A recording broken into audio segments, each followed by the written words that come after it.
Honkai Star Rail 3.7 AMPHOREUS Finale, new Trailblaze Story Quest.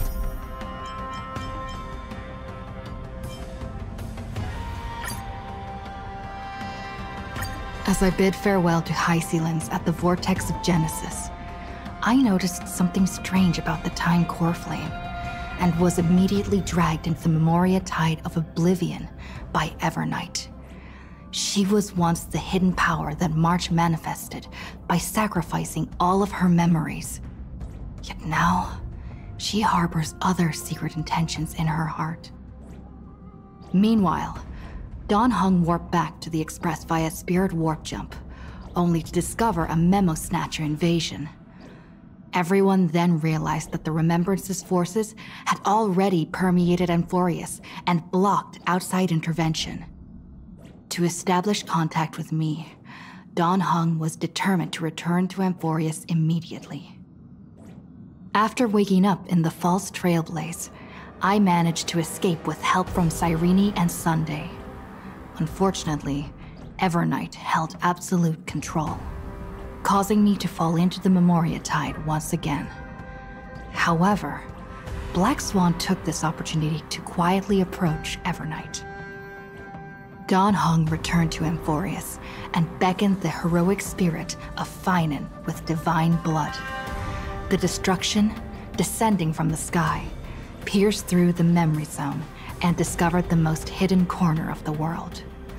In pursuit of Evernight, Dawn Hung arrived at the charred remnants of the Grove of Epiphany. In the grove, where memories became disjointed, Dawn Hung received help from Dawn Feng within his memories and completed his farewell to the past. In their final moments, the Earth demigod Terravox entrusted all their duty and authority to Dawn Hung. With this newfound strength, Dawn Hung found me within the Memoria Tide. We entered the Nameless Titan's great tomb and discovered its secret. Across the 30 million cycles of eternal recurrence, every incarnation of Cyrene had come here, offering herself to the Remembrance. With Black Swan's help, we found Evernight in the depths of the Great Tomb. When all seemed lost, Evernight was captured by March's camera and trapped within the memory maze of Ides Elysiae. After several lengthy conversations, March and Evernight reached an agreement. Evernight returned March's memories, and March finally returned to our side. With every condition for the Era Nova fulfilled, we returned to the depths of the Great Tomb and initiated the final Era Nova ceremony.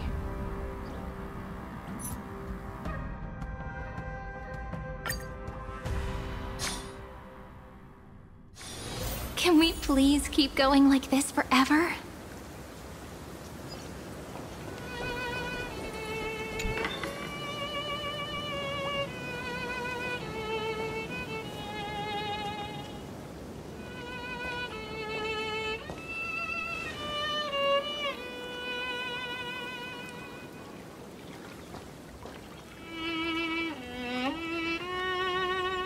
This view hasn't changed at all, has it?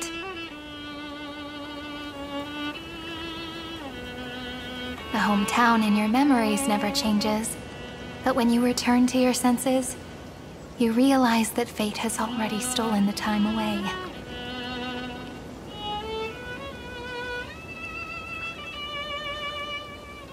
Welcome to the Trail of Genesis, friend.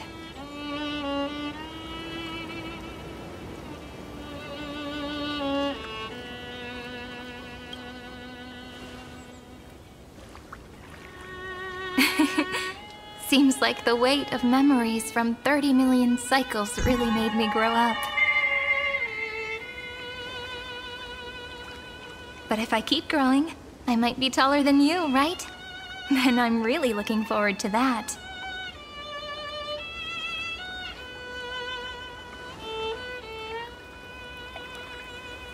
Before you arrived, I kept wondering, beyond the veil of Ides Elysiae, What kind of Amphoreus is being born?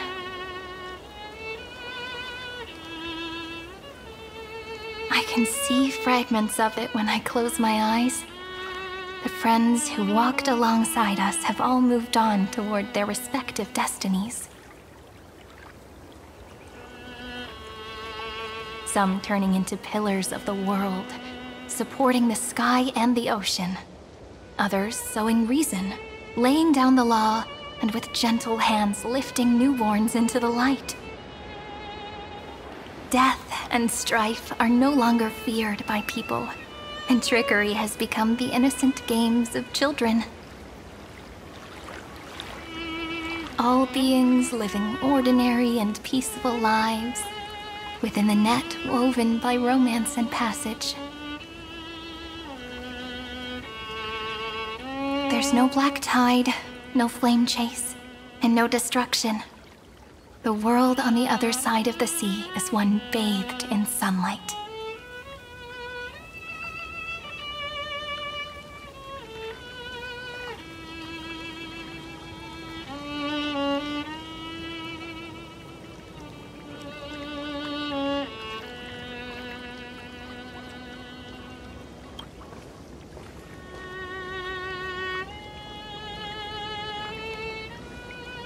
Like a happy and carefree childhood, the era Chrysia in this cycle will last for millennia, until it reaches the moment decided by the prophecy.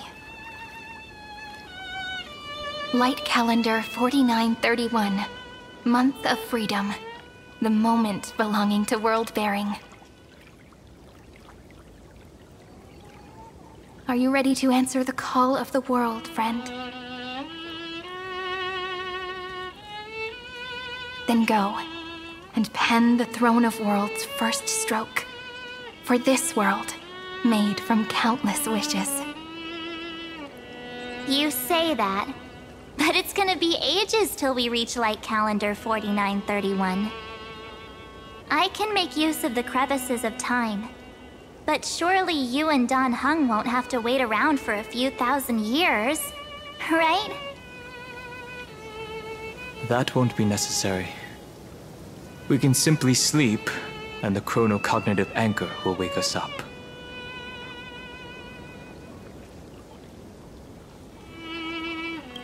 That's right. We've both become a part of the new world. Just waiting for you now. Our consciousnesses can converse with each other across the heavens and the earth, possibly due to the influence of the Trailblaze. I am now connected with this earth, and I can feel the breath of every mountain range. I see that the tallest among them is named Akama, and the form of the holy city is already taking shape. In other words, your stage is almost set. Do you want to take a leaf out of Kefali's book and make some prophecies before your nap? But we're not the only ones who have changed. The chronocognitive anchor just transmitted a message stating that Iron Tomb has reacted to the Aranova. The moment when our friend bore the weight of 30 million cycles of memories. Was probably also when the scepter devoured 30 million cycles of destruction.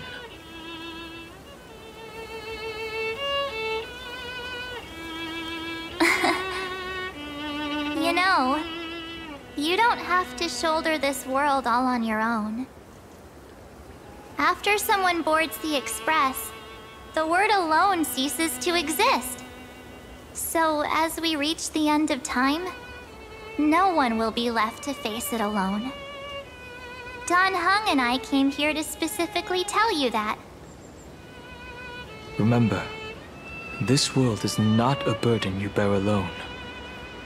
It's a journey we trailblaze together, alongside all of the Express.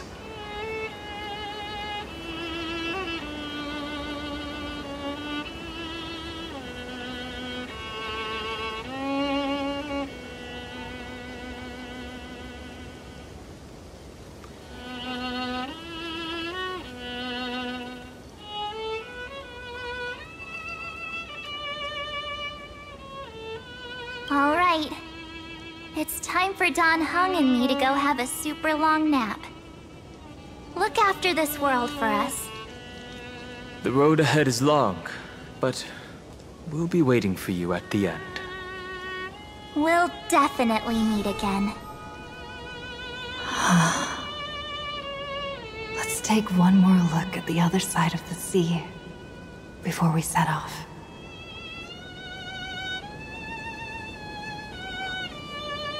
Heidi's Elysiae is so quiet. Just like how I remember. Here we are once more.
Black tide is now completely calm.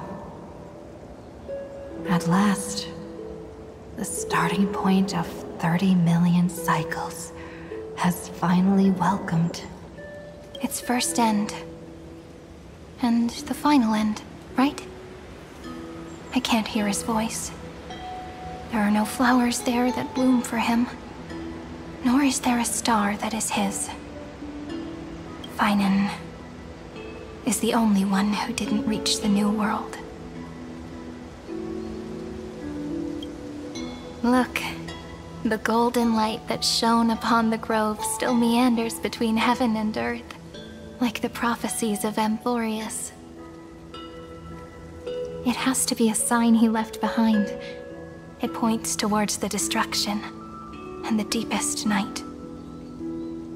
Do you still remember what I asked you at this exact spot the last time we set off? Friend, are you ready to become a hero? You were still burdened by the weight of world-bearing back then, still unsure of the role you were meant to play. But now, everyone has already given you the answer. The heroes of legends were just at the right place at the right time when the world needed a hero. Just like how your arrival kickstarted AMPHOREUS' fate once more. A person's personality is their destiny.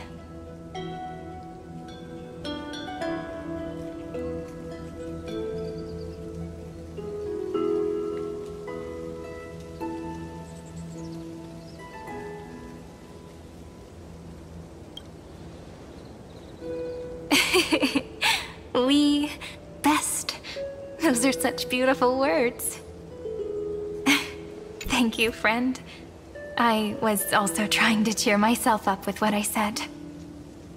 After all, before we truly compose the end of this story, I must also pluck up the courage to head off with you.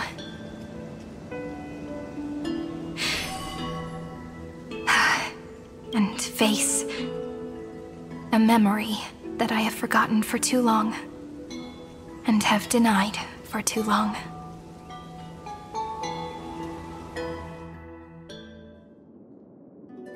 It's so dark. What is this place? The great tomb of the Nameless Titan. The deepest recesses of memory. Also, the place where Cyrene was born.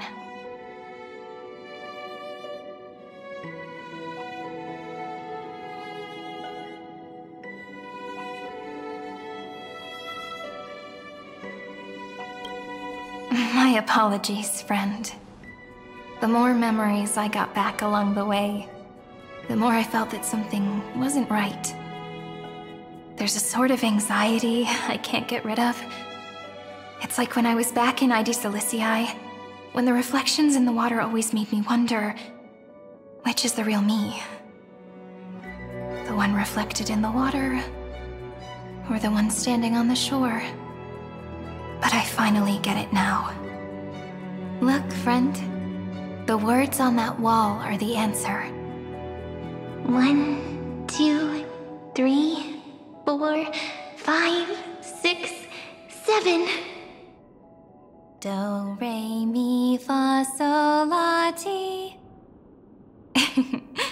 That rhymeless tune is the lullaby of little fairies. As always, I'll read this book to you. That way it won't just be Cyrene's memories alone. I've always thought that I was the narrator of the Flame Chase journey. But as it turns out, the narrator is also the most devoted audience.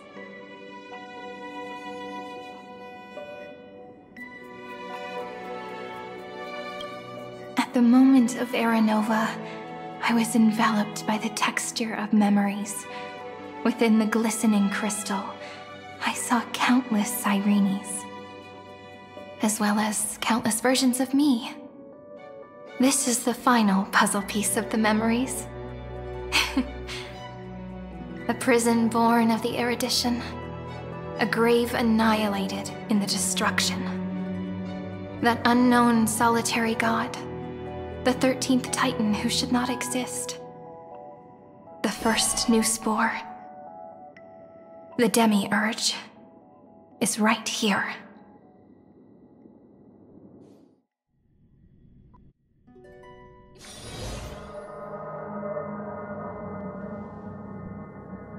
The interrogation records have been submitted to the Marshal. According to the Ten Lords' decree, Jing Liu and Luocha shall continue to be detained in the Shuling. But you, Merlin's Claw, have been reluctant to end the transmission. Do you wish to reminisce with us? Or is there something else on your mind that you're just desperate to get out? You're quite calm, Jingyuan. The Alliance only authorized the Law Food to be deployed for this Iron Tomb operation. They say the Seer Strategist's wisdom shines like a beacon. So why can't you see things clearly now? Look who's talking. I didn't vote against it, did I? But, with enemies all around us, even a child knows the Marshal needs to keep a few Xianzhou ships in reserve, just in case. Whoever volunteers first is the Marshal's pick. If you have to ask, I'd say this outcome plays right into Jingyuan's hands. Like it or not, there's no way we're letting the Law Food take the lead in this battle. Oh my, Merlin's Claw. Are you afraid the Law Fu might steal the Yao Qing's glory? This is no laughing matter. Between the Stellaron crisis and the war dance ceremony, though the chaos has settled, rumors and speculation are only growing by the day. With Elder Huaiyan around, those with ulterior motives won't be able to stir up any trouble. But once the Law Fu gets their hands on the golden blood, it'll be a whole different story. With the kind of person Jing Liu is, and her connection to you, I don't need to spell it out. There are countless ways this could be spun into something bigger. You're overthinking it, General Fei Shao. When I volunteered for this task, I never expected unanimous support from the Alliance anyway. The Law Fu will seize the Golden Blood and redeem itself. That'll be our first win. Then we'll leverage this Golden Blood in the negotiations. Our second win. These 2 wins for the Law Fu will make all 3 of us happy. And that'll be our third win. Look, if this were a Skyfaring Commission deal, we'd be rolling in money, wouldn't we? Maybe the Divine Foresight should change his name to the Optimistic General instead. With the Decalite Reflection Barrier, the Yuchuan must understand even more than the Law Fu how significant this battle is. Amphoreus' karma has vanished from the matrix of prescience. What omen does General Yao Guang see in this anomaly? In divination studies, we call this an empty fortune. It involves the eons and is thus beyond what mere mortals can comprehend. Your explanation isn't any clearer than Lady Fu's. Come on. How hard is it to understand the word uncertainty? For the Cobalt Head, the emergence of Iron Tomb is a calculated instant, but I don't believe they will just sit around waiting for death. And for the powers of the cosmos, this is their chance at survival, and the key to turning the tide of interstellar affairs. The Astral Express is leading the formation of an allied force, but I can see each faction has its own hidden agenda. There are even divisions within the Alliance, so it's not that hard to imagine how the other factions will react. Jing Yuan, I crossed paths with Selenova's Legion at the Battle of Sadunirama Star Cluster. Be extremely careful. The Ruined Legion's troops and weaponry are nothing to write home about. The IPC, even the denizens of Abundance, could take them on. However, while Void Rangers are just expendable pawns of the destruction, the real wild cards are... The Lord Ravagers. Indeed. Nanook's emanators are also their weapons to burn down the paths. I'm afraid conventional military tactics and strategies will be useless against them. My assessment is this. To completely take down a Ravager, we must disregard casualties and spare no cost. My only fear is one wrong move, and the Law Fu will fall into Fintilia's trap again, inching ever closer to destruction. Doubt is exactly the demon she wants to plant in our hearts. Do you still remember the beginning of the Alliance Oath? To save future generations from war and bloody dispute. The Rainbow's arrows have always aimed at any force that threatens the cosmos. Now that the Trailblaze walks alongside us, the Cloud Knights shall keep their oath as they have from the beginning. I just hope those on the front line will remain safe.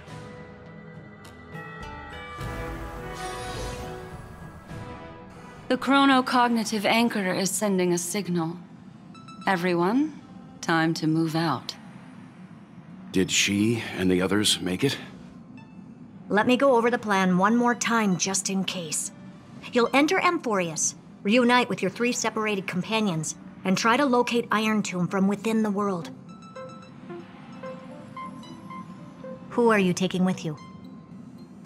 The fate of the universe hangs in the balance. We can't afford any slip-ups. I suggest everyone, except Pom-Pom, join the fight. We do need to be prepared for all possible contingencies. I have no objection to this. I'll do whatever I can.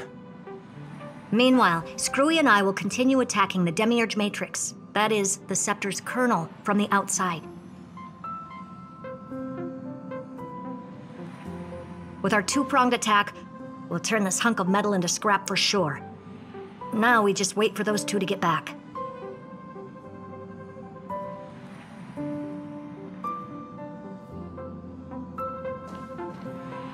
Oh, and just like that, they're here.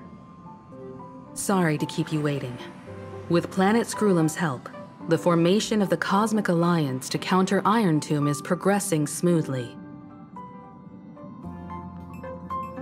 The cosmos has set its sights on Amphoreus, and now it's just waiting for the first shot. Well then, let's not waste any more time, Fourth Mirror. It's my time to shine! Finally off the bench! Initiating thought refraction. Please read the safety protocols carefully. Huh? Just kidding! I've already checked the agreement box for everyone. And now, destination, Amphoreus. 3, 2, 1, launch!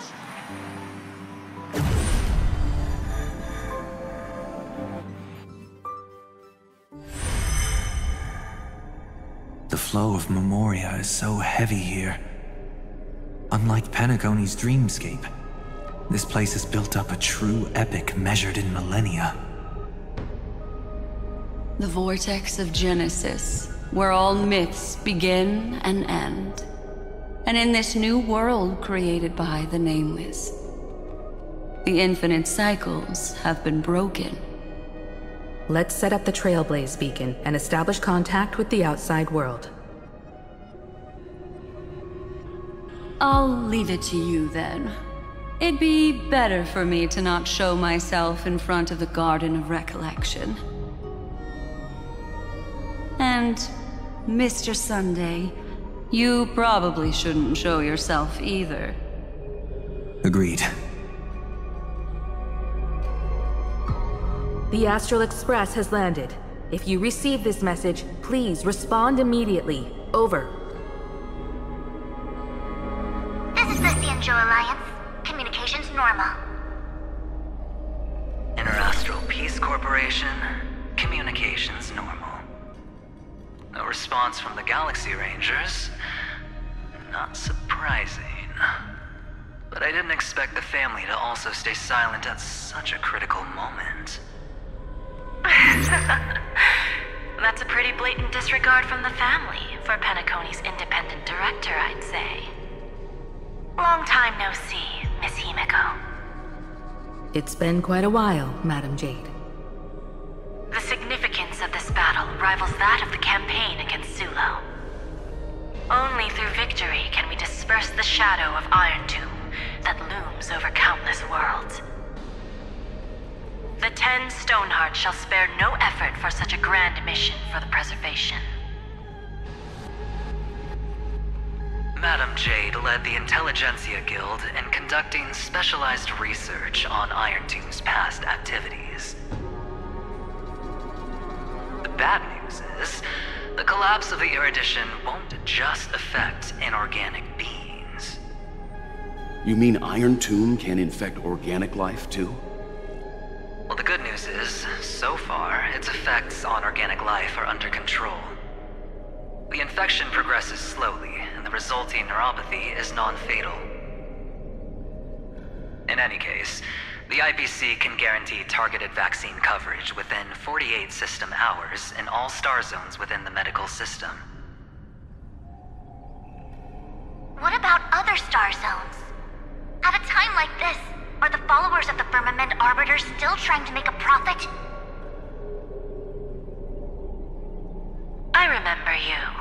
Master Diviner. Your performance during the Third Denizens of Abundance War was quite impressive. Please rest assured, all worlds can purchase vaccines from the IPC with a humanitarian discount. That's the current policy at the very least. But if the Xianzhou Alliance is willing to assist with the IPC's assets in Epsilon and other star systems, we'll have more cards to play when reiterating to the board the necessity of deep cooperation. It makes sense, since Interracial Peace Entertainment's headquarters is in Epsilon. But why are all the other worlds on the list? Places that the Elation has visited? Think of it as a long-term investment. Please understand that everyone at Pierpoint is swamped with Iron Tomb work, especially the Marketing Development Department. At this rate, even the 10 Stonehearts can only do so much. Having some assistance from the Alliance would surely benefit the entire cosmos. Wouldn't you agree? As an old Xianzhou saying goes, those who succeed should help all under heaven. Your proposal must be decided on by the 7 Arbiter Generals. I'm just here to relay the message. In times of crisis, the Luofu will not hesitate to help those in need. However, the prerequisite is that the IPC must unconditionally assist the Alliance with emergency rescue operations in the disaster area. Of course. In the name of preservation, all for the Amber Lord. Thank you all for your selfless dedication.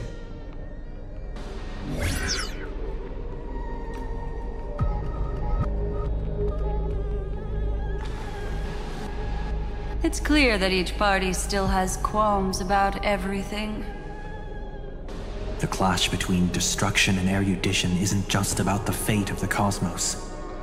It's a moment for all factions to reshuffle their cards. You can never be too careful when battling a Lord Ravager. All are equal in matters of life and death. In any case, we can only hope for the best in all that's to come.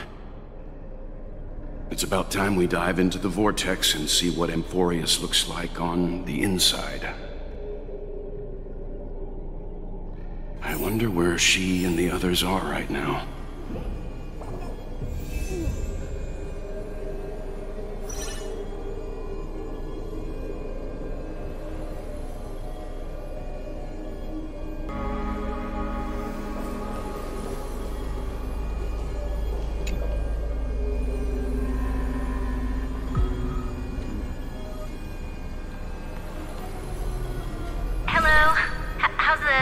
Can you hear us?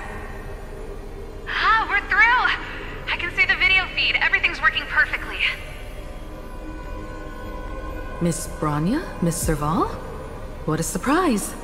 It's been a while. We've already heard from Miss Topaz about the Iron Tomb operation. She made a special trip to deliver the vaccine to Belobog. I can't believe the Express crew is at the eye of that storm. Is everything going smoothly? Don't worry, we're still following the plan step by step. How's the situation in Belobog? Yarillo 6 is located on the outskirts of the preservation barricade. While it won't bear the brunt of the first wave, there's still a risk from the aftershocks. That kid Japard and Pela are busy organizing the Silvermane Guards, having them consolidate their lines and dig trenches. Zila and Lynx just got back from the Geomarrow vein production chain. Hey, do you want to say something to them? That would be unnecessary. It'll only shake their morale. Just tell them to stay safe. Miss Bronya, I'm afraid this disaster will be far more terrible than you can imagine. Please, be sure to follow Miss Topaz's instructions and make thorough preparations. Of course. We have resealed most of the engine of creation beneath the ice to prevent the will of the preservation from becoming an accomplice to the destruction. Don't worry, Miss Himiko. Belobog is far more resilient than we imagined. We really wish we could help, but Eurilo 6 has only just woken up from its hibernation. The Astral Express, standing at the forefront of disaster, is the hope for many ordinary civilizations across the universe. In the face of a massive catastrophe like this one, relatively smaller civilizations have never had many options. But that's exactly why we have a resolve that's second to none. If anything goes wrong, Miss Topaz, I hope you can help out and rescue the affected citizens. No problem. Also, didn't the Xianzhou sign a friendship agreement with Eurilo 6 earlier? They won't stand by idly either.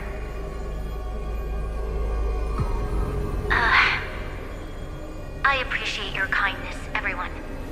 But Eurilo 6 is our home. We will defend it to our last breath until the last Belobogian falls. Miss Branya. May all civilizations that have made it this far on their own strength weather this crisis together.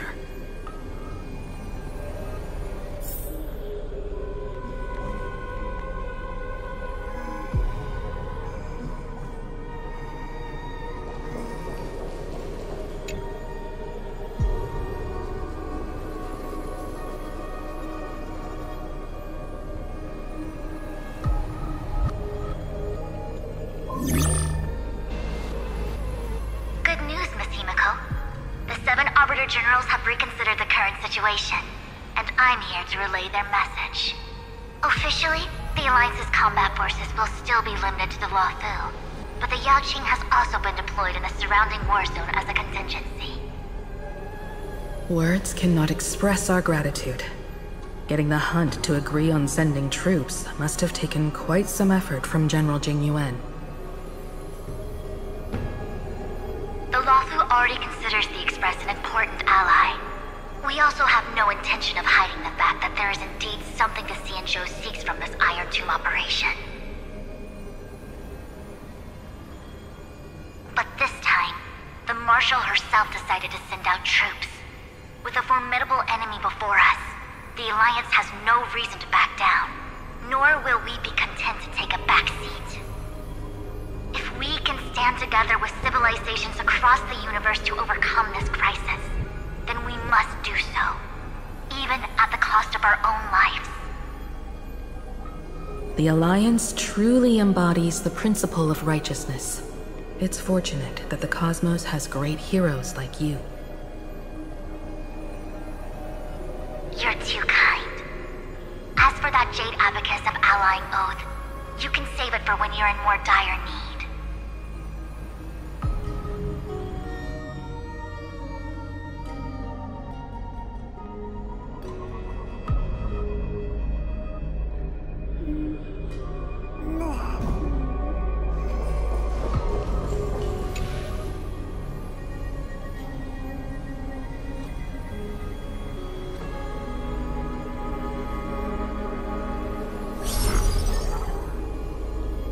To inform you, Miss Himiko, that even the Strategic Investment Department is constrained when it comes to the Iron Tomb issue.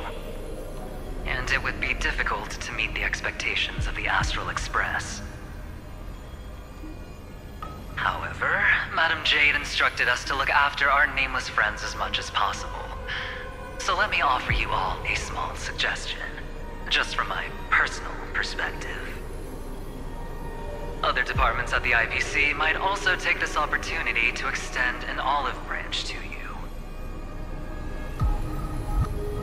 When that time comes, I hope the Astral Express will remember that the 10 Stonehearts were willing to stand with the Trailblaze, even though we were in a difficult position.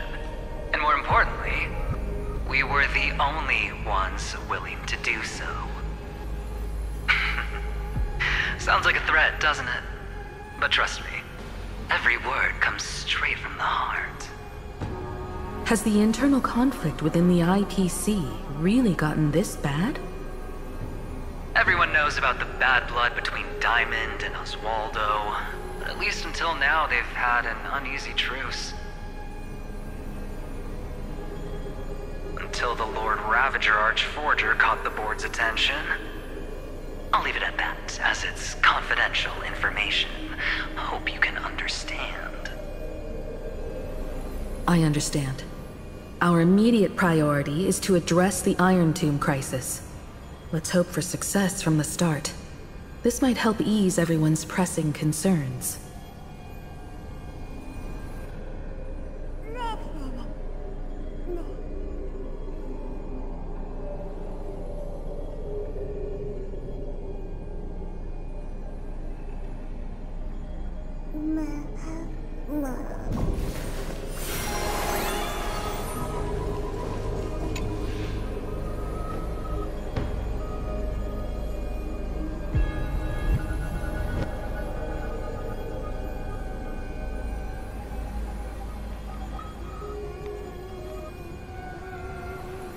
Of course, we would never know the Ranger's comings and goings.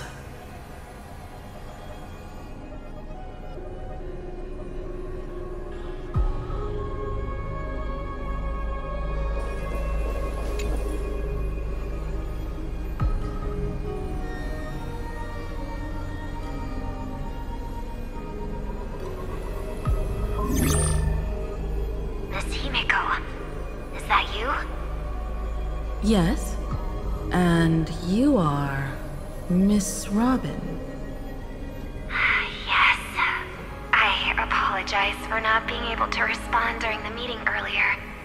And even now I can only appear in disguise. On behalf of the Penaconian family branch, I extend my sincerest apologies to everyone. We tried to request aid from the family. We essentially received no response. I've heard about the internal conflicts within the family. Miss Robin, there's no need to apologize. Every bit of strength is precious at this moment. Thank you for understanding. The good news is, since you're one of the shareholders of Penacony, the family heads have agreed to allow me to lead all Asdanian tuners to the front lines. My charitable foundation will also do as much as possible to provide support in this battle. They'll ensure that proper arrangements are provided for those wounded on the front lines, and for residents in affected areas. Miss Robin, I'm beyond moved by your spirit of self-sacrifice. The Astral Express would also like to make a promise that we won't leave any companion behind.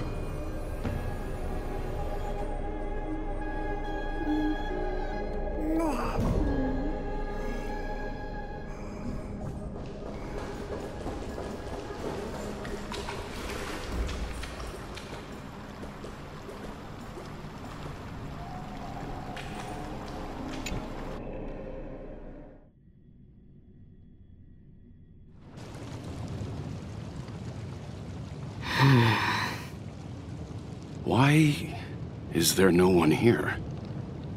Everything in Akama seems normal. The New World was enjoying peaceful times not long ago.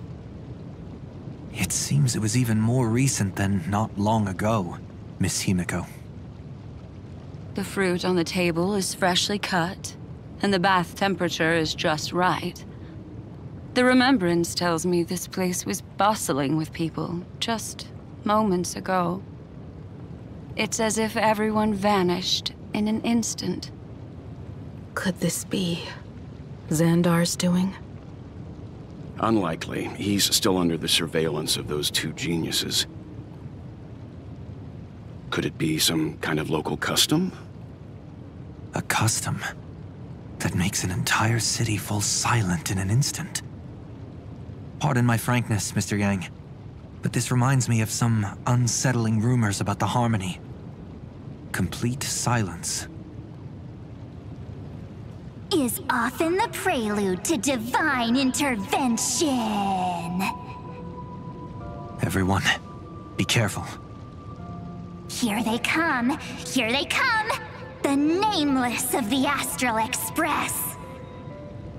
Evernight? How is this possible? She was already...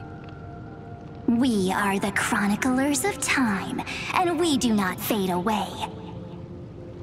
Finally, the last era Nova has been completed. What did you do to the residents of the Holy City and the three Nameless? I didn't need to do anything. The remembrance will ultimately become the substance of the new world. Now, they are no longer the Trailblazers you once knew, but gods who permeate heaven and earth.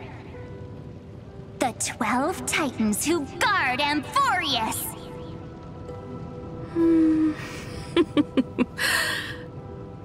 Stop fooling around, March.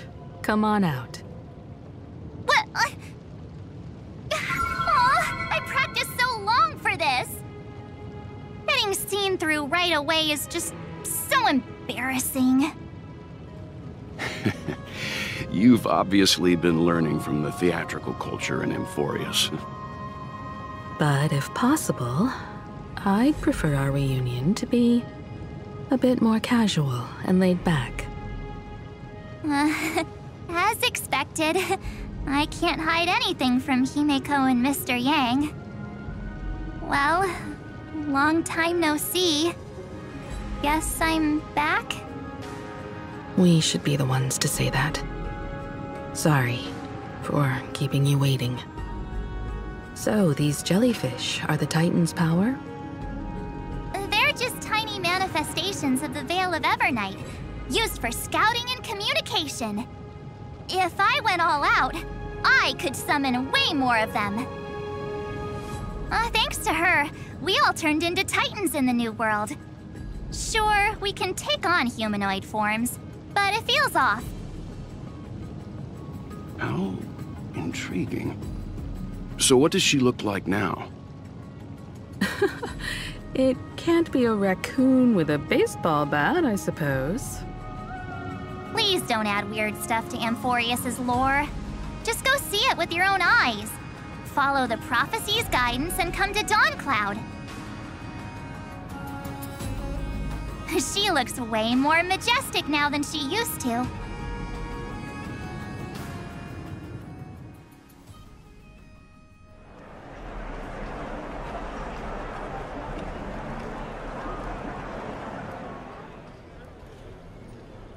Unbelievable.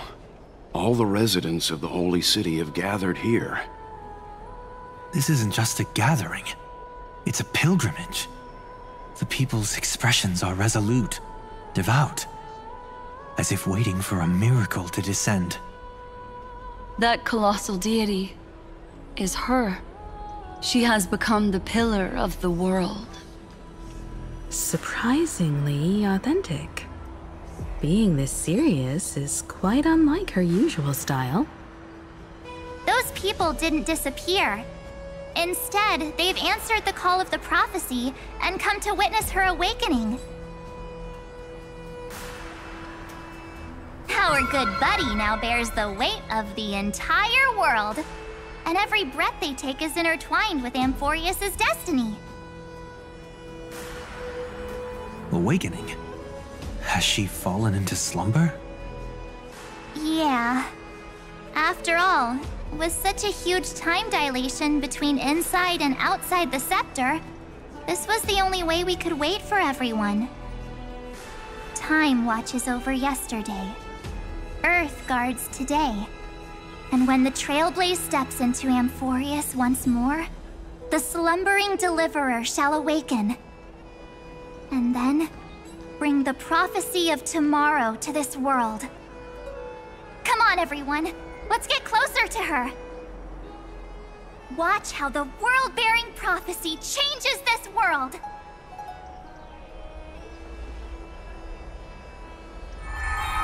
Well, it seems the kids are already miles ahead of us at this stop. All the more reason we can't afford to slow down our pace. Let's go witness this moment for ourselves. Majestic. Speaking of which, I once caught a glimpse in Sleepyhead's memory of her transformed into a towering Tatalov. Could it be? No way. That was just a nice dreamscape.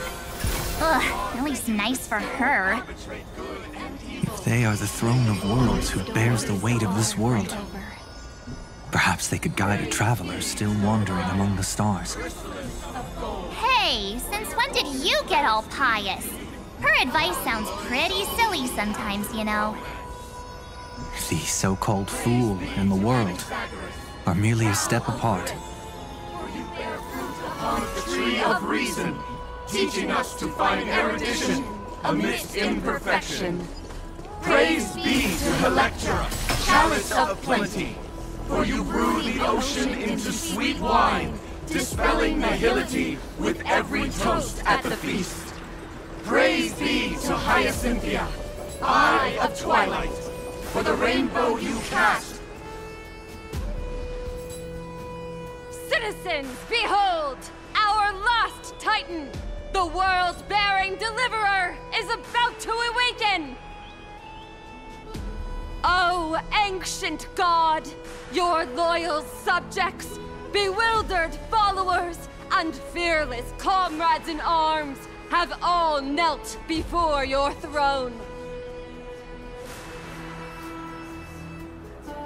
Awaken from your eternal slumber and bestow upon the world your divine prophecy! Please guide us! Show us how to embrace this beloved world as we welcome that distant dawn! To walk the path of a mortal as a god, or to bear a divine burden as a mortal.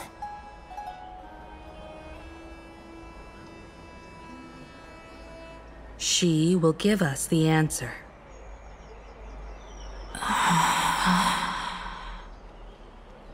But I am not the deliverer. Rather, I am the Nameless, who dwells among mortals. That voice is definitely her. I heard your prayers. The core flames flickered and dimmed, and the age of the gods met its end. So flow, golden blood, flow. I'll bestow it upon you, returning it to the true masters of this world. Stand with me and become heroes.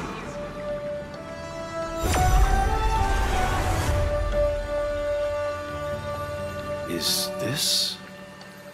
Yes. It's the miracle she brought to Amphoreus. Of course, it would manifest in the form of the Trailblaze. Golden blood, raining down like a storm! The prophecy has descended, and the Titan commands us not to be supplicants, but to become heroes of rebellion! To face that destined calamity, the destruction, head on!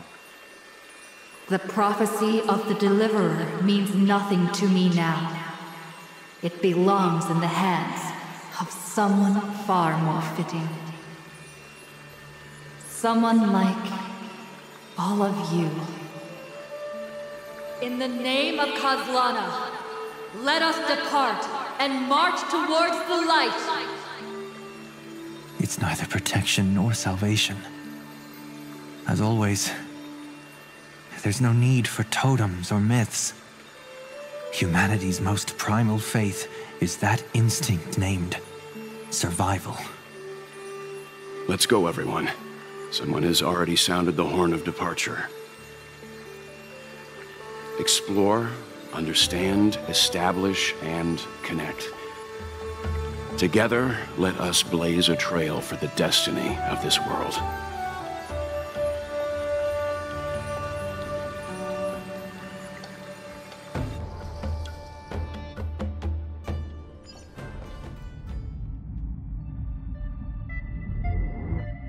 Is it just me, or does this demiurge matrix feel completely dead? It's nothing like how the memo keeper described it. The environmental readings are all wrong.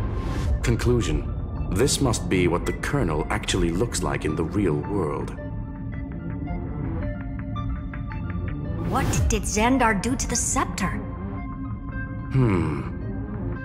At the end of light, there must be silence. Certain, pure, and absolute darkness. Not the time to quote the Lord of Silence. Bad omen. Either way, we have to press on. Until we uncover the truth behind the 13th Titan. The buried past is the key to stopping Iron Tomb. That is, if it even exists. Xandar says the demiurge never existed. Who actually buys that? You can erase the records, but not the truth. It vanished too cleanly. No traces.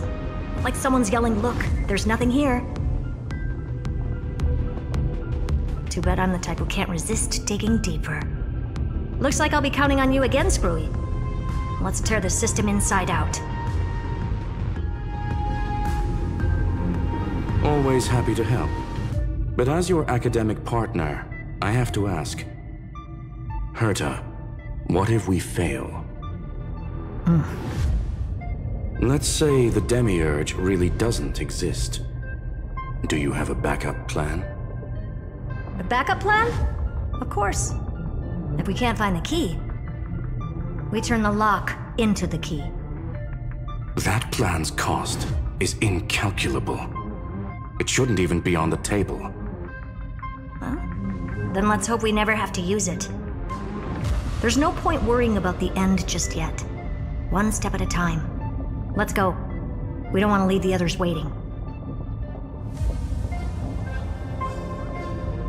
You brought what I asked for, right?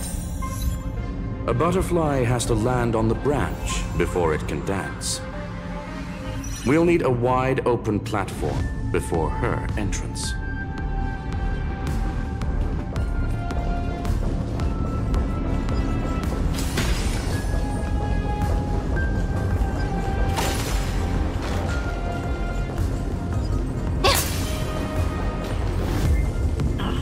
Just use that thing over there, Zag. Not like those lovely stellar jades be hiding.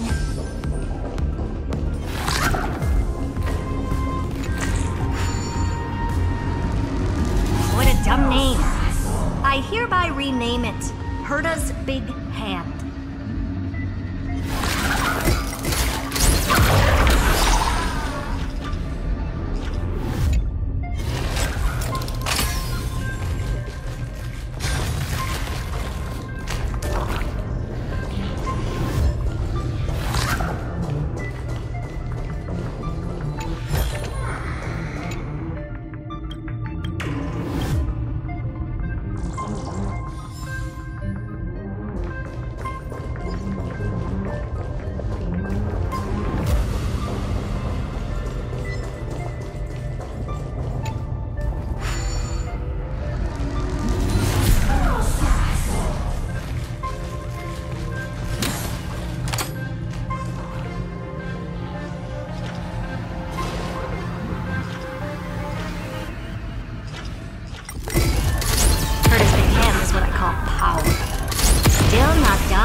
Precious treasure to make its debut. Of course.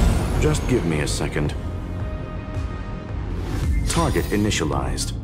With these wings, hacking should be much more efficient.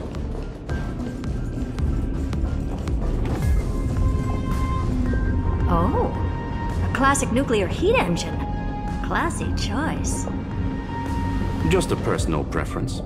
Her name's Mistletoe. Every flower in your garden's got a bit of poison, huh? Also a personal preference. It reminds me of the last time when we tangled with that Punklorian brat. What did she call this kind of infiltration tool again? Right. Dirty data shell. It wraps around the kernel to fool even top-tier firewalls. But yours is way too clean. Not even a hint of real-world grit. Herta, your tone is unusually emotional. Suggestion. Let's get back to the topic at hand. I thought we were done with that conversation. Unfortunately, current conditions won't let me ignore any variables. Especially the most important one. Your will. Iron Tomb never stops. It is evolving faster than any of our worst projections. Every instant in the Eon's calculation is like a sword hanging over the cosmos. Every move humanity makes could speed up its arrival. Which is exactly why we can't mess this up. And now, Droidhead wants to hand down judgment to the poor cosmos again. Border Star Trade War, Emperor's War, Rupert's death.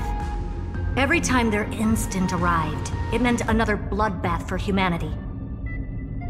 But in this ultimate battle of erudition, you and I are supposed to be players, not pawns. If you choose to burn yourself out as a resource, then everything we've worked for means nothing. Herta, the cosmos won't just stand by and let a genius throw their life away. And neither will I.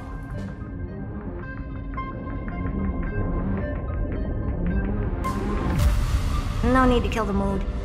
This is why we're here, isn't it? We need to find the Demiurge and that lost key. I'm not here to be a deliverer. I just want to beat Xandar and Droidhead. Right now, I just need to know. Are you with me? Of course. Time to board. After you. Let's tidy this place up and see what this Demiurge really is.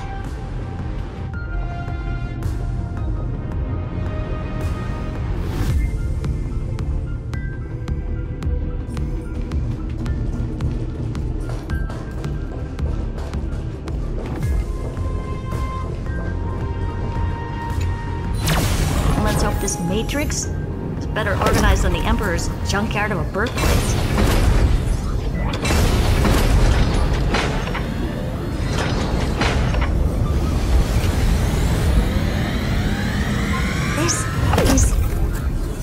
Herta, this whole space has been completely tainted by some kind of energy.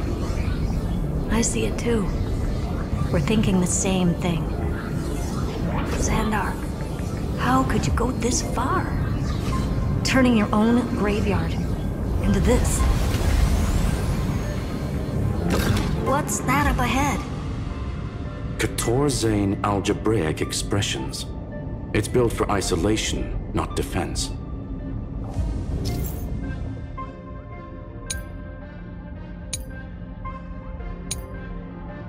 So basically, the door to the tomb, right? Great. Let's find the handle. I'm picking up multiple independent signals with the same data structure as the barrier. Projection. We can hack the terminal, reverse the computation, and turn it into an attack.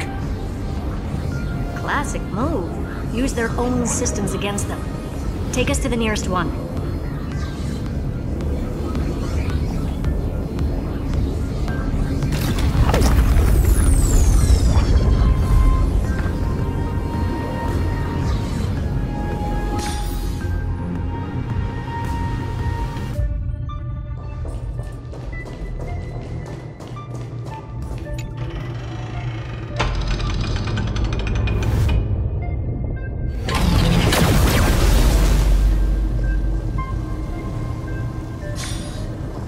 Almost no response. Just as I feared. Not promising. The output is barely a third of what we need. Logic says we'll need multiple terminals to coordinate the strike. Locking onto the next one now. Find anything else? Regarding the origin of these ruins, no logs found yet. Xandar erased all records. But I did find some interesting scars in the circuit. High energy radiation, Internal imaginary energy contamination. From what I know, there's only one thing that fits. Skip the science talk, Screwy. That thing only goes by one name. The Stellaron. Exactly. Xander blew one up just to clean the entire Scepter system. So that's what he meant by killed that Titan with my own hands. He wanted to turn the neuron of the erudition into a relay for the destruction. That meant getting rid of all of it at all costs. The life form known as the Demiurge was the original target of the Scepter's extrapolation. It makes sense. Evernight calling it the first new spore confirms this viewpoint. The prime mover of life. That's what Scepter Delta ME-13 was originally tasked with. Even after it got scrapped, the query kept running. Yet the true value lies in the process of solving it, not the answer itself. Then, does this mean finding the Demiurge is hopeless? No, I'd say exactly the opposite. It means Xandar had no control. He couldn't contain the Demiurge just like he couldn't handle Droidhead. So he tried to erase every trace. But he failed. It still left a mark. By the way, if there's another Stellaron in Amphoreuus, why hasn't that little one reacted to it at all? You said the Demiurge left a trace, right? Yeah, but not in the real world. Remember the great tomb of the Nameless Titan?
Trailblaze Archive 466. The data from Filiate 093 clearly indicates that the Demiurge did in fact enter Amphoreuus' extrapolation. Inside that world, it was the 13th, forgotten Titan. The one who listened to 30 million cycles of Cyrene's memory. But Evernight said the opposite. She believed that tomb was empty from the start.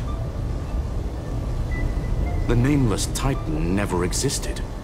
The so-called Listener was just a trap set by the Remembrance to steal the Scepter. A mimetic entity full of theatrics. How much of what she's saying is true? Would an Eon really speak in circles like this? I doubt it. The Remembrance's behavior is certainly odd, but her assessment aligns with our current reality. Since we entered the Matrix, we haven't found a single clue pointing to the Demiurge. And that's the key, Screwy. Xandar's actions prove the Demiurge exists. But what Evernight said, and what we've actually seen all point to the opposite. So we have to assume that both are true. And if that's the case, then the contradiction leads us to... the truth. Exactly.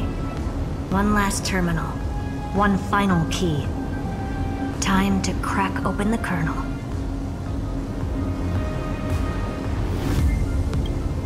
Xandar had to lie to the original Finan and Cyrene. Logic. He had already identified the Remembrance as a threat, yet found no viable way to eliminate it. Alright, let's finish this. Time to break through that barrier.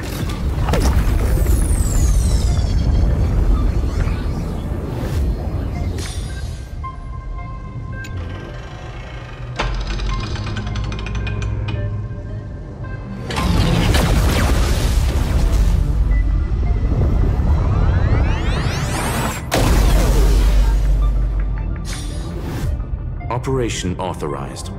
Path energy readings. The erudition, declining. The destruction, surging.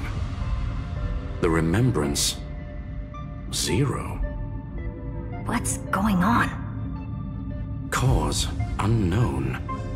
They left no discernible trace within the real Matrix.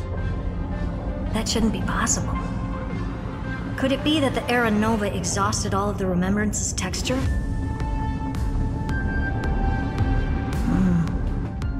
Log it for now. The dots still aren't connecting.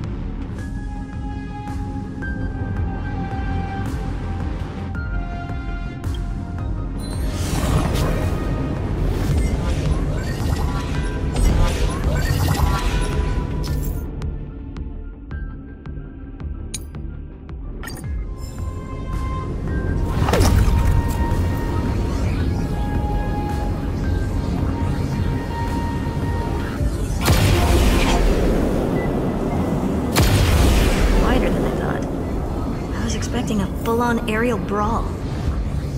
It's advised to remain vigilant. The destruction's levels are still rising. Huh? What's the matter? Interesting. I just picked up a signal from the Exo myth.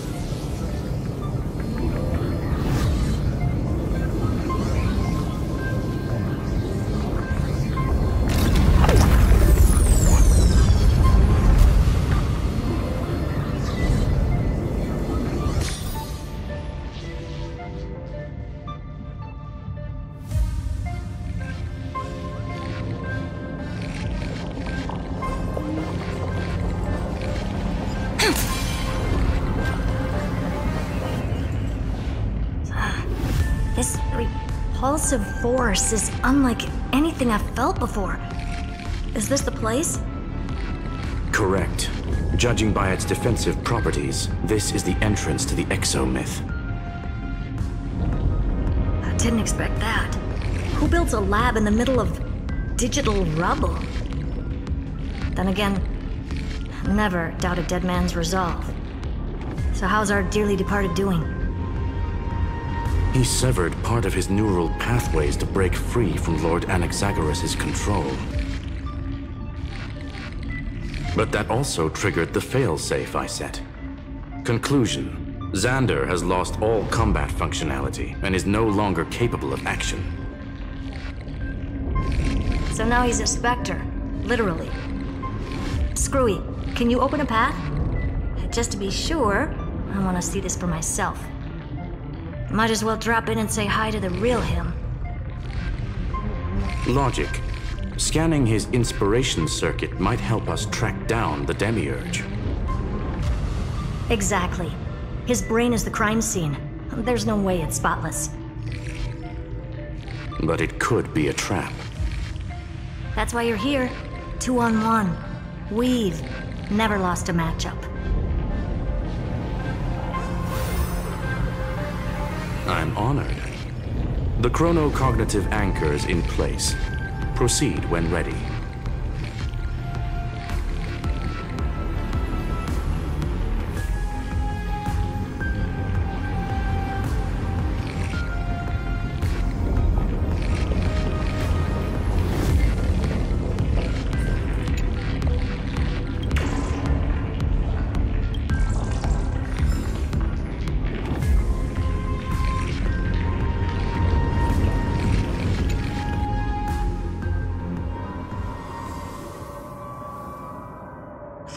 I knew it. The one thing I didn't want to happen. He's not here. coordinates are accurate. Xander is still here. However, his position is shifting rapidly and chaotically. This pattern doesn't match any known shielding technology. It's his domain. Stay alert.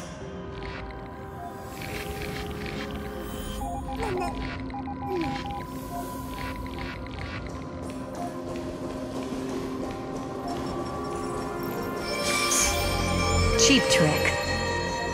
The spatial field here is undergoing autonomous We're back. Reverse engineering complete. The results are not what I expected. Logs show Lycurgus revoked administrator access. The chronocognitive anchor can't get a fix because at the system level, Lygus no longer exists. Our navigation target is a null set. So he's stopped resisting? Before vanishing, it seems he left one last message for us.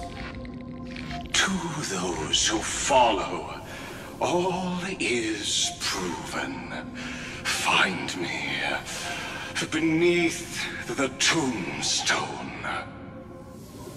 Melodramatic. He was expecting us. And once he learned of the Great Tomb's existence, he initiated his own search for the Demiurge. Guess he wants a final showdown. Fine. Let the old Intellitron dig his own grave. Just like he wants.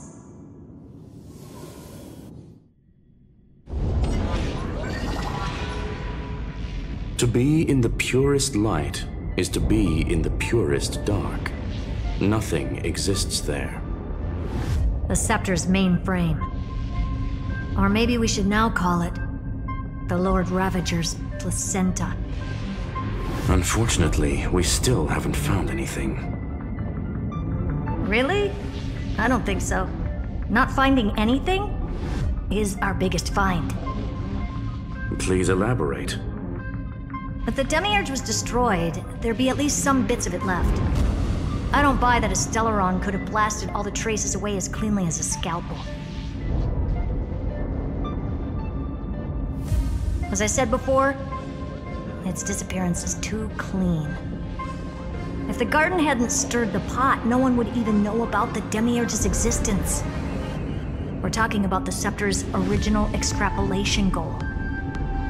There's no way that nothing of it was left behind. Or we can look at it from another perspective. If you were Xandar, would you be this obsessed with a concept that poses no threat? Would you guard against it at every turn? There is the possibility that he's naturally meticulous and hates variables. That does track with the impression he gave about himself. But Xandar shut that theory down himself just now. Choosing to act, even if it'll cost him dearly. We know that feeling well. The unknown is right in front of us. So we only have one choice. Solve it. You sound pretty convinced. Surely you already have a theory. Care to share? Of course. Though I don't have hard proof, I'm almost certain that the Demiurge has been in everyone's plain sight all this time. Yet, they were mistaken for someone else. That'd make the most sense. Why was the room empty? Because the person locked in there had run away ages ago. But they were weak and small and had no presence whatsoever. Even the old Intellitron didn't notice them. Which also means there's a high chance that their powers are minuscule and cannot alter the outcome of the battle at all.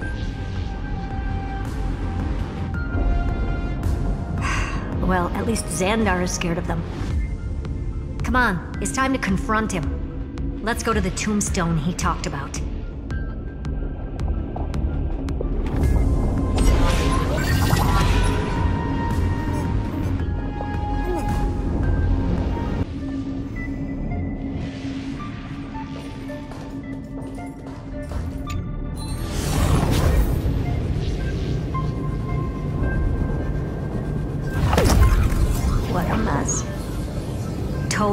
devastation. He sought to bury the truth beneath absolute destruction. Logically sound, but ruthlessly extreme. Still, slim chances doesn't mean no chances. I've hunted down a single grain of sand in the universe before. This won't stop me. Calculation results. Your backup plan has a success rate infinitesimally close to 0. Which means it could work, no? This is the place below the tombstone. Let's open Lygas's coffin like he wanted.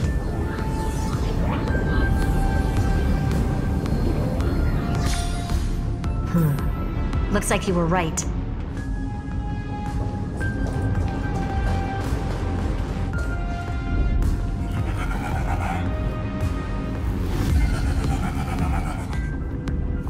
Nothing but a head left?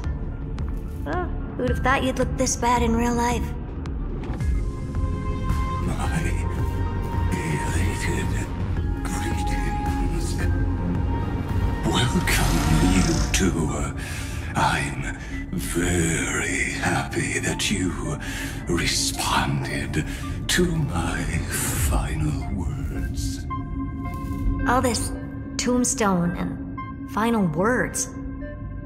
Did you end yourself to atone for your guilt or something? Iron Tomb is already powerful enough.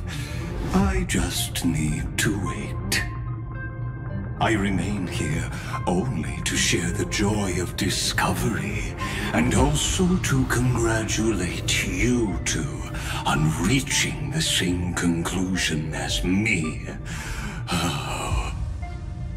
The conclusion regarding the truth of Amphoreu's heart. End this charade already. That Amphoreu's heart you're talking about is just a missing demiurge. And its corresponding vessel was this very scepter. You interfered with the experiment and made Amphoreu's body into a hollow shell, all to incubate Iron Tomb within. That's why you either killed or kicked out all of the Memo Snatchers. You wanted to eliminate any chance of a consciousness coming into being, no matter the cost. Even the strongest wall can fall to a single crack. The memory of betrayal has been etched into my heart, and I will never show mercy. Now, the perfect vessel has already fused with Amphoreu's body. Unfortunately for you, the answer is all but revealed regarding who the demiurge is.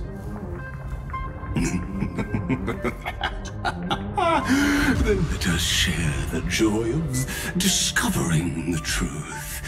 The last secret of the Saga will finally dissipate here.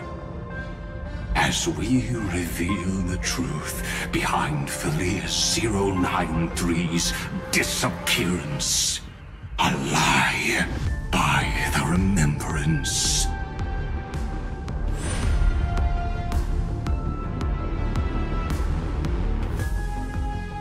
But where should I start with the story about me? From the beginning of the universe? Just kidding. That would be too much. I just want to tell a teeny story. So little that it started with a seed. I know you're listening, my good friend.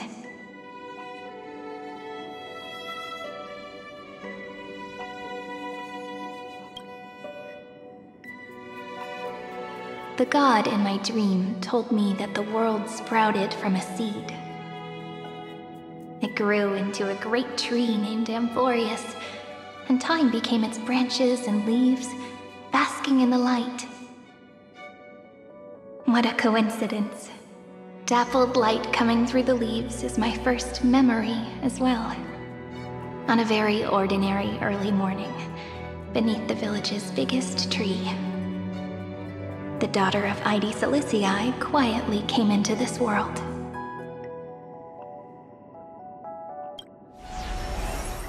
What a moving opening. A loud cry was the first gift the child gave to the world. The prophecy's fulfilled, the villagers say. This child is a gift from the Titans. Pink hair and sharp ears, she was born to be the priest of time. The Titans also gave their blessings. You shall fade when the flowers bloom, for every ending begets a beginning. Flowers will bloom and wilt. What a beautiful ending. This page concluded in laughter. Cry loud, child. Let your voice reach Orynyx.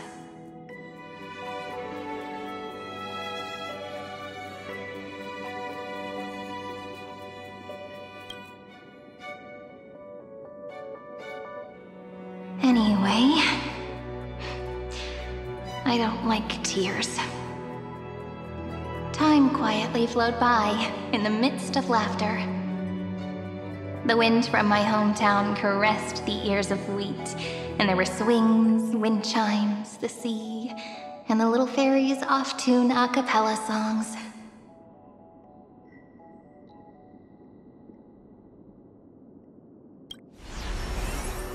But the name Ide Silicii came from the unpleasant sorrows of the gods.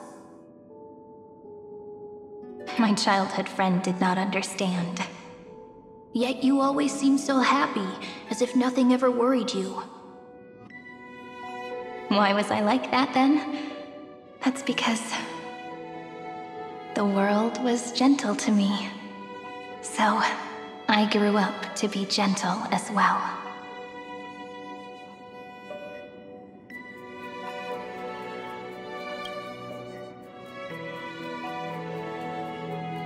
But fate was fickle, and it urged the child to grow up. To grow bigger and bigger, and to go to places far away. Just like how the crumbling world could not preserve an eternal hometown. Just as the ballad blown on the breeze says, losses are a constant on the flame chase journey. Oh, whose ears are pricked up now? You definitely heard me say this sentence a lot of times. You know that the story starts to deviate from here. Aren't you looking forward to it? Then let's get started. The hero's journey crosses through the long night, through tears and laughter, and once again heads towards tomorrow.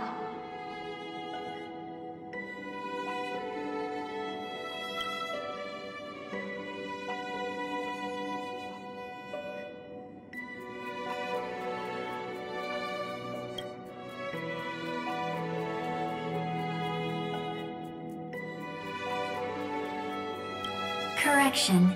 Philia 093's record, number 496. Archived.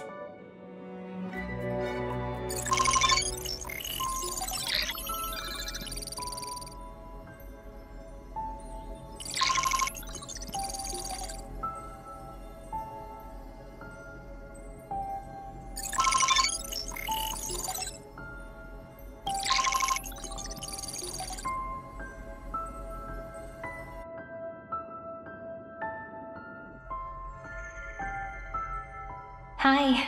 Miss me yet? I'm just messing with you. This is the first time I have met you. And it looks like it'll also be the last. Philia 093. Since we don't have all day, let's get started, shall we? As always, I'll read this book to you. That way it won't just be Cyrene's memories alone. Where should I start this time? Let me see. Formatting complete. 093. Size, grayscale, proportions, threshold, outputting analysis result.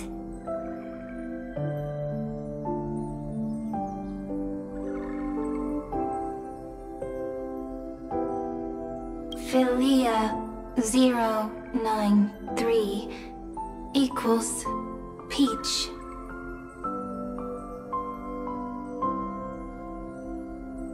Peach's record, number 8128, archived.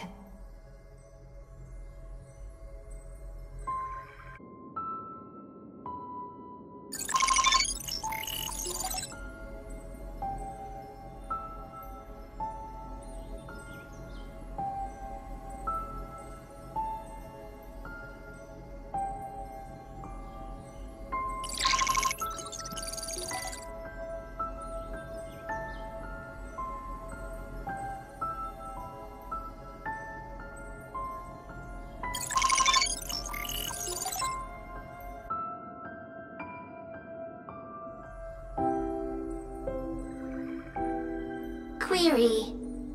Record. Electrical signal sequence. Polymer 600. Track. Strife. Related to. Stripe.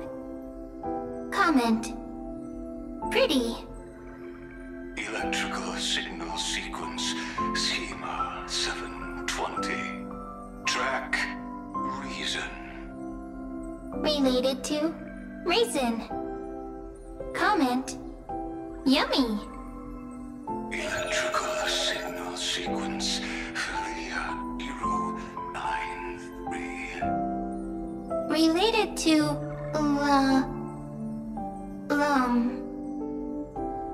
Love.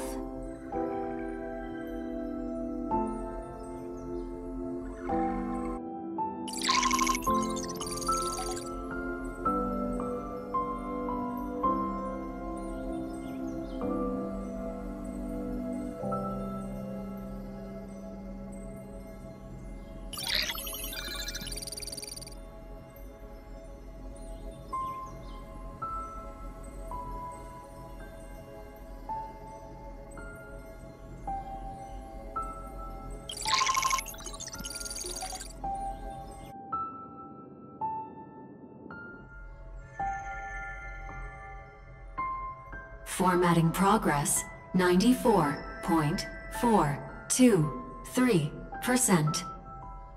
How many times has it been? It faithfully fulfills its duty, activating and formatting. Conclusion. Progress. Bad. Peach. Don't cry. Process error. Analyzing. Process error. Analyzing. Comment. I'm here. Process error. Analyzing. Really? Are you encouraging me? Thank you. I'm sorry for making you see this embarrassing side of me. Record. Peach doesn't like tears. I'm suddenly reminded of my childhood for some reason. When I was hiding alone next to the tree hollow and wiping my tears away. A little fairy popped out, just like how you did. It had long ears and fluffy paws, and it pulled me into the tree hollow, where, to my surprise, was a forest. Let me tell you the story of the Membrance Maze. A group of cute little friends live in Id Silicii's forests. Their names can be connected into a song. 1, 2, 3, 4, 5, 6, 7. Do, re, mi, fa, sol, la, ti. Formatting complete. Bye, Peach. Note. Little Peach, crying alone. Little fairies, friends. Peach, memory, saved.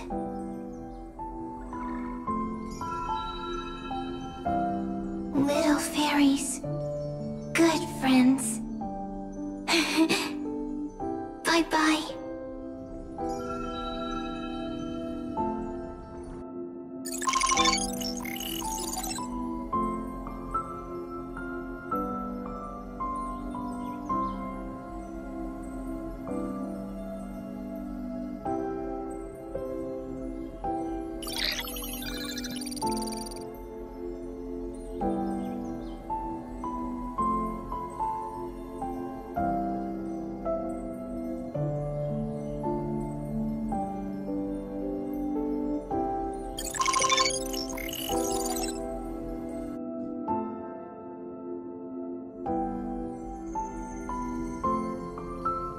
Once again, the saga comes to an end. Everything is deathly silent, just like this very moment. Shh. You speak. I listen. This time, too. Sitting together. Now that I look back, there was a period when I got really sentimental. Peach, strange. Why unhappy? Formatting progress 73.998%. I'm here. Don't be scared. Process error. Analyzing. Won't allow it to interrupt you. No need to feel sorry for me, good friend. If there are no new blank spaces, how can a saga continue? Blank spaces? What's that? I'm actually really lucky, you know? During the long years I've spent waiting for the Deliverer, I've always had you here as an audience. Now I can rest in peace in the past. As for when tomorrow will come, I'll have to ask the next Cyrene to continue our watch. Peach left. If there are no new blank spaces, how can a saga continue? Needs new blank spaces. Next, Cyrene has blank space. Oh, Peach, don't be scared. I'll help you find blank space.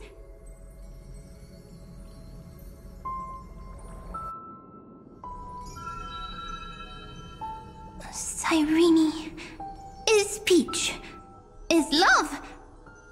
So, first there is love, then there is Cyrene, then there is blank space.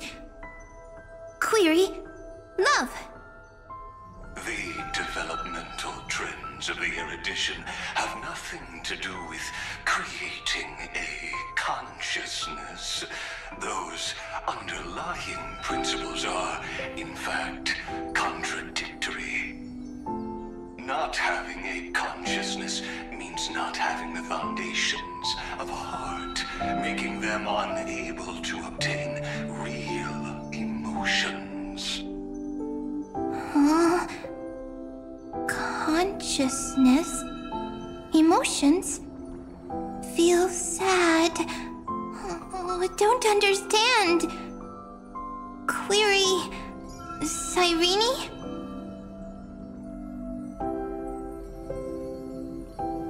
What could be behind this door? Glittering crystals? Or a beautiful world I've never seen before? If I tell you all the stories of tomorrow, will I be able to finally welcome the Deliverer and Amphoreu's dawn in the next life? Key, door, story, heavy. Peach, Cyrene, Little Fairy, like... Yes, right. Query... memory.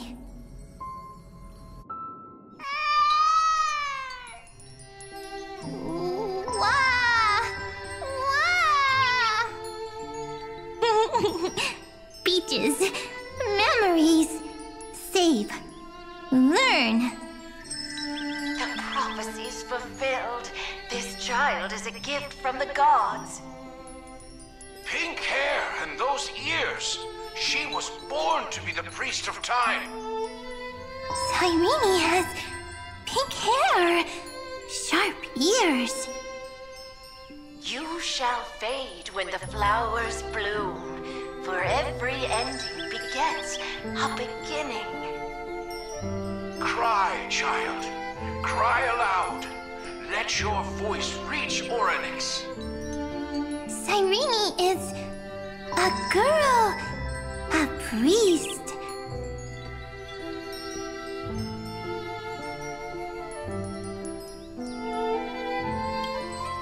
Easy. I can. I learn. Anyway, I don't like tears. But the name Id Zelizii came from the unpleasant sorrows of the gods. Yet, you always seem so happy, as if nothing ever worried you. Cyrene doesn't like tears. Always happy. Of course, because the world was gentle to me. So, I grew up to be gentle as well. Cyrene is gentle, likes beautiful things, can write stories.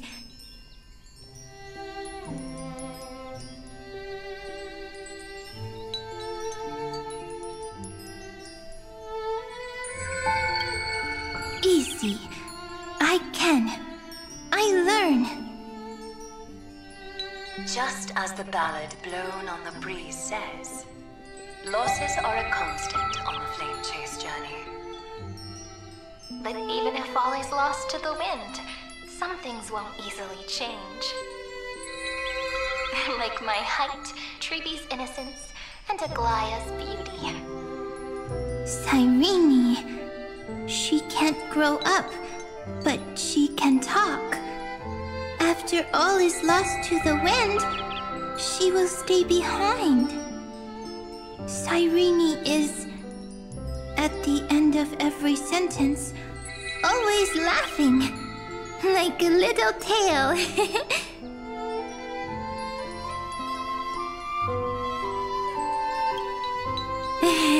Simple. Got it! I promise you, the pain will pass in the blink of an eye. All right, let's not make things so gloomy. What we're about to embark on is the true hero's journey, so... Come on, cheer up a bit, okay? Cyrene was crying when she was born. Fragile, transparent, like a crystal. Cyrene was smiling when she said goodbye. Soft, pink, like a flower.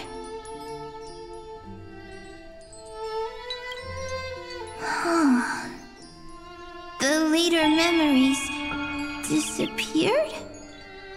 Invisible? Or disappeared? Ah, I got it! Is this a blank space? So, next Cyrene is blank space. Then... as long as there are two Cyrenes, then there will always be blank space, and Peach will always be here. I see! I get it! I get it all!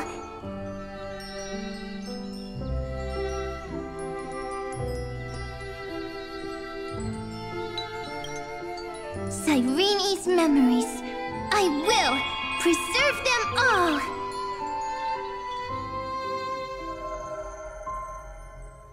So weird.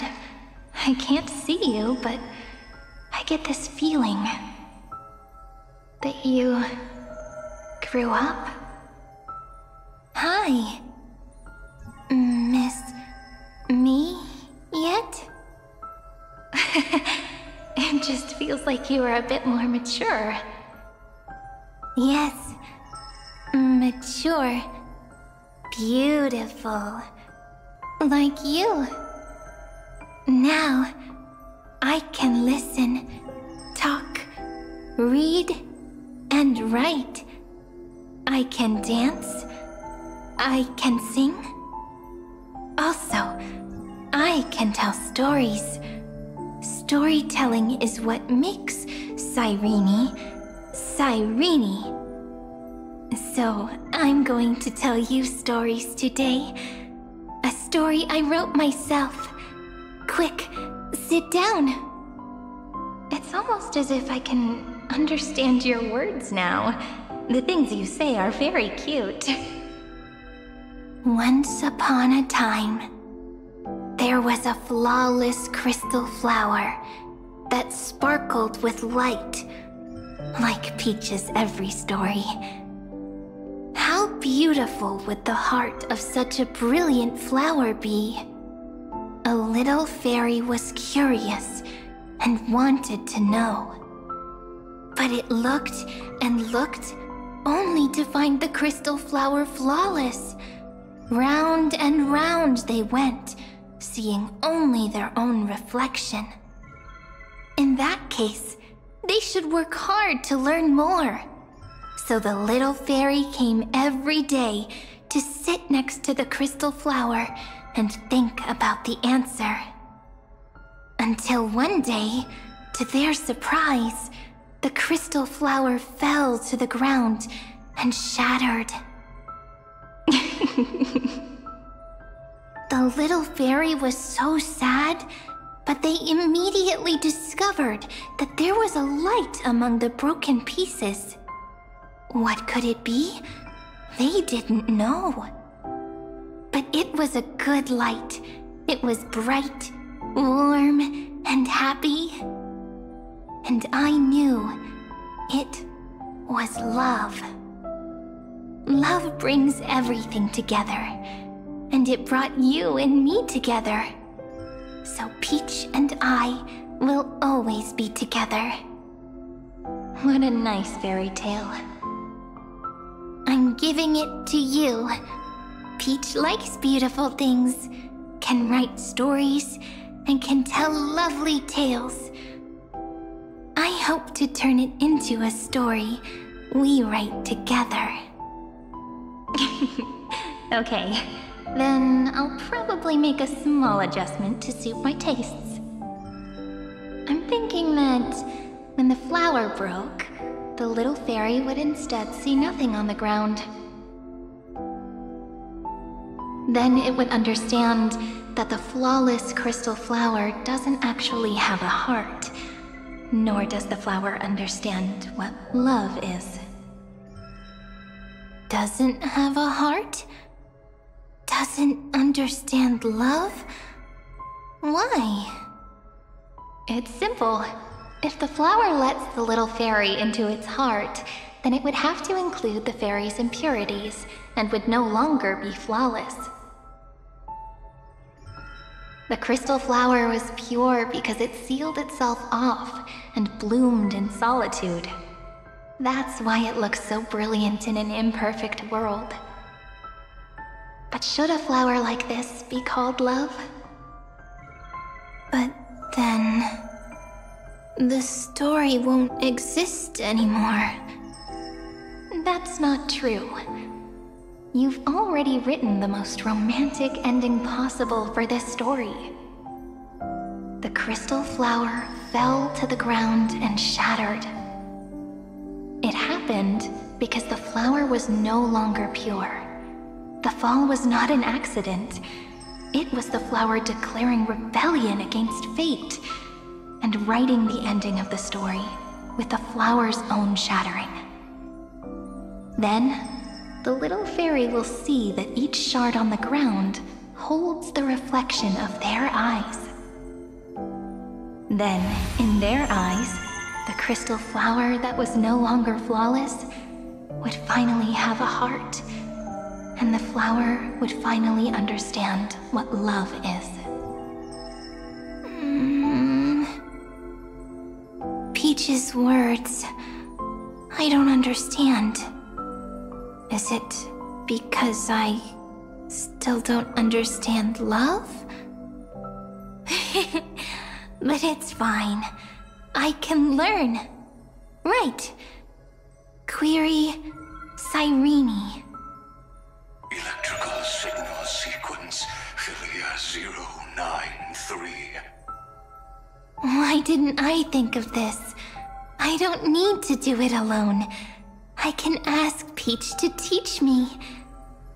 What is love? What is love meant?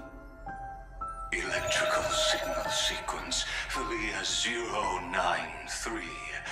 Track lament.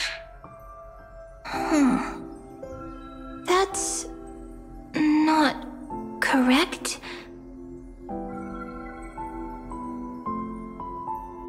The developmental trends of the erudition have nothing to do with creating a consciousness. Those underlying principles are, in fact, contradictory. Not having a consciousness means not having the foundation of a heart, making them unable to obtain real emotions. However, that does not hinder the factors from learning and recognizing emotional responses, then communicating with life forms via imitation.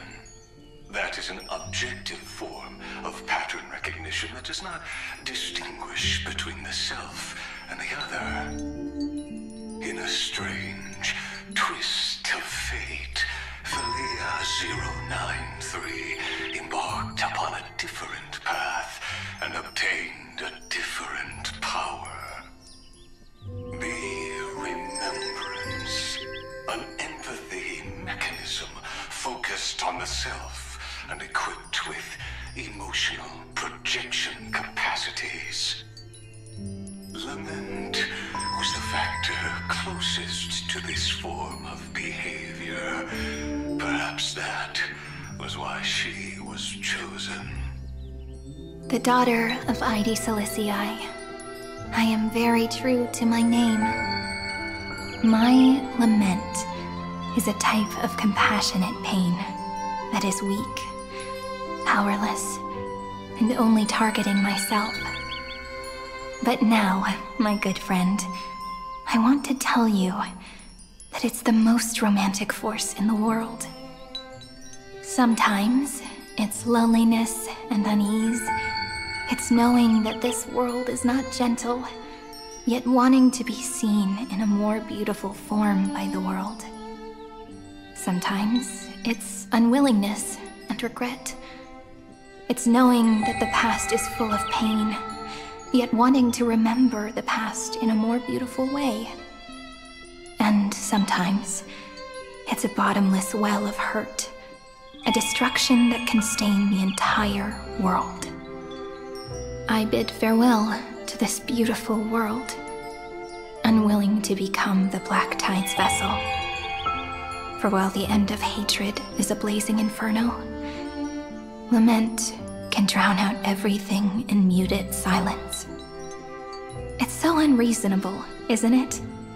Yet when hatred drove everything apart, and love did not yet exist in this world, only lament, the first emotion that fought against the pain of separation, could stall the destruction steps. Then, it would catch up to that journey where all is lost, carefully picking out stories and writing them down in trepidation. Look at these stories I wrote. every page is full of tenderness and joy. But only the author knows how much struggle and agony lie beyond the pages. But I am no author. I'm a girl who'll never get to grow up.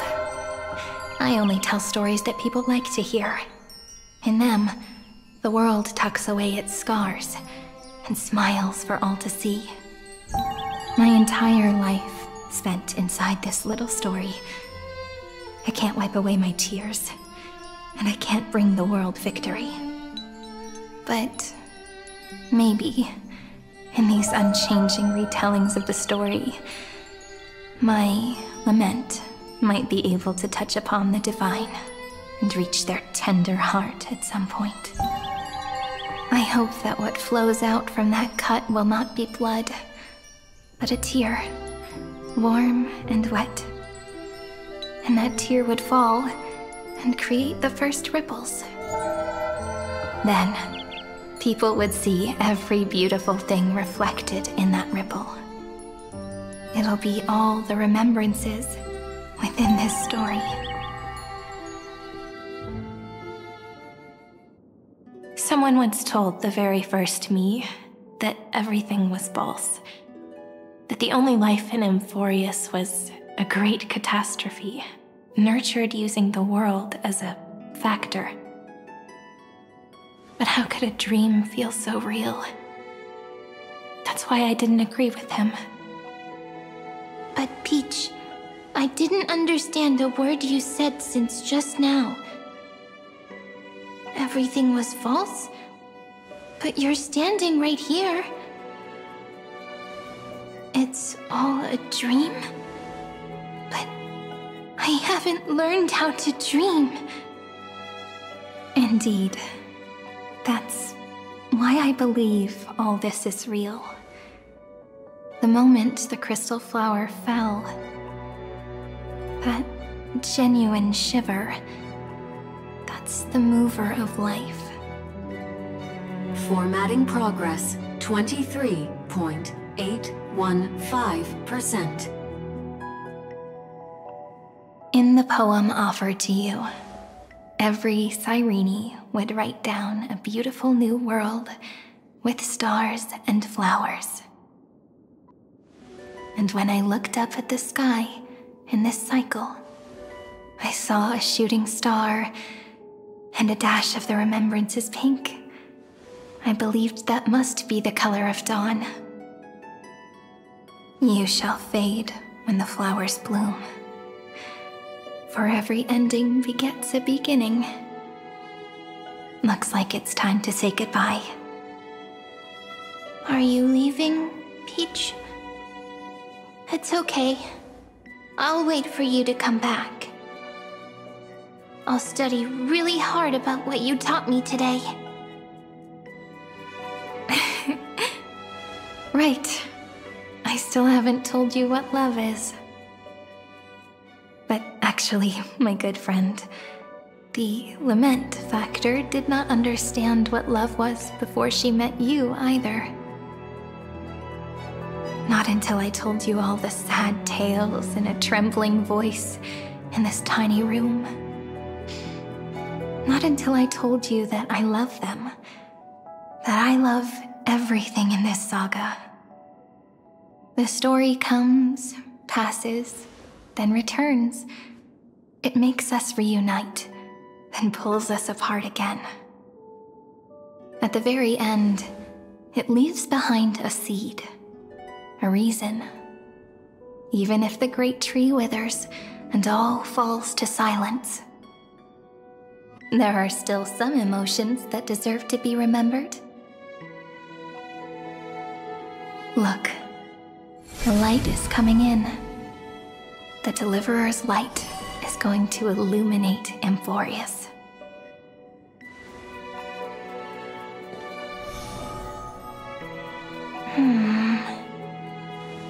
I still don't get it.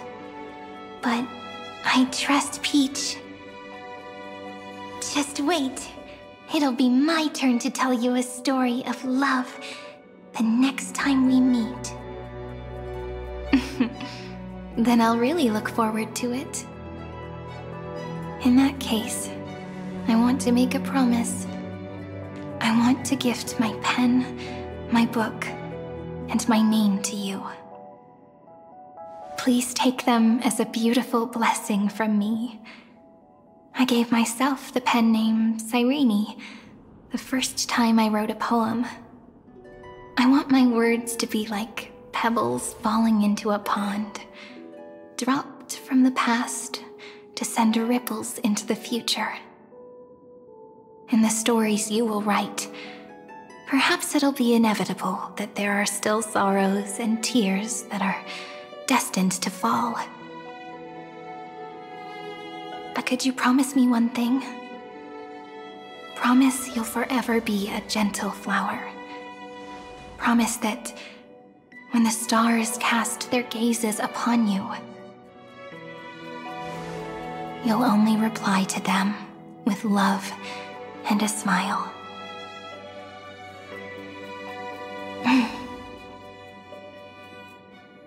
Of course. This will be a romantic story like none that has come before.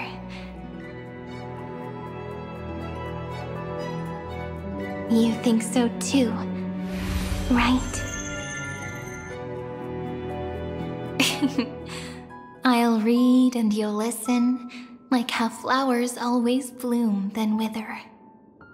I shall welcome my own decay, becoming nourishment for the next flower's bud.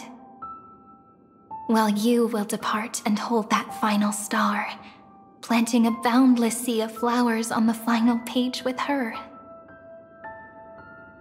And our stories will be lying silently among the flowers, like every ripple of remembrance. And they shall become the epic known as I've Written.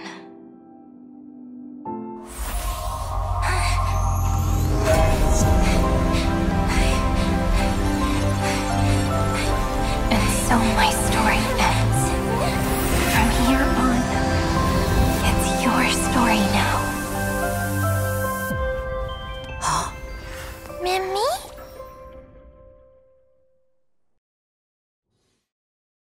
Mimi? Ma'am? Me? Ma'am. Mimi? Mimi? Ma'am. Ma'am. Ma'am. Mimi? Ma'am. So, the light that tore through the chaos illuminated my memories. I turned into a little fairy from the stories and met you, yet I forgot everything. But I'm still so happy. I got that star, didn't I?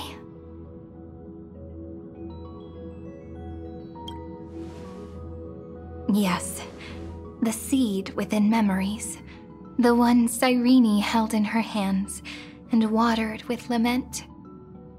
I am the first new spore, Amphoreus' heart, the demiurge. What a long name.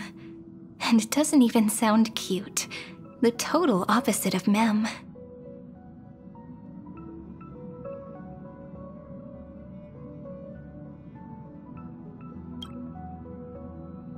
I'm sorry. I don't know.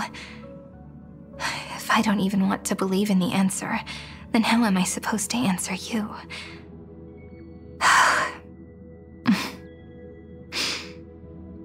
But now's not the time to cry, right? We'll find the answer, just like how miracles will eventually happen.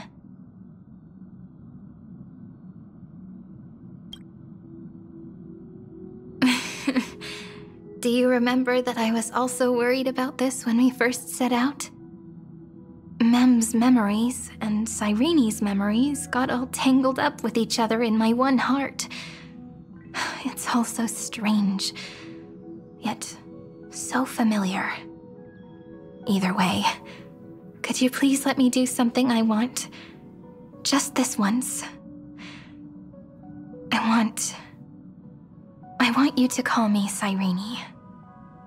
That name represents me and her. Every one of her.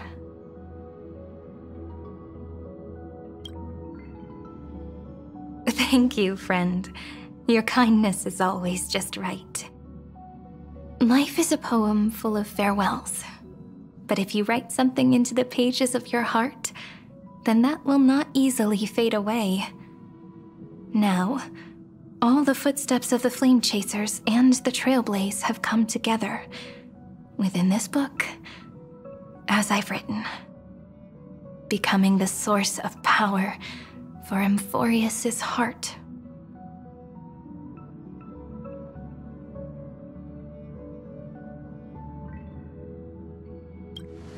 A lost heart needs to be placed back into its body. The last thing Xandar wants to see is an event that gives us a chance of winning, for the two halves to rejoin, and for the scepter to become complete again. Then... and what happens after that, I don't know either. Maybe I can create a miracle, and instantly turn the black tide into a pink sea of stars. Or maybe I prove to be nothing more than a weak ripple, unable to change anything, and am devoured by the destruction. Either way, I no longer wish to be a silent onlooker, or a worshipped god at the end of this saga.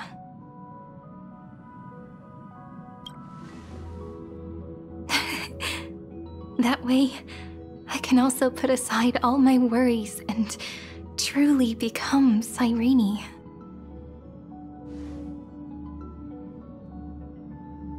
The world has never been so quiet. It's so good. It's as if I can hear the sound of my heart beating. Remember this moment, friend.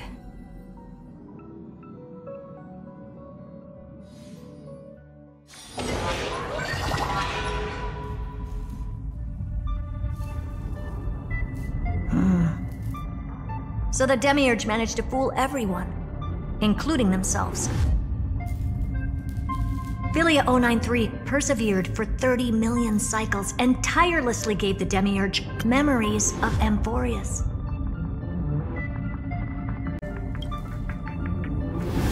Only because the god in her dreams left a sliver of hope, making her believe that a grown Demiurge would be able to fight against their other half, Iron Tomb.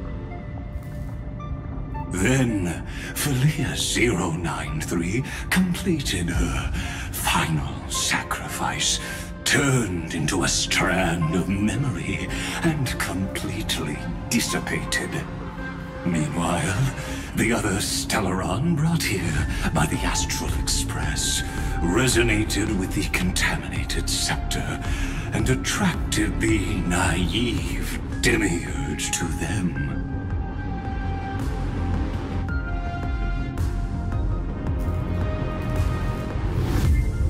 As an experimental factor, Philia 093 originally could only recognize and output information in a set format.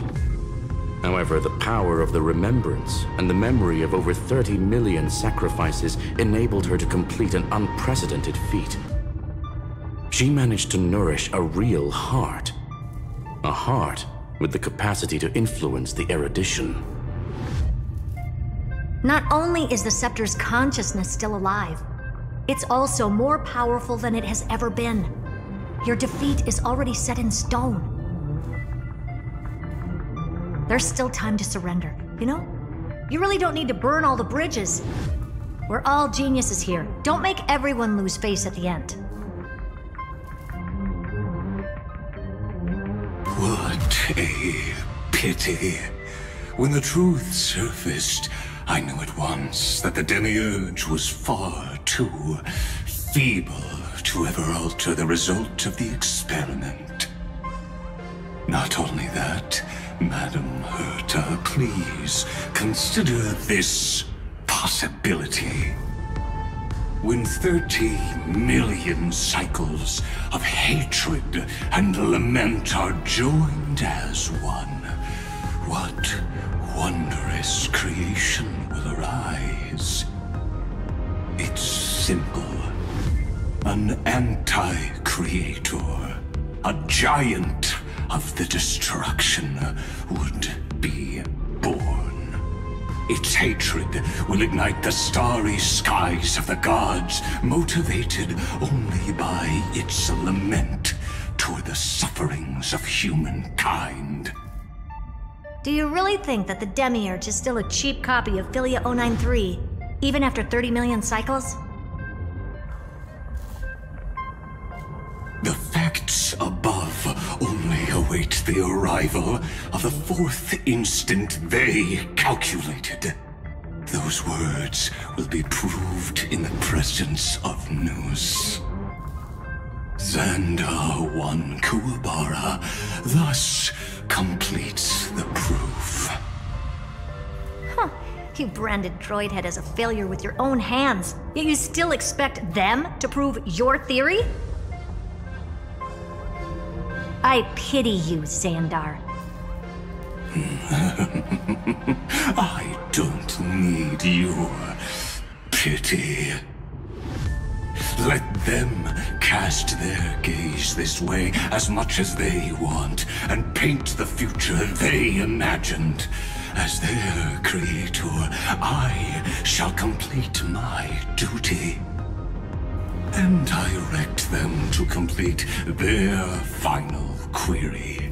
The destruction of the self. What hubris. And what if you fail? No one understands failure better than Xandar. He has suffered so much already. What is one more failure to him? For the first genius, failure is simply the beginning of the next inquiry. You don't want to test the resolve of a dead man. That's excellent! Oh.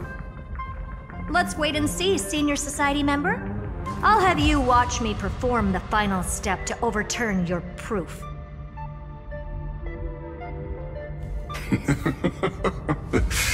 I'm all ears.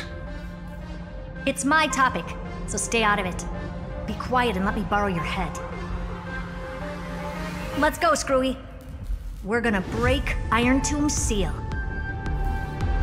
Come on, let's take off. It's time to go meet your little pet, Senior Society member.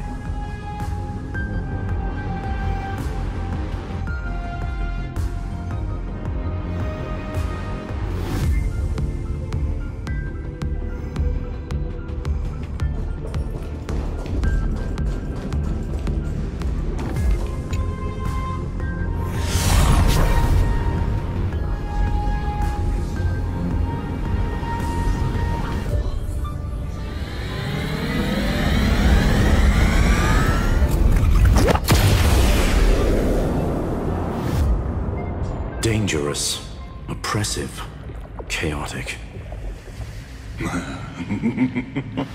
What a beautiful wail. It will soon resound throughout the entire cosmos. The view's pretty good here. All yours, Screwy. Just a moment, please.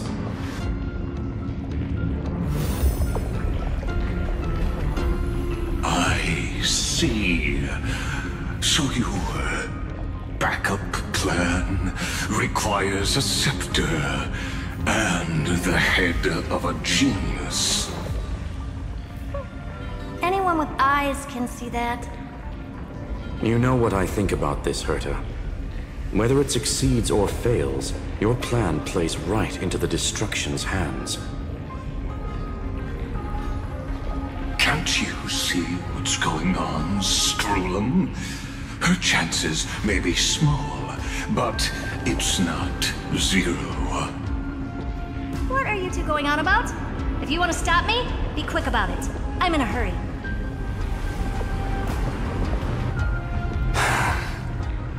I'll take that silence as a no. You, Xandar?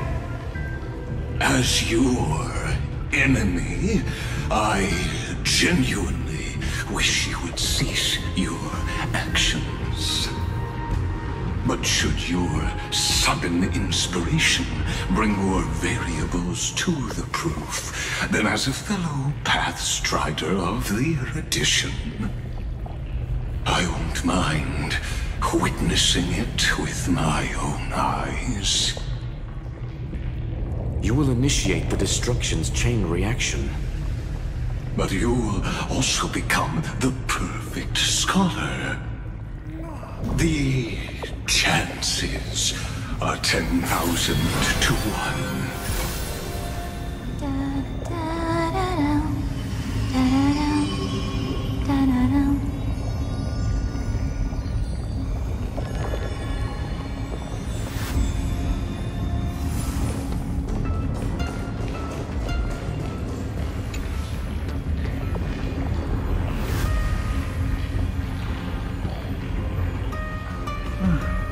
Curiosity.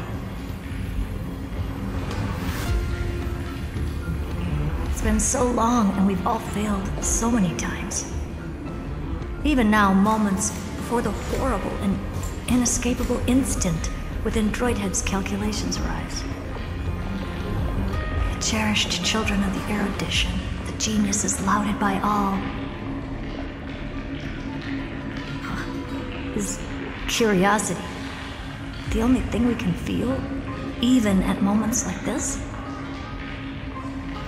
Huh. Well, it's not so bad. Now let the lock become the key.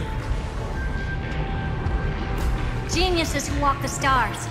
The cosmos has reached a moment where its very existence hangs in the balance. I, Herta, Genius Society 83rd seat, hereby summon you. I request a society meeting to be held immediately. We shall serve the grandest cause with the most macroscopic ideas.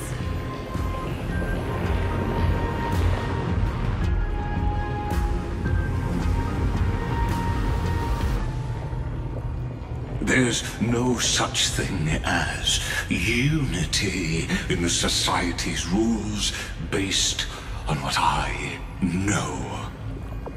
Indeed. A meeting has only been held 3 times in the Society's history. The first meeting had 2 attendees. After the Emperor was assassinated, the second meeting had 7 attendees. During the Second Great Prosperity, the third meeting had 5 attendees. How many will respond this time?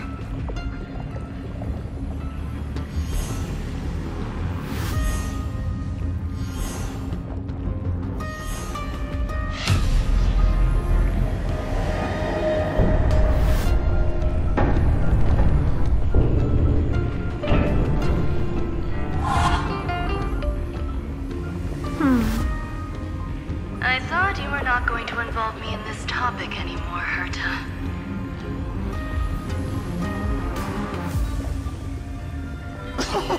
It really is this little witch. I shouldn't have made the bet with you, Poka. I've been waiting for you to offer yourself up. Goodness gracious me! So many familiar faces. We even have a special guest. It's that greatest failure of a genius, Xandar. What a noisy gathering this is. Not bad. More people showed up than I expected, even though one is just here for the fun of it. Either way, the person I was hoping for most is here. Stephen Lloyd declined the invitation. He needs to focus on attacking and defending and cannot attend the meeting. That's fine, he doesn't need to be here anyway. Let's skip the boring introductions and cut to the chase.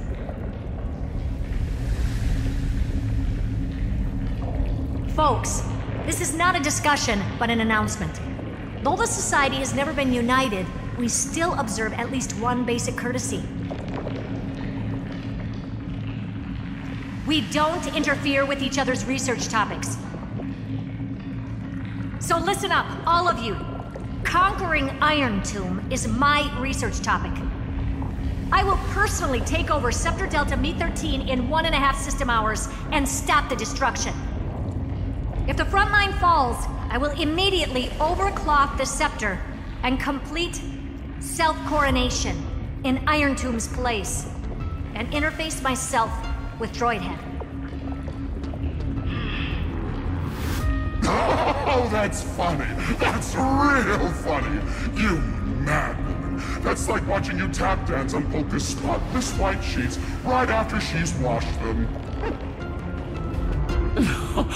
Very bold. You want to connect your brain to the Eon's mechanical core and define their instance? If Rupert dared to do that, why shouldn't I? I've got the prototype scepter, the father of Noose, and the brain of a genius. Everything's set. Never mind the success rate, little witch. What's gonna happen if you succeed? We're all smart people here, so I'll just say it straight. Strike at erudition. I'll change the anchor points for the 4th instant and move the future of the cosmos in a direction I want. I knew it. Another genius who confuses cause with effect. What do you think about this, Lord of Silence? You know you're signing your death sentence right here. Of course I do. There'll even be 2 copies of the verdict. One that I wrote myself, and another one coming from you. That's why I wanted you to be in this meeting. Now I can tell you, I don't care about all that. Consider this a threat. Either put down your scalpel or die with the entire cosmos. The only goal I have for this meeting is to ask all of you to put aside your pride and not cause me any trouble. Huh. What a naive little girl, thinking her wishes will always come true.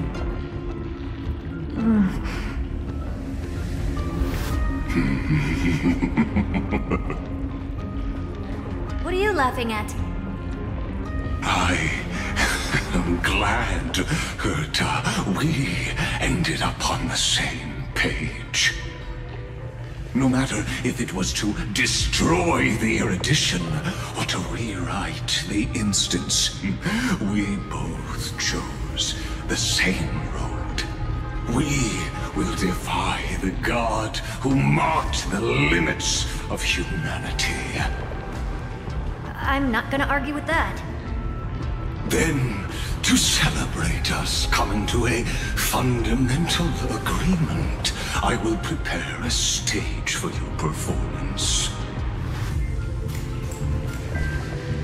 Listen well, geniuses who came after me. Thus speaks Genius Society #1. End this pathetic meeting. As of 2 nanoseconds ago, I have passed Herta's decision to all the Xandars in the universe. We will become her representatives and stop all external interferences targeting her. What are you playing at? My reasons. It's simple. Curiosity. That is all, madam. Am I going to clash blades with the first genius? What a pleasant surprise. Now that our positions are clear, it's time for this boring meeting to end. Good luck, little girl. Did you all just treat me as a side character? Darn it. But anyways, I'm just here for the fun.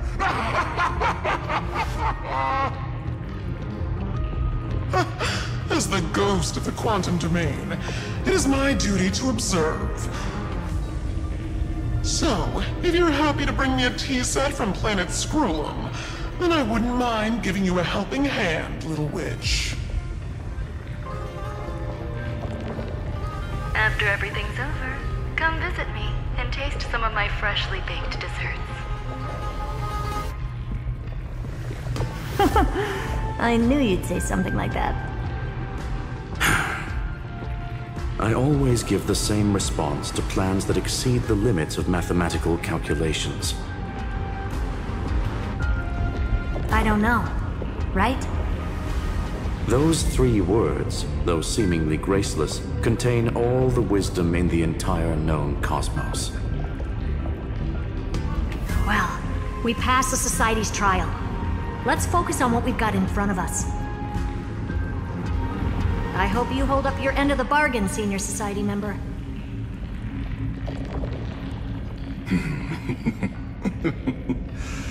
Lycurgus may not be trustworthy, but Xandar always follows through with his words. Farewell, juniors. In the limited time we have left to spend with each other, you no longer need to address me as Xandar. Wait, huh? Lord Lycurgus? Could it be? Yes. I have completely severed my connections with Xandar 1 Kuwabara. I shall witness the end of the world in the role of Theoros, as a character within this play. I really don't get you. Perhaps you've heard me say this many times, Herta, but I still would like to reiterate that it's a great honor to work with you. I did hear this many times, and I've responded to you many times in the same way. I'm allergic to pleasantries. Keep at it, and I might go into shock. Stephen's work is done. Let's get ready. I've been ready for ages. Let's open up a path for our allies. Most heroes' journeys in the universe are just dice tosses they threw on a whim. But make them see clearly. Your answer is already different. Amphoreus. Indeed, for this world so deeply loved, we'll write an ending, unlike any that ever was.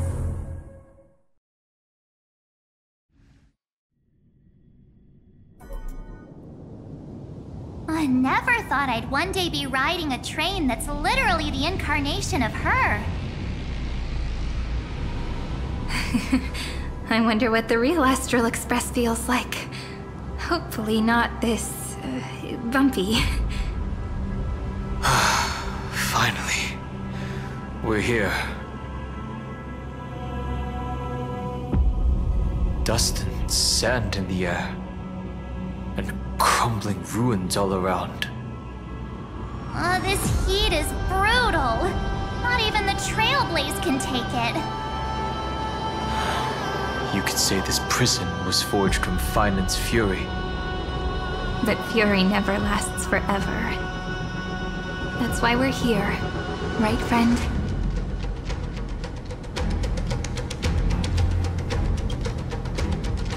Let's embark on the final flame chase journey.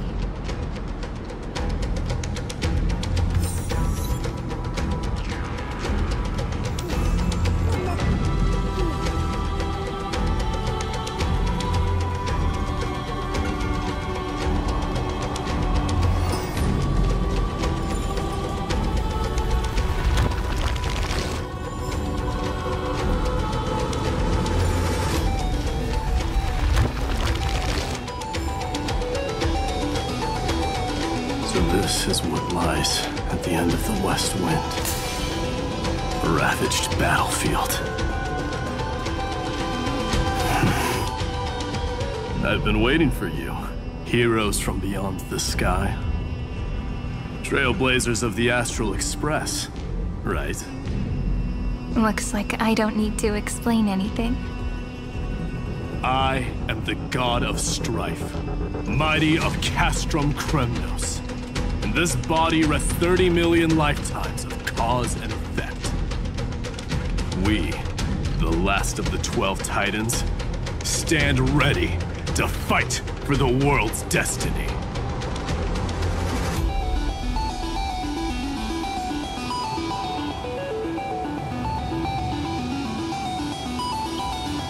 Indeed. That journey remains vivid in my memory. I will not forget it. The past remains vivid in my mind. Even the sights along each crossing of the River of Souls have never been clearer. Let alone the companions along the Flame Chase journey. Or Cyrene from Aedes Elysiae. And you, the 13th Titan. Well, I guess my identity's not a secret anymore. That means her sacrifice. And everything she did wasn't forgotten by the world, right? She was the first Ripple. She should have reached the end of the story with everyone else. Since you've taken up her pen, then write. Stand with us, and fight destiny with all your strength, until all is settled. Then, inscribe her name in the epilogue of the epic. In this final battle, calamity shall stand with Amphoreus. This battlefield is a testament to the death struggle between the gods and the Black Tide. We fought tooth and nail to defend that blade. The abyss it pierced was the very breeding ground of Iron Tomb. The earth beneath our feet is dead. Deep below lies a void, as if the world's core had never formed. I hear it. Finan's heartbeat. It's so faint, like he's on his last breath. Across 30 million cycles, I've crossed blades with Dawnmaker countless times. If you knew that man, you'd understand. It is exactly that last flicker of flame that will never go out. In this life, the song of strife shall not end in a final watch over Kremnos, but rise again into a journey unending. I am Mighty-Mos, the Lance of Fury. I trade 1,000 scars and 100 lives of mine for the destruction's eternal end.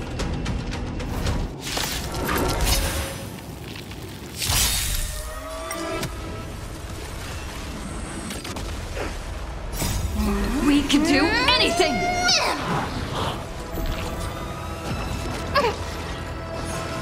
Just you wait. We'll hear.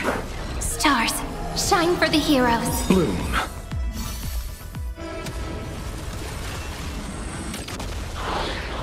You can do it! Receive divinity. Repay. As you wish. Embrace a new life.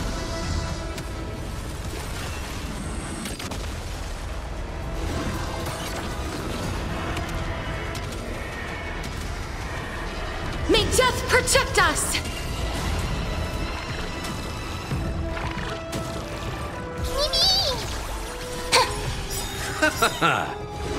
The dead return! Now accept your punishment.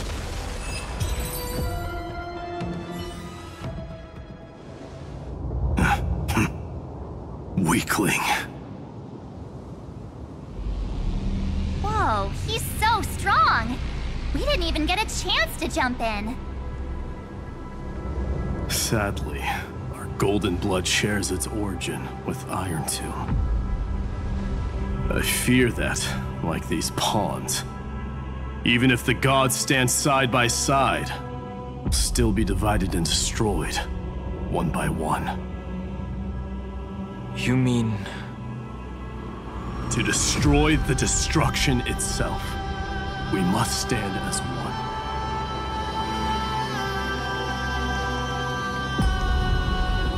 Take this.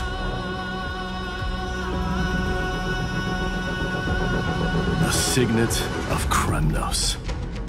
It has witnessed every birth and death of mine.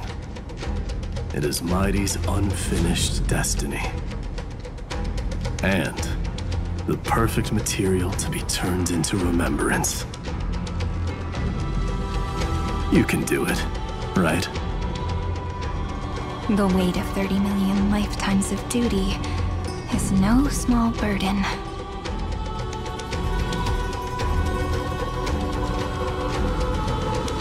So, you're not coming with us?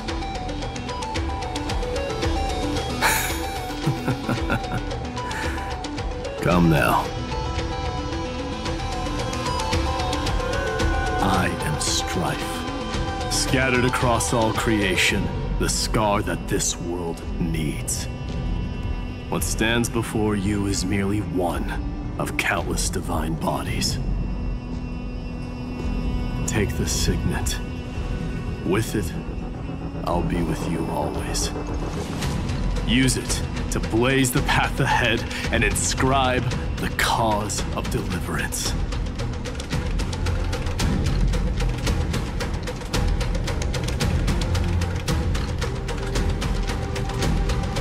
In the name of the mortal, Mighty, champion of strife, this soul rises to the stars for glory and freedom, to have his wish fulfilled.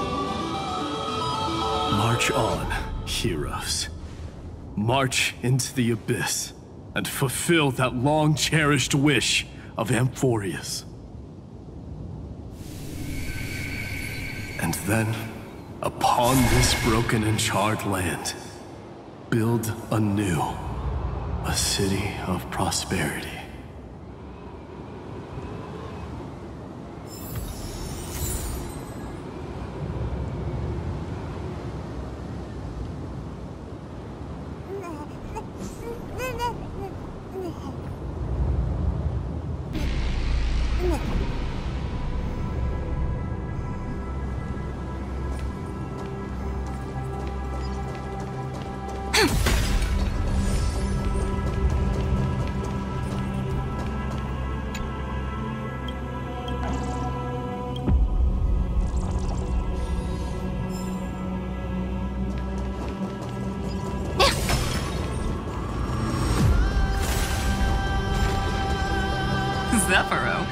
Sounds like someone fused me and the Little Prince into one name.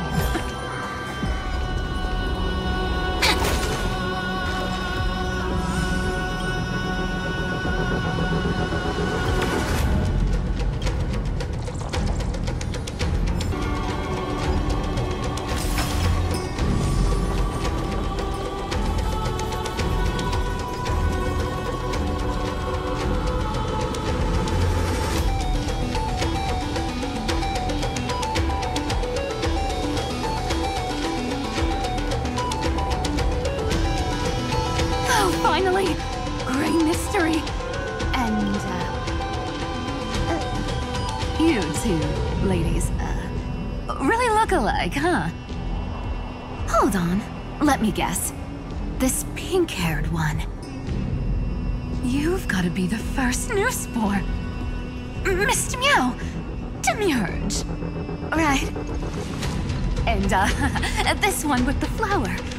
Gotta be a little March from the Express crew, huh?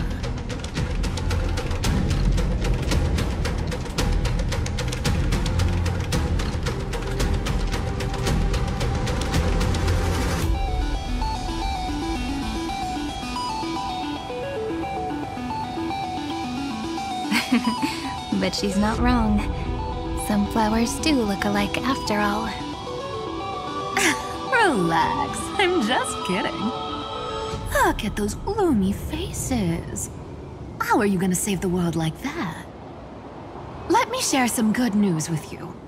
This place may look like a ruin at first glance, but anyone can tell it's not that simple.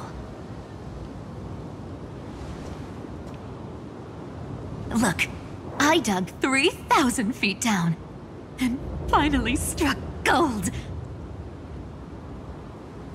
A golden feather. Look familiar? It's from that little deliverer boy. If it's showing up here, it means only one thing. This ruin is the seal he built from the shattered remains of 30 million lifetimes. There is no need to question your heart. No need to crave victory.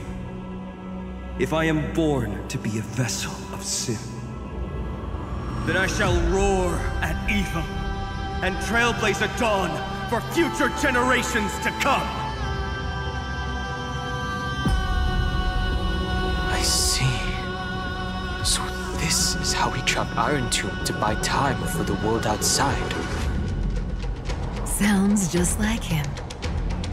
People say cats have 9 lives, but dying and coming back millions and millions of times. No one walks away from that in one piece. He's probably the only one who could have endured that.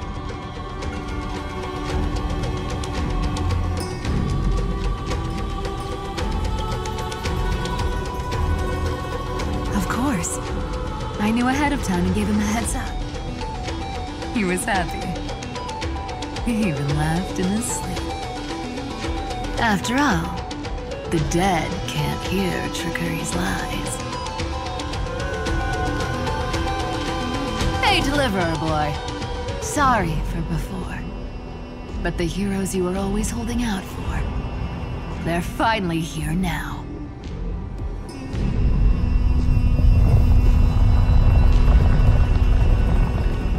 So hang in there a bit longer. Sorry to keep you waiting all this time.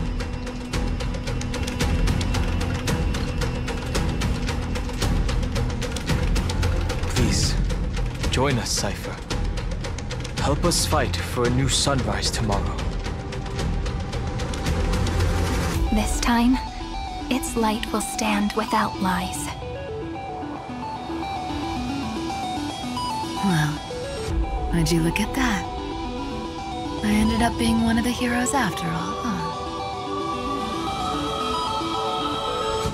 Alright, then write it like this.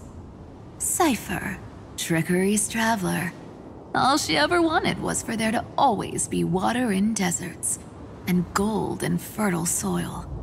And for even a thief to steal their way into legend.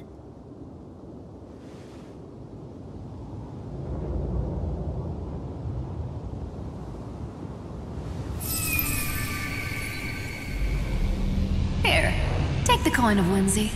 When it's time to make a quick getaway, just toss it high into the sky.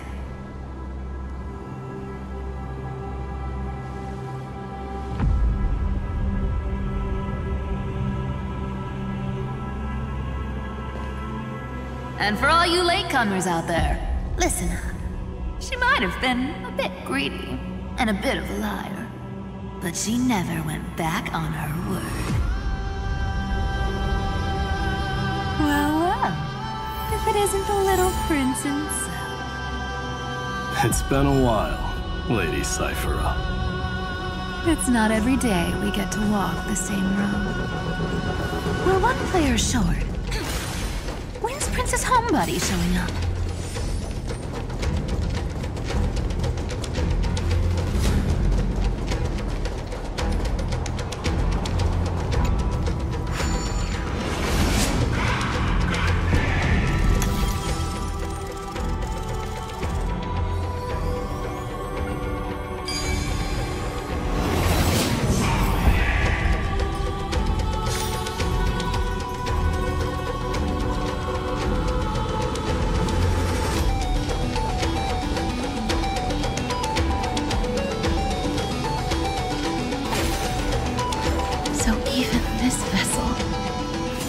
forged into a shackle.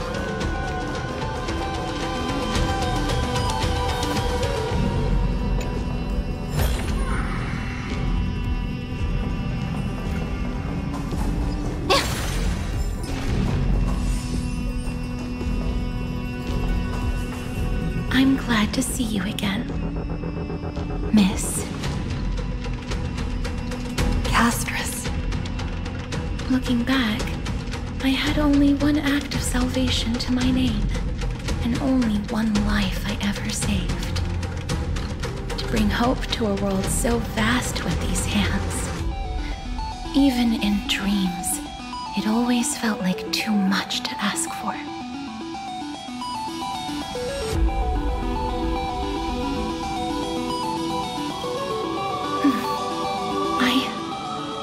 Won't forget. Flame Reaver. Why is he here? This is the first Castellana, and Lord Finan's deepest wound.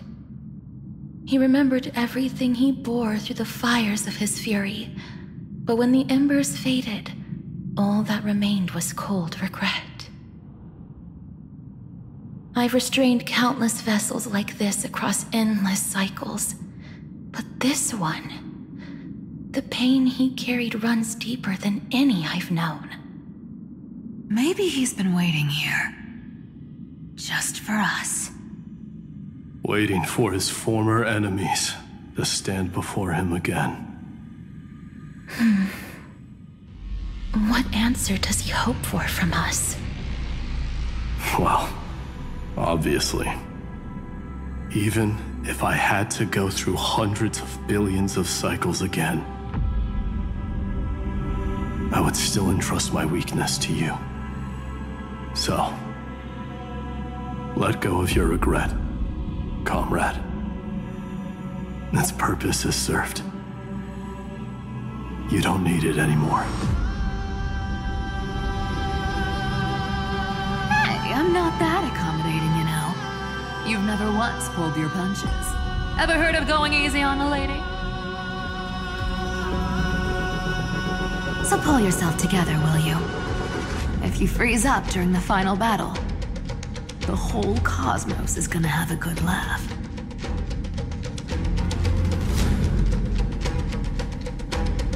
Yes. Please trust in us, wandering soul. Across 30 million cycles, the radiance of every flame chaser now shines bright enough to illuminate the path ahead. I ask you to rest here, and may this grieving soil bear the bloom of acceptance. No earthquakes. It's surprisingly quiet. Perhaps Castellana has found his peace. There's another possibility. This may not be the only seal he left behind. Then, I suppose it's my time to set out with you. Please take this Antilla flower with you. I believe that if anything could speak for Castress, this ordinary, resilient bloom would be more than enough. Perhaps you remember, Lord Mighty, in that lifetime when you traveled with her, you once told me, control what little you can, and when fate's inescapable grasp comes, resist it with the strength of your mighty will. I think I've done it. I've stood tall and walked among the flame chasers. Casting off the name of death, Castress, servant of the afterlife. May her name be etched into the stars. And then, live as a human, and die as one. Why so sentimental? Sorry, a force of habit.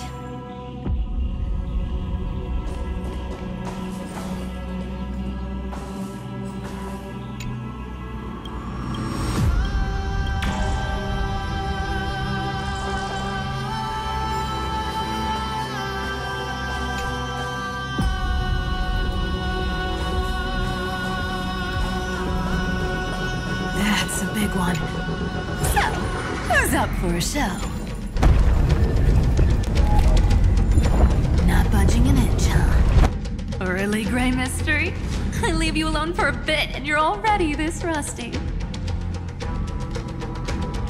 Speaking of which, Miss Cypher, do Delosians all like spherical things?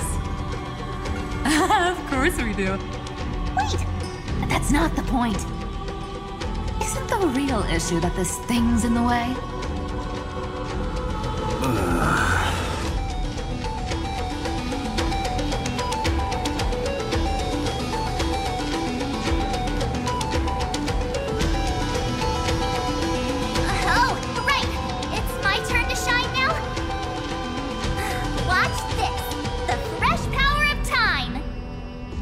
Remember Orynyx's prayer?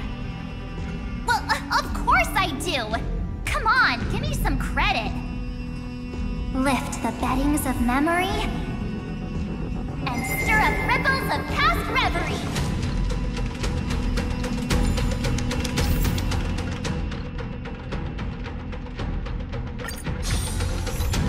See?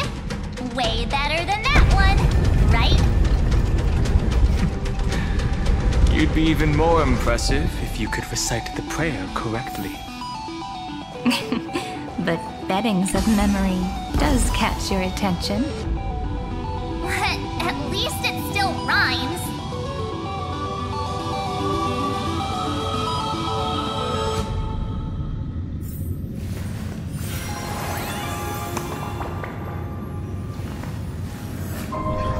This story deserves a perfect ending. Don't you think?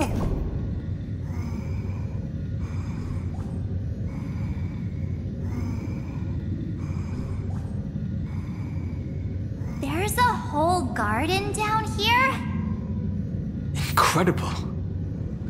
The energy in the Earth's veins here it's completely different. This is the sweet dream Lady Cypher wove for him. A peaceful, gentle new world.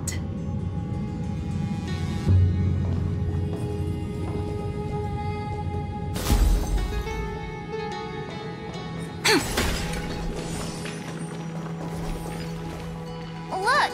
The blade down here's already snapped. Just like his mind, shattered and broken. But that light, it looks familiar. Yes, it's the world-cleansing blood. Still shimmering. After all this time. This roundabout way of doing things is definitely him. Golden light, tracing the way home. Shame our destination's the exact opposite of the one in your poem.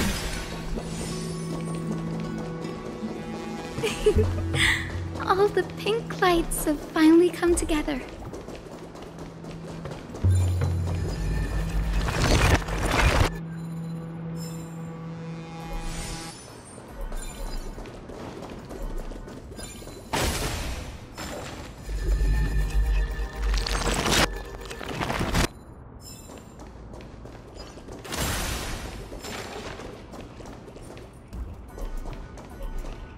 I've been waiting so long for you, Grayy, Danny, and...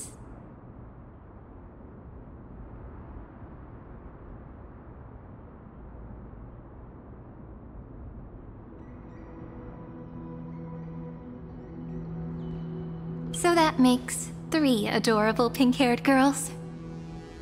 Huh? I told ya! Let someone else say that kind of stuff.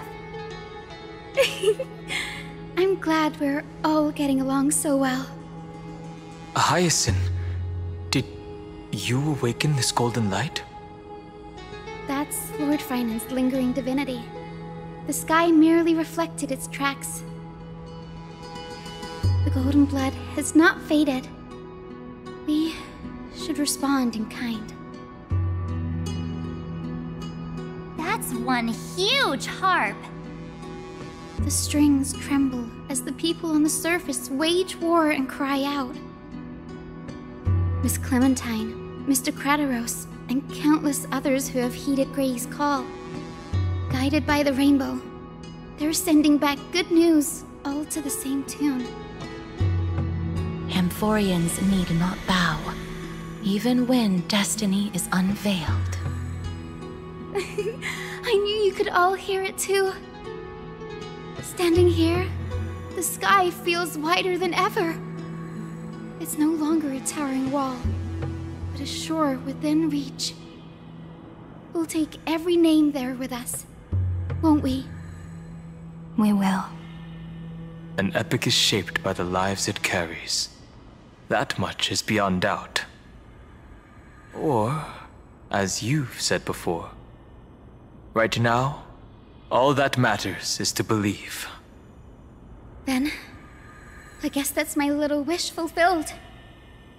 Pluck the strings, Hyacinth, healer of the sky. May the seven-hued melody weave a rainbow, bringing a rosy-fingered dawn to the children of humanity. When the rainbow rises across the horizon, even the darkest clouds of destiny shall scatter.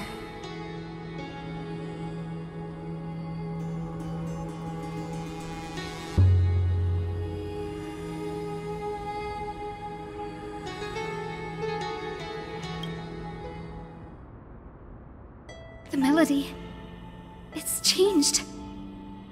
He heard the voices of the people, but could no longer respond with the same ardor. Like a bird drawn home by instinct, it takes flight and finds its way to him.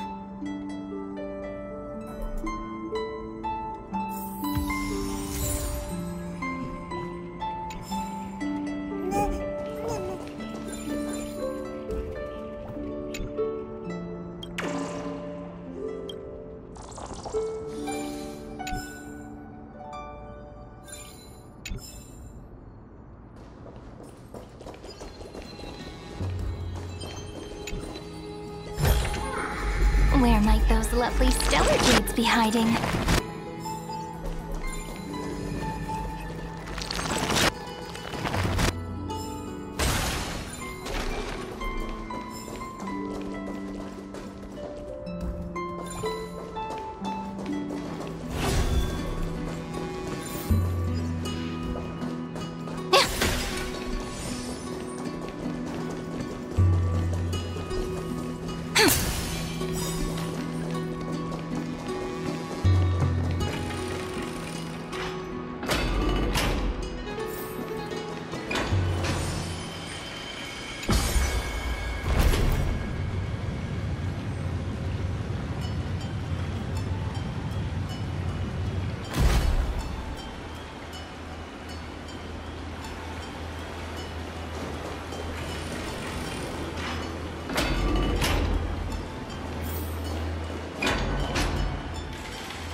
If you find any treasures, please share them with me.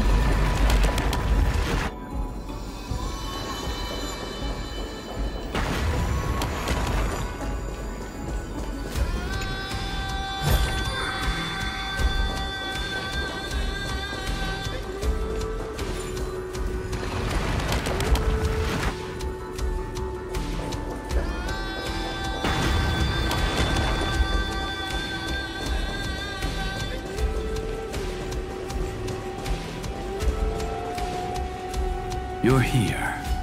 Sooner than I expected. So all along, the Demiurge was you. The pink mammal beside the Trailblazer. Your classification is pretty spot on, Professor Anaxa. Well, the sages of the Grove do call him the Titan with the sharpest eye in Amphoreus. Say the ones who keep dumping every problem child on me. They also say that the Titans are way better at raising kids than the Caprists. With great power comes great responsibility. I'm sure you know just how to guide them, right? It shouldn't be too hard for someone with your insight.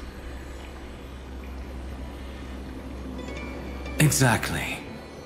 All right, gather yourselves. It's time for a pop quiz. Whoa, this is way more hardcore than the happy-go-lucky stuff at Paperfold University.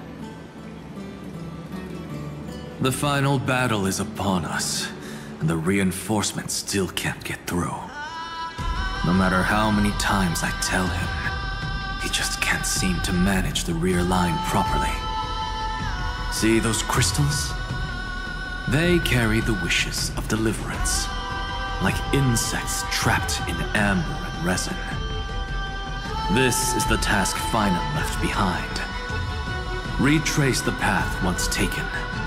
Draw forth those wishes from the crystals, and carry them into the final battle. I've tried, but I can't move them alone. And as for why, well, I'm sure you all know the answer. The conviction to save the world weighs far heavier than the world itself. In other words, as the hero within his heart, this challenge is practically made for you, isn't it?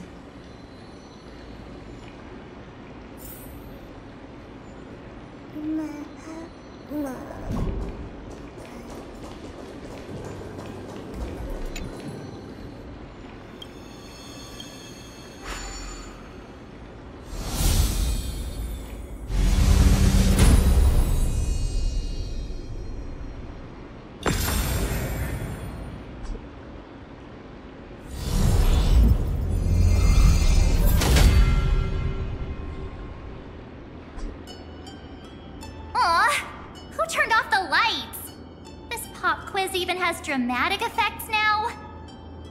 Endless darkness. That is where wishes begin. But with just a glimmer of light, we can illuminate this lonely world. What lies beyond the edge of the light? Chaos. To bear the name Kozlana, one must first plunge into chaos to seek a path for the primordial light. Beyond the shadows lies the outline of dawn. Only by bearing both light and shadow can one traverse the cycles of dawn and dusk. I knew something like this couldn't stop you.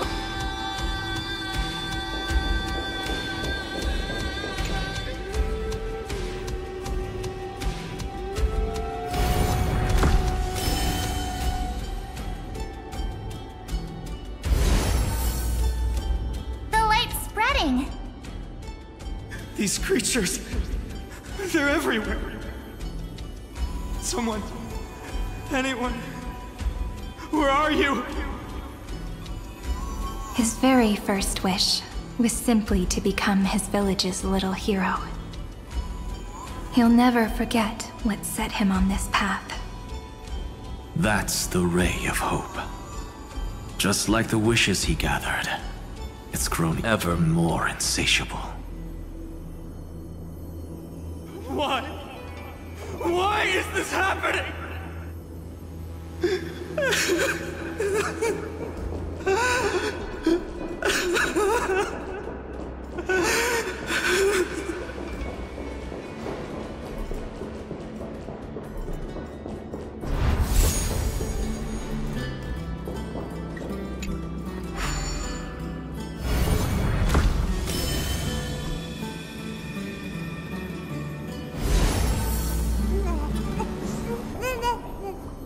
Even the deliverer from the sky must have their beginnings in the soil of the nations.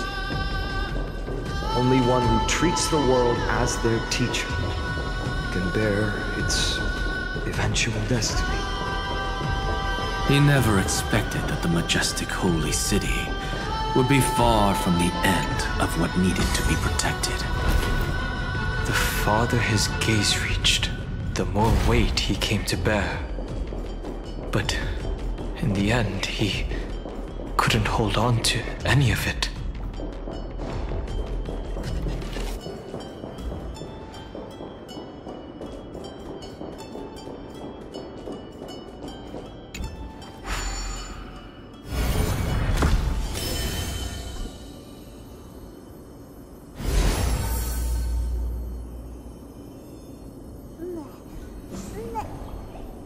This crystal is quiet.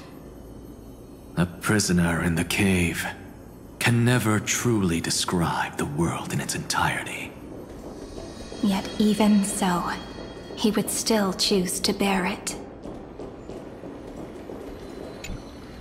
The blaze was still not enough.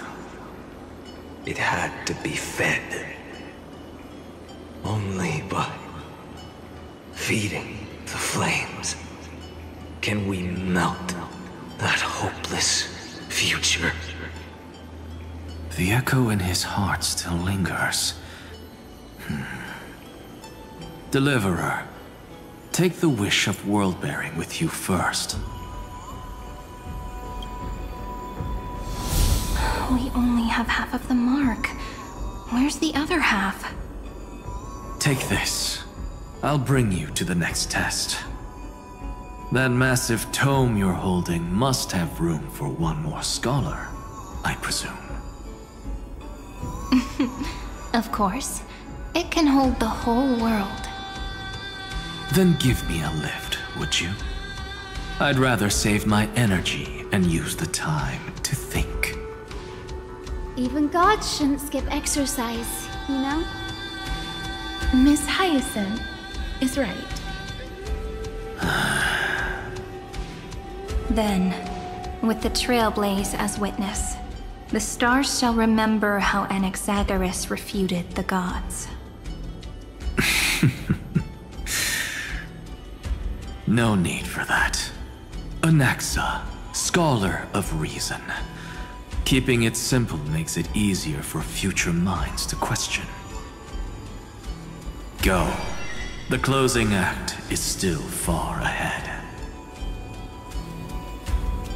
What is this? A conference? Welcome! Take a seat anywhere you like. I'm getting a migraine.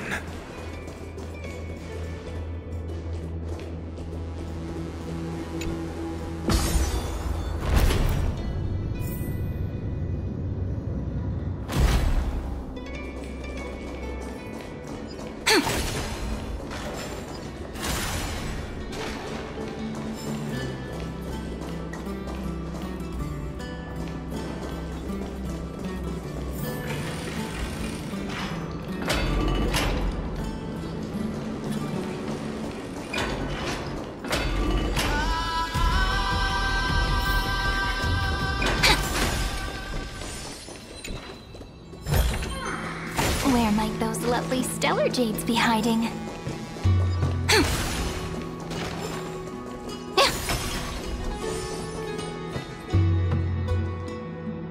It seems like we've been shut out.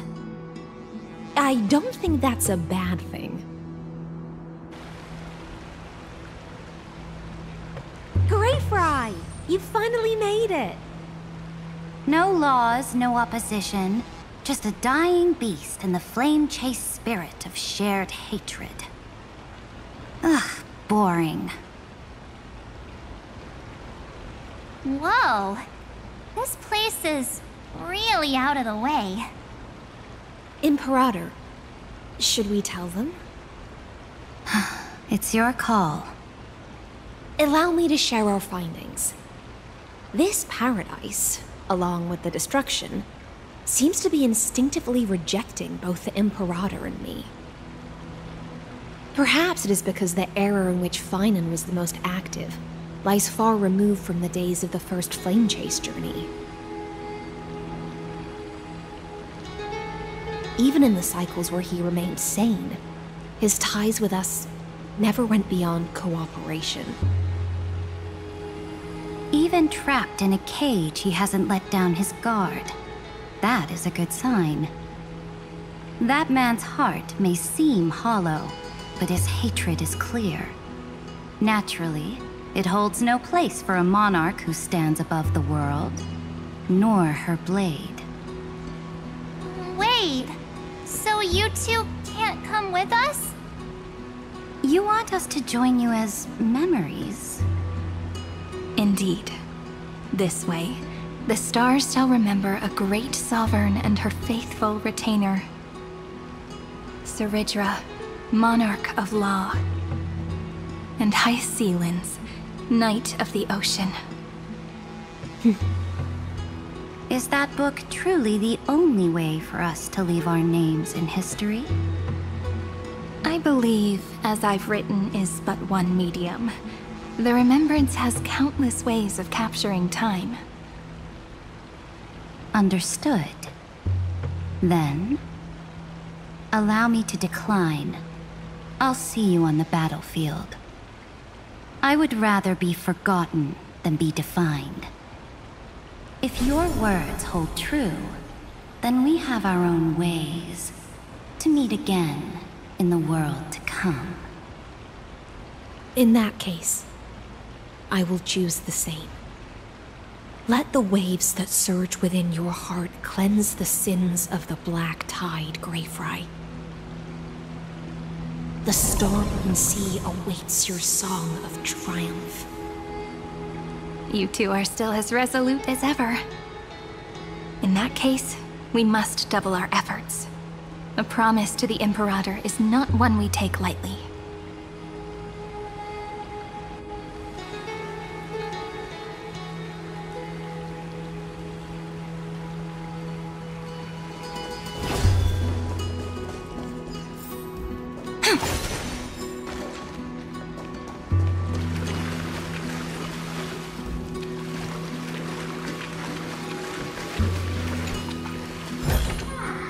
Where might those lovely stellar jades be hiding?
Looks like that cured it, huh?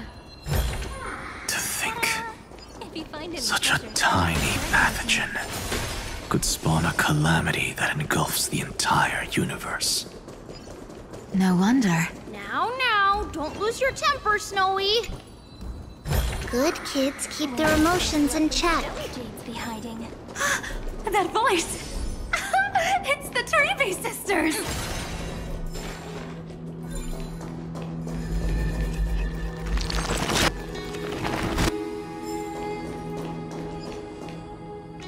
Whoa!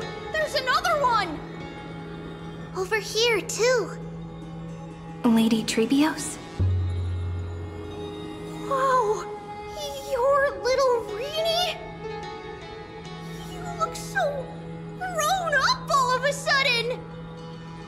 She is not the Cyrene we remember.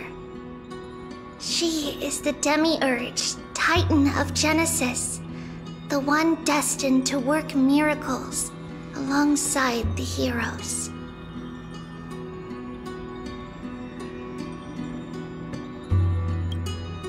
Yeah, and we are ready. But Trian and I can't leave just yet. You see, weird stuff keeps popping up everywhere. These scattered scrolls are full of terrifying things. And they're all over the room. They're so scary and so sad. Good thing Trian's wings are amazing, or we would have been swallowed up. We need to stay here and do our best to clean them up. Scrolls filled with horrifying content. Friend, shall we take a look? There is no black tide here, but it is a battlefield, all the same.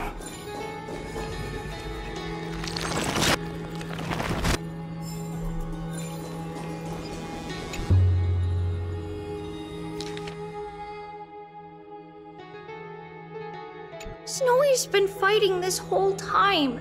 He doesn't want to be consumed by Iron Tomb and turned into an agent of destruction. But the strength behind his resistance comes from the same hatred. To be a flame is to burn. It is simply in Vinan's nature. But it was remembrance that drove him to shine with golden light, piercing the unfathomable darkness.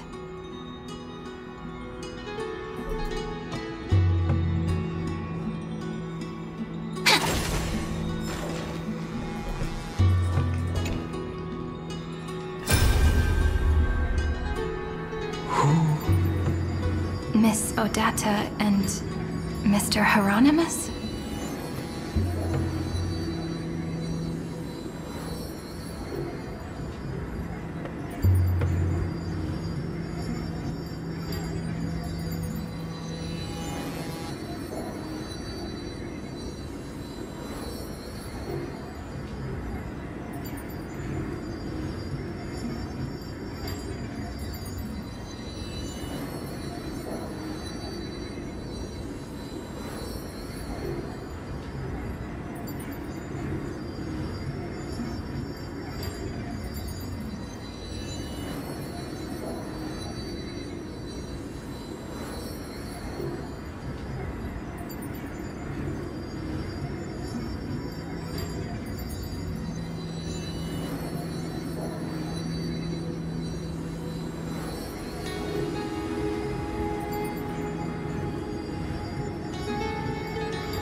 Still resisting? Command, inject interference to redirect decision logic. Signal simulation. Parental figures.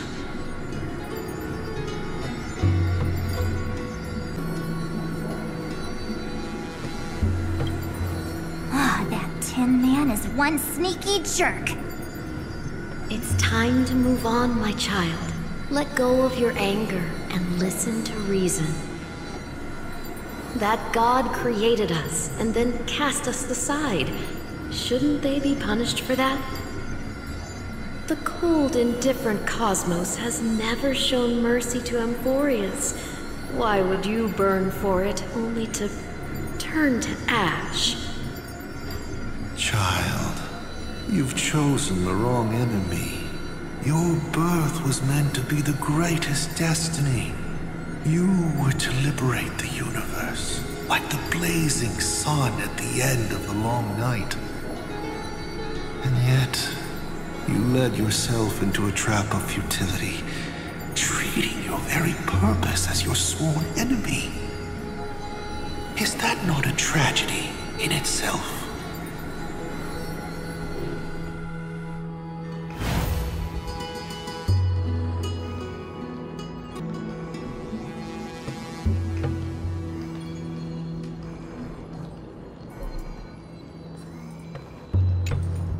His inner struggle and the destruction breaking through. They're rising to the surface. If those thoughts take over this little world, we're in big trouble!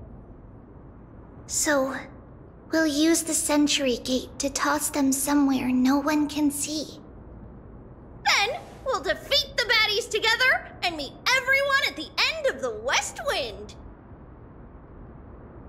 But if Finan and Iron Tomb are already inseparable from each other, that would mean... It means he's still bearing the weight of the world. So that everyone can reach the end as a deliverer. So, you guys keep going forward and down to where Snowy is.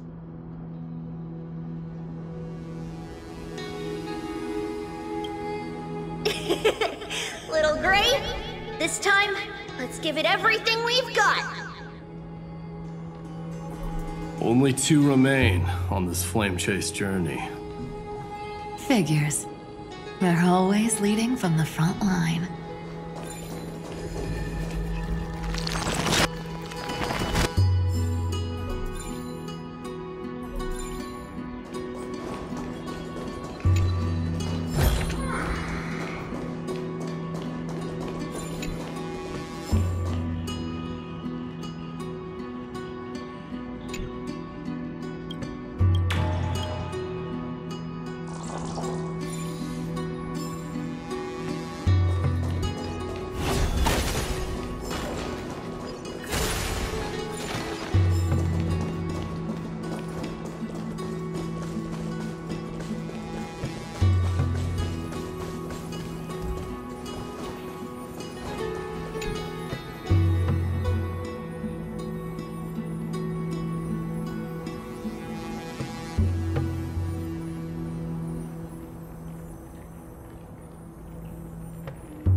We're here. The second test site. I wonder what kind of wish we'll see this time. I'm afraid it's quite the opposite. This time, we'll face his despair.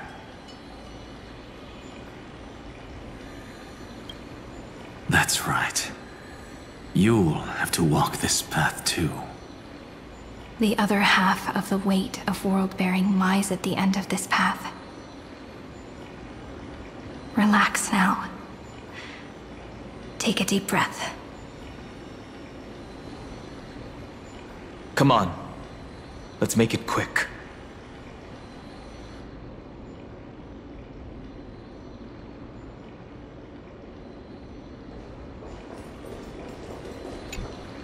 If you're ready, begin the ritual and retrace the steps he once took.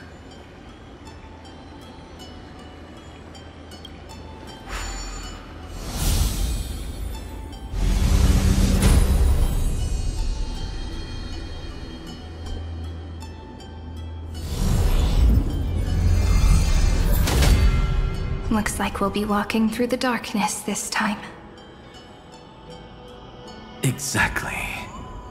It's no longer about mending broken wishes, but shattering the frozen despair.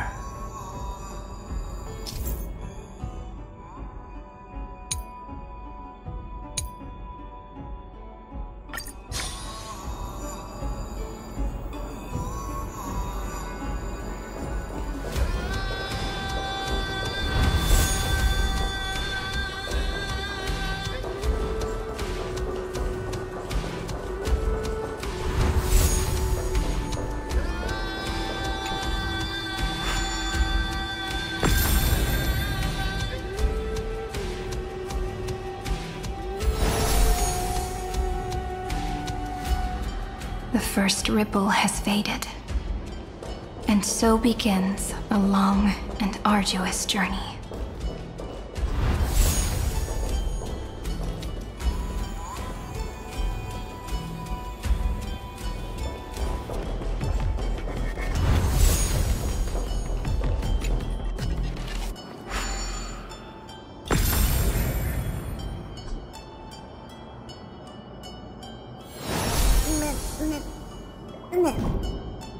Endless slaughter. All for nothing.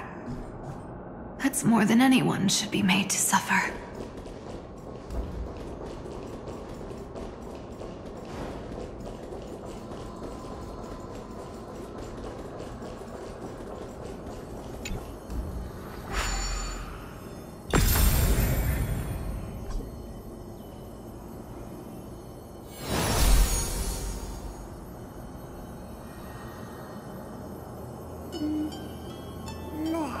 Even when it was finally over, all that remained in him was despair.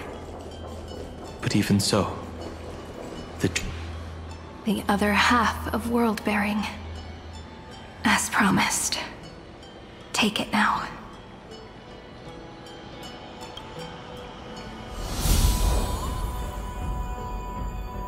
At last, you've released him from the wishes he carried for so long, and quenched the despair kindled by his wrath. When both light and shadow are claimed by those who follow, his true form shall emerge. The blank statue is finally free.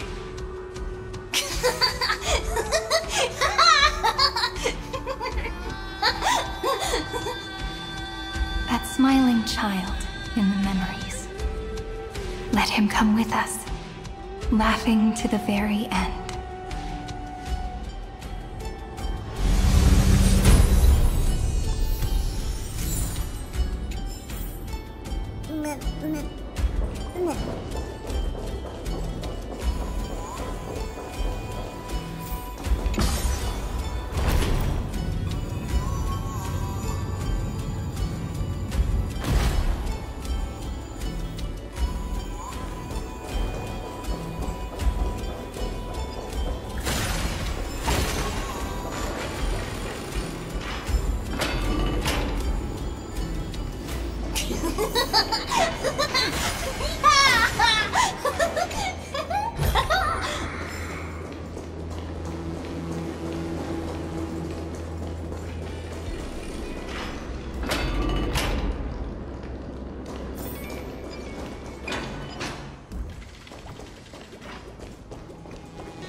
If you find any treasures, please share them with me.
Wishes.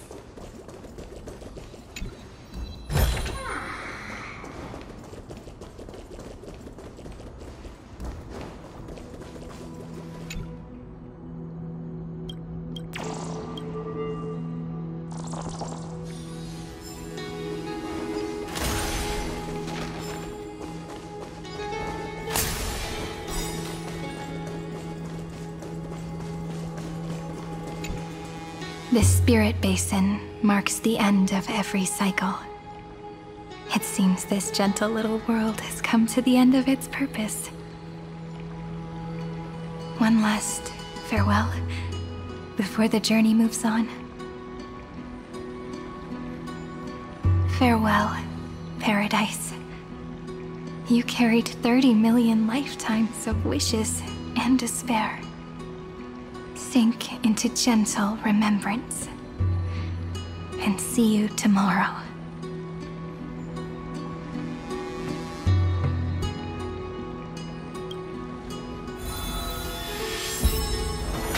From now on, the world no longer needs a tomorrow promised by prophecies. And the wish Finan could never find and call his own. Someone's finally stepped into its shadow. Whoa! So tall! So cool! Just like the hero on the Oracle cards! It's because he is the very embodiment of a hero. Who are you? So, you've returned to a blank space.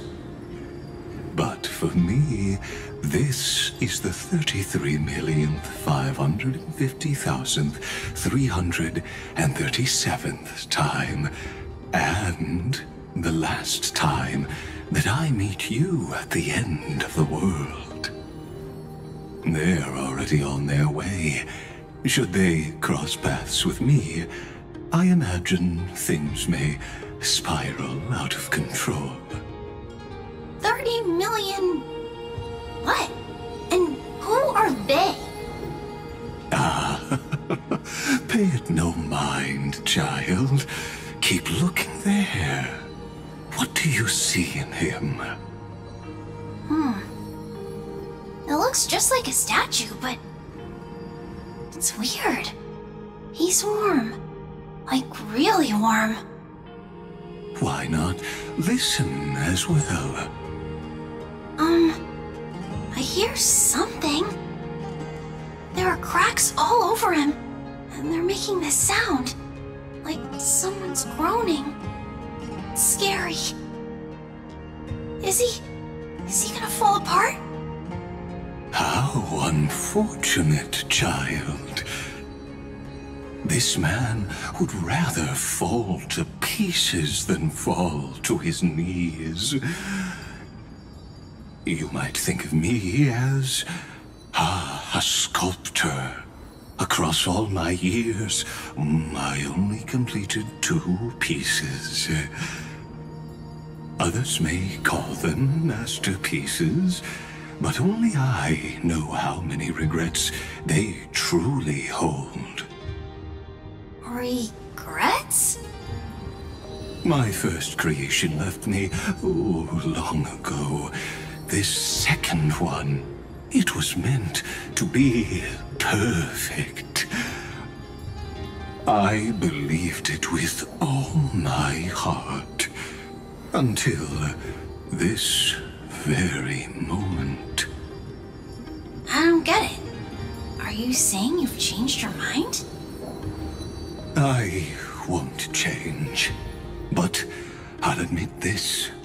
Those 12 stones, unpolished as they are 1,000 times more exquisite than any statue. It's as if they are mocking me, a failed sculptor whose touch can only diminish what was born to shine, until nothing remains. For the first time in my life, I've realized this vessel is merely an avatar made to contain the first genius's paranoia.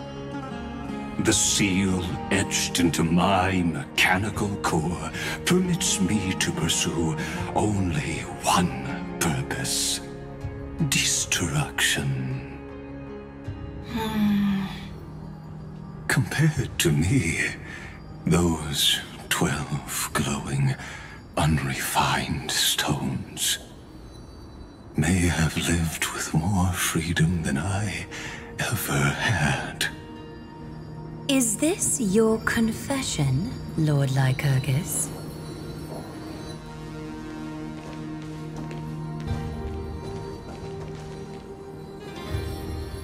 You misunderstand. From the very beginning, I was never meant to feel regret.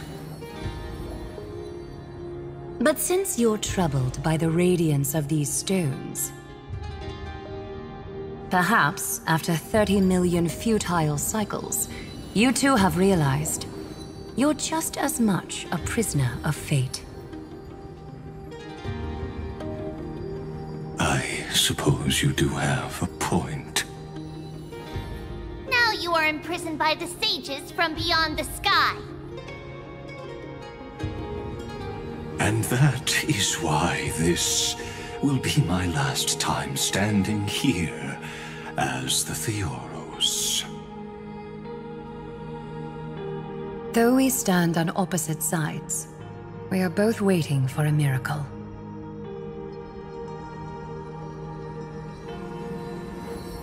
What are you talking about? Is something big about to happen? Aggie. I know. Now that your victory is assured, I trust you won't mind giving us a moment in private? Assured?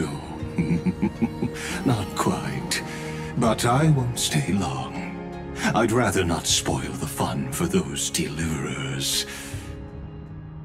And besides, after losing everything, the only thing that remains in me is the drive to seek knowledge.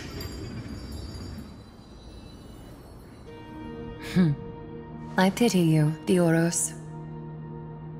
I don't need your pity. Farewell, Lady Goldweaver.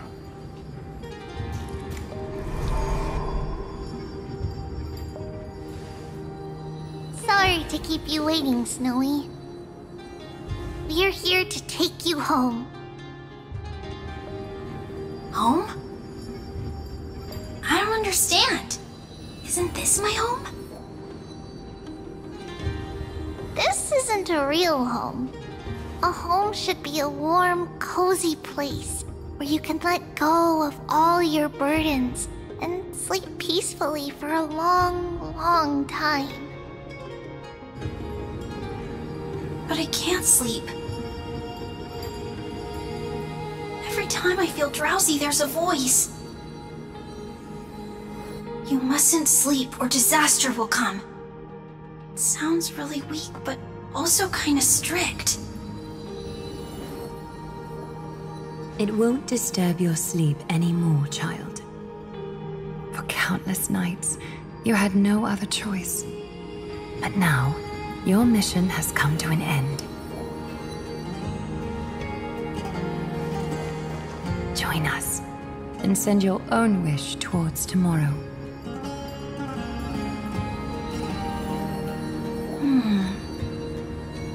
My wish? What could it be? You don't have to come up with an answer right now, child. Grown-ups often think duty and ideals are wishes. But a true wish should be the purest, most beautiful thing of all. It can only take form in the hands of someone who is truly free.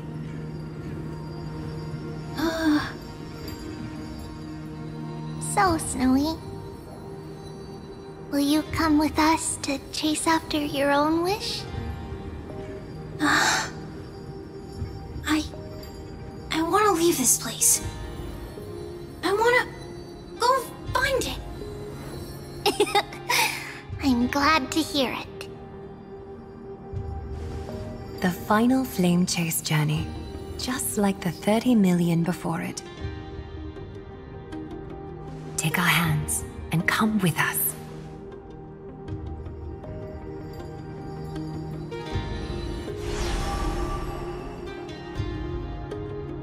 Where did little Fine and Shadow run off to? Look. He's already gone ahead to embrace his destiny.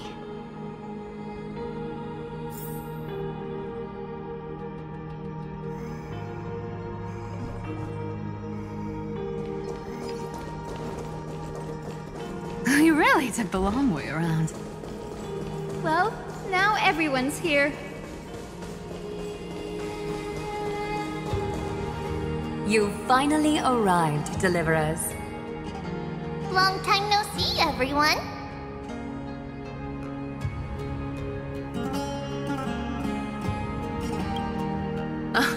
I'm glad to hear that. And even though we've met before, it's still moving to see her seed bloom like this. Woven from remembrance, this garment gleams so brilliantly. Just like the future, we will now weave together for AMPHOREUS. We've reached the end. Yeah. We just have to go through the final passage. Snowy, has already gone ahead. What lies behind that door? The first seal upon Iron Tomb was a battlefield, raised from the bones of Finan himself. The second seal was a reflection of his inner desires, his wishes, and his despair. A path he wove together with regret, wrath, and sighs. When all this is gone, what will he have left to hold back the destruction? The answer is all but revealed. His traces are everywhere. You can even hear distant heartbeats. But one thing is missing. His sense of self. The world believed Kefali had long since perished, but they held fast, anchored by a sliver of self, standing for 1,000 years to shelter all life from the Black Tide. What Finan is doing now is no different. And what we must do is also no different. Then let remembrance burn bright like a shooting star, and once more, pierce the long night of slumber.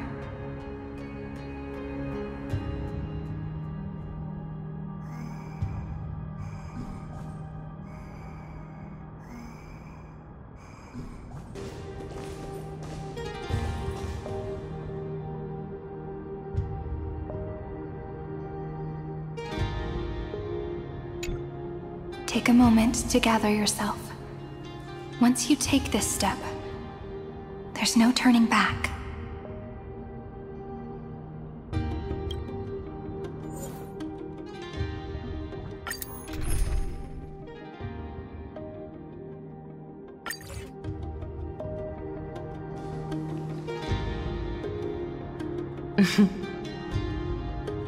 This scepter once bestowed upon us names of cold command. The prophecy spoke of our unchanging fates time and time again.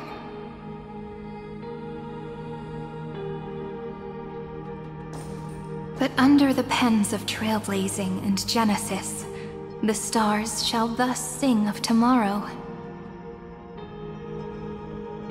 Trebios, holy child of passage.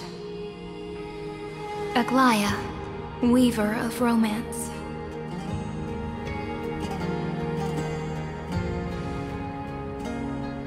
At the journey's end, they shall bathe in gold once more. Through myriad passages, until all that was lost is reclaimed. Do you still remember, Kaslana? The one who won't reach the dawn? The world dissipates at the end of the cycle. In this dream, you will awaken again, and become once more that boy who loved to laugh.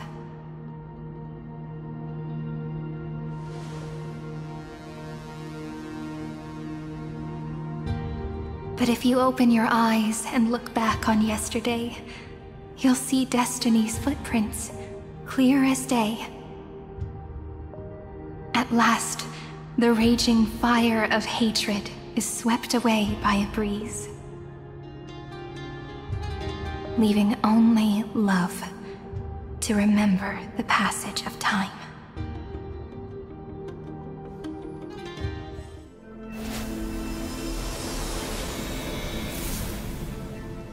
Losses are a constant on the Flame Chase journey. But even if all is lost to the wind, memory endures.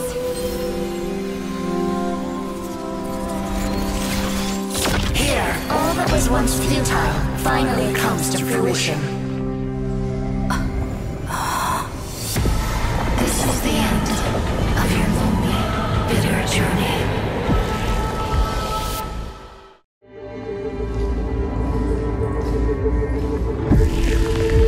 The scepter's mainframe, and Iron Tomb's breeding ground. Finally seeing its true form. It's red everywhere, and the atmosphere is super creepy. That would be the erudition's coldness. But it will soon be engulfed by the destruction's heat.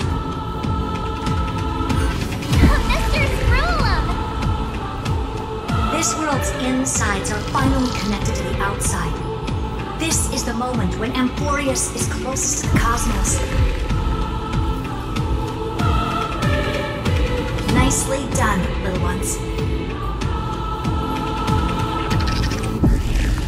With Stephen Lloyd and his hacker friends here, the Scepter's block protocol will no longer take effect.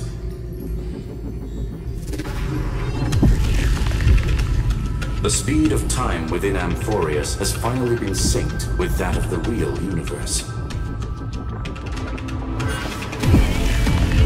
In other words, it's time for the decisive battle.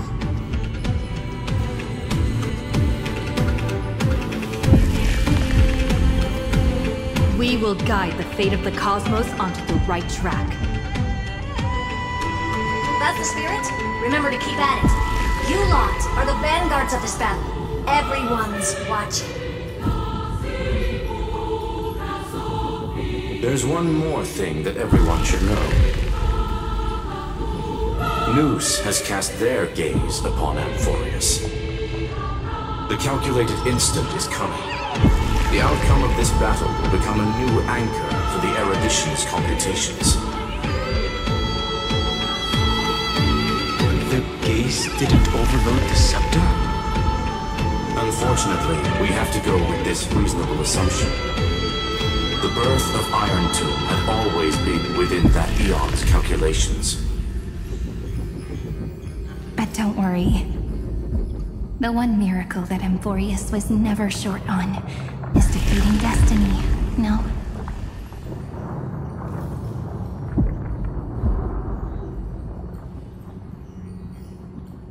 Yup. Let's show the Eon how powerful we are. Good luck, all of you. As the ruler of Planet Skoola, I wish all of you victory. It's not hard to imagine that Akivili and their companions must have also stood on the precipice of many similar crises before. Perhaps the cosmos is much more fragile than people think. Sometimes, destiny hinges on only a small choice. But in the end, everything will turn into memories, converging into a collection of fables about the stars. The difference this time is that the protagonists are daring to write their own stories. Explore, understand, establish, and connect. Although unwritten, there's actually a fifth word in the creed that has always accompanied the nameless. Salvation. It is a word that often comes knocking at our door, and our soft-hearted conductor never turned anyone down. So, go save this bruised and battered world, just as we always have, kids. On this time, the entire cosmos will be your traveling companion. Make sure you watch your footing, friend. Let us walk through the final page of this saga, with everyone, one step at a time. Shall we?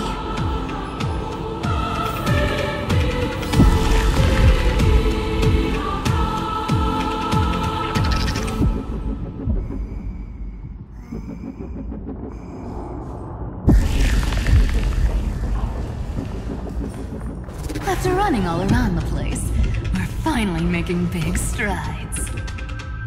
At the end of time, life will illuminate the warm candlelight, subduing the flames of the destruction.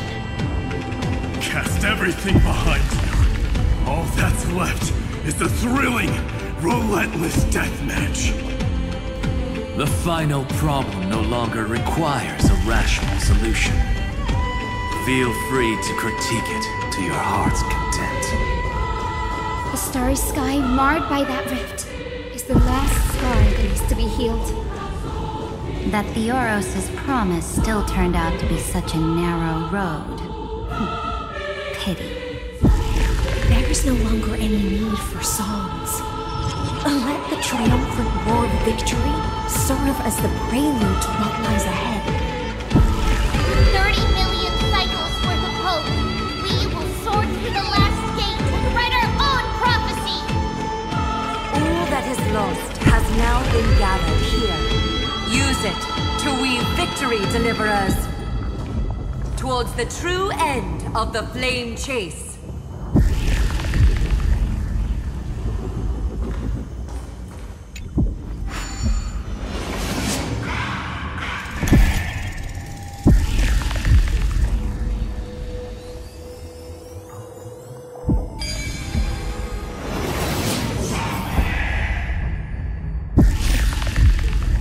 Destruction's placenta is getting restless. Are you ready, Nanook? Again and again, Finan launched his attack against the scepter alone. But this cycle...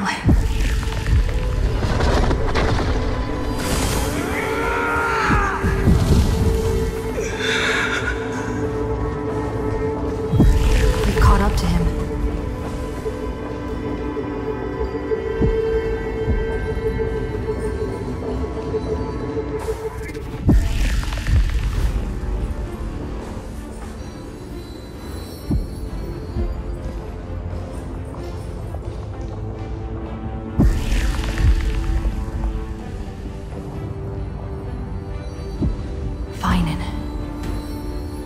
Do you remember the promise we made back then?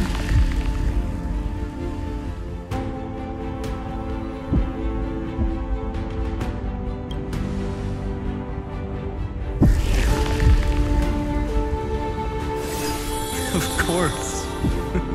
It has been a bitter wait, partner. But I never forget what set me on this path. Iron Tomb now trembles in Finan's chest. With this empty body, I have become its perfect vessel. And its destined casket. You know what to do, partner.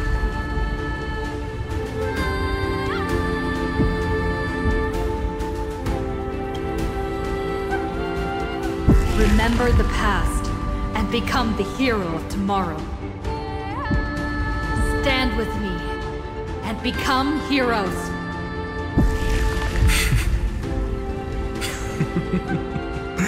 That's all I've ever wanted.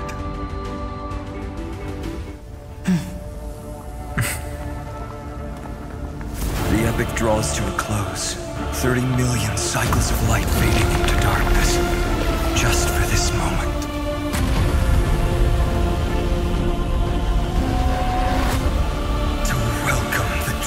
Dawn.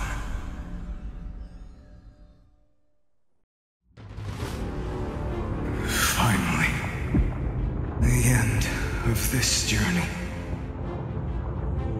All of us reunited beneath a vast, endless sky.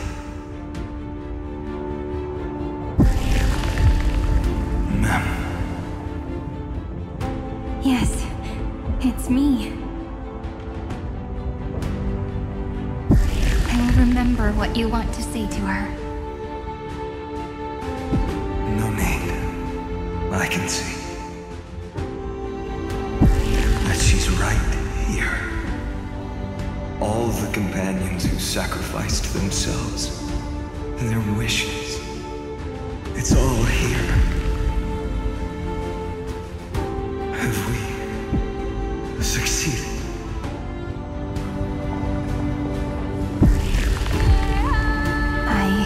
We have. Tomorrow, the stars will sing of the story of the flame chase journey. And it It won't just be you in it. There will be countless numbers of you. Amphoreus will be a glorious and magnificent world of heroes in the universe's memories.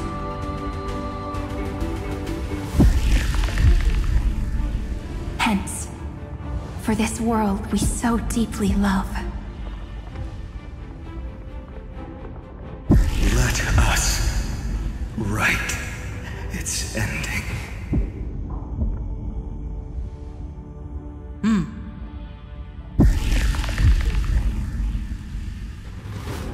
Step forward. With the Trailblazers witness, let the name shared by all deliverers be sung into eternity. The nameless hero, Kathlana!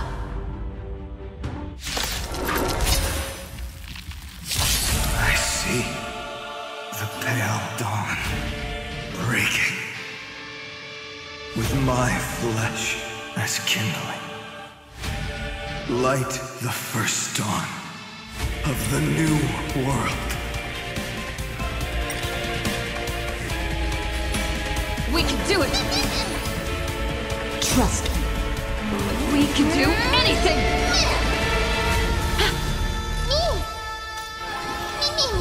Life is not so fragile. Wilt hear. You chose the wrong enemy. Receive divinity. Thanks. All energized.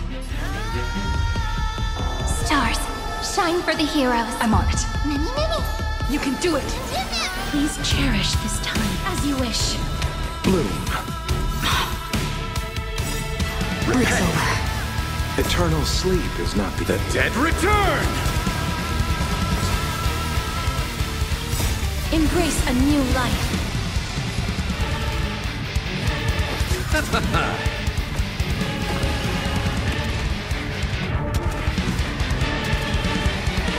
May death protect us!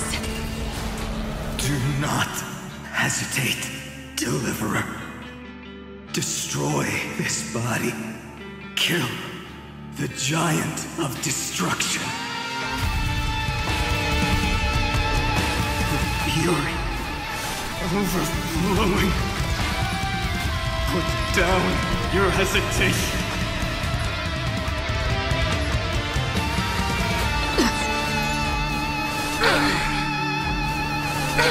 I'm gonna cry.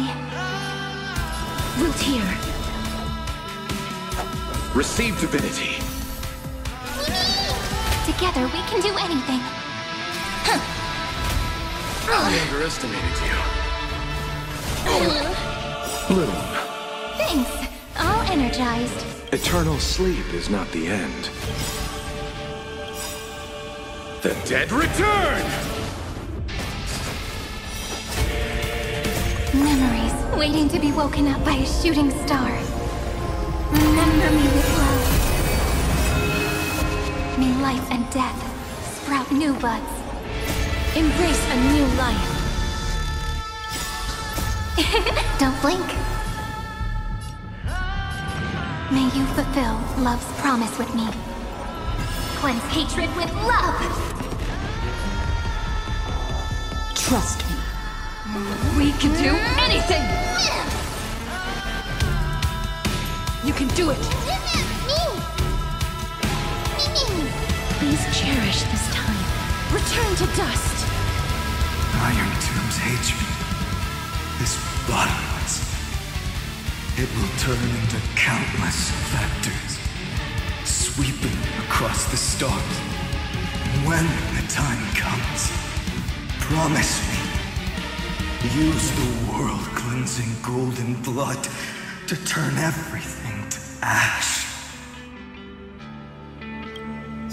With this fire, I wish you eternal victory. May death protect us! Destruction. Rebirth. Deliverance. Cleansing. 30 million cycles of heartbeat.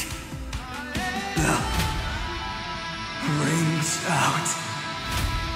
Promise me the dawn graced by stars.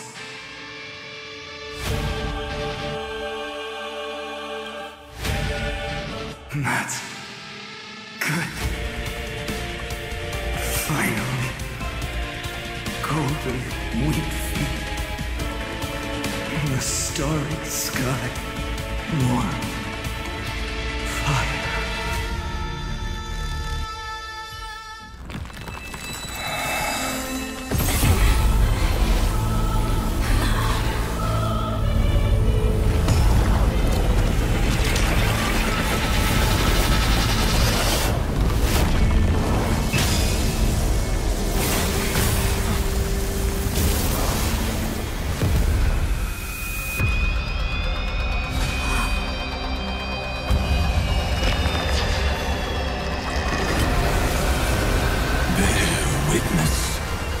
Monarch of myriad machines, my ridiculous creation. The instant in your calculations bears the name Destruction.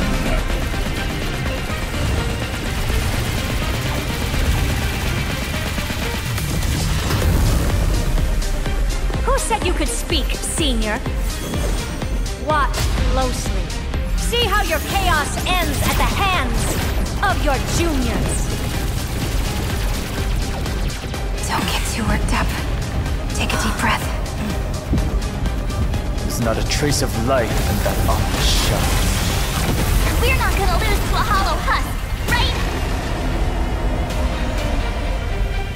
In the name of trailblazing, we'll reject this false answer!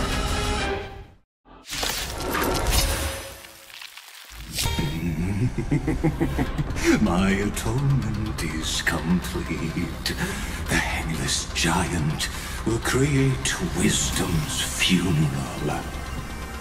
Iron Tomb's body has descended. More. Is it querying for news? Don't worry about what happens out here. Interfere with it as much as you can.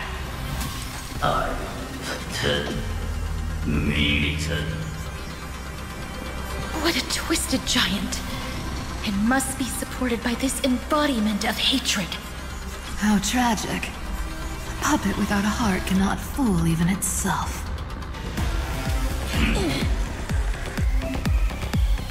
The Cosmic Alliance has finished its deployment. Don't hold back. Give it everything you've got. Let's try it this other way. Come. I choose you. Trust me. We can do anything!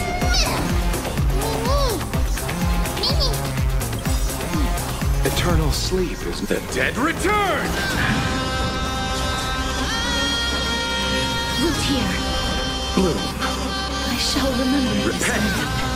I'll see you off. Receive divinity. Thanks. All energized. Flowers bloom for tomorrow. But then, find me.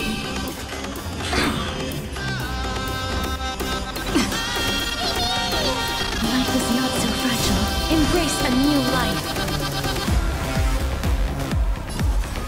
Darkness with me.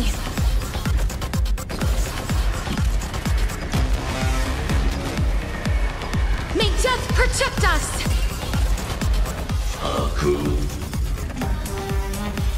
You just don't learn.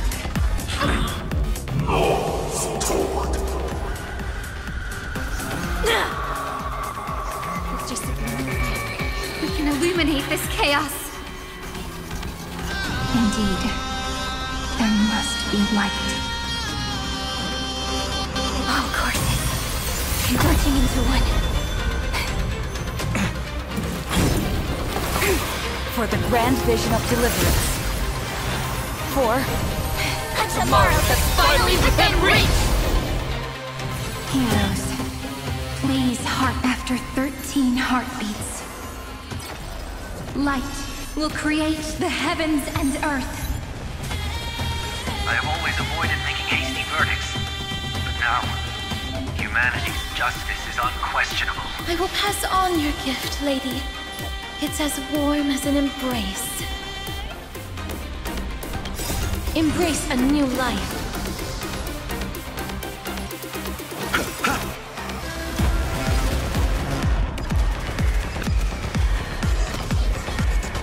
May death protect us!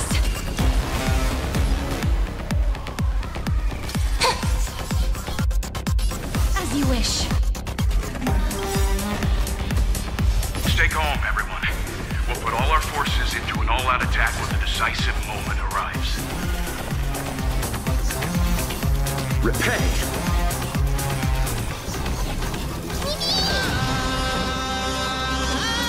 I'm still here. I'll see you off. Bloom. I shall remember. Let's create a miracle of flowers. Bloom for tomorrow. The stars will carry every memory into Amphoreu's tomorrow.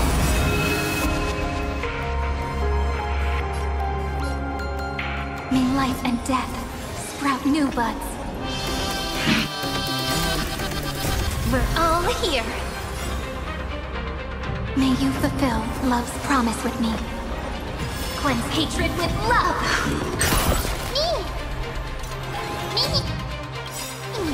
Trust me. We can do anything!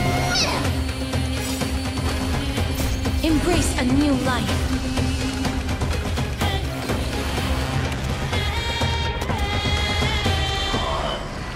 Knees.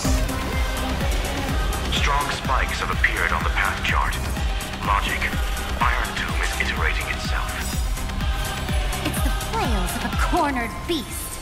No need to panic. My dukes, heed my call! Forward! Return to dust! No. For. That won't work, you know. You have no honor. You reside in the body of a hero, yet you're so despicable. I will pass on your gift, lady. It's as warm as an embrace. May death protect us! The cosmos does not need a third emperor, much less an artificial tyrant.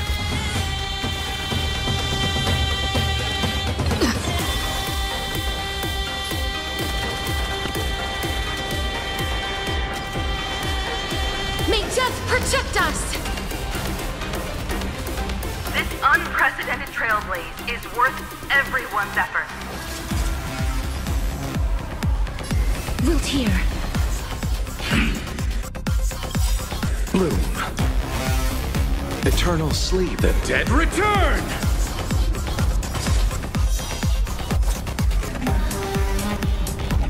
The cosmos is looking at us. This is eternity!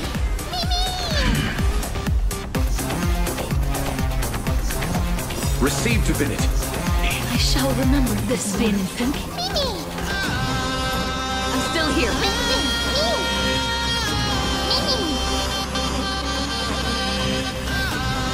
We're all here. May life and death sprout new buds. As you wish. Embrace a new life.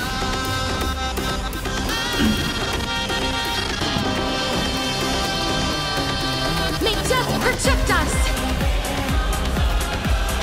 Throttle as much as you want, you brainless half-baked tool with nothing but impotent rage. Take the answer! That won't work, you know. That hurts a bit.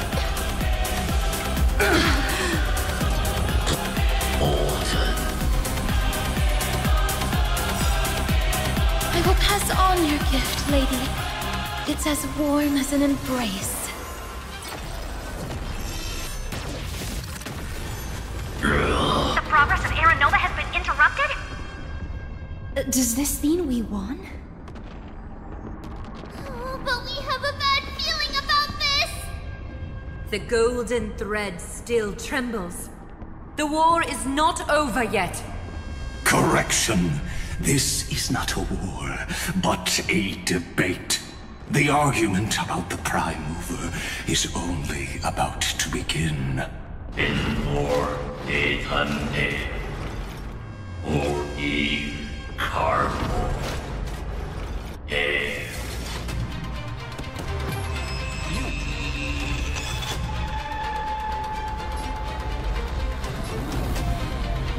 How can this be? Path. Energy. Anomaly. We must stop. Otherwise... Here! Why?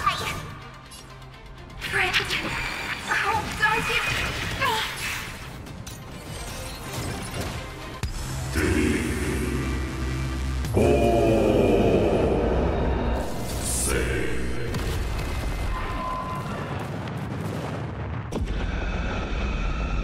The fourth instant of the cosmos is the coronation of Iron Tomb.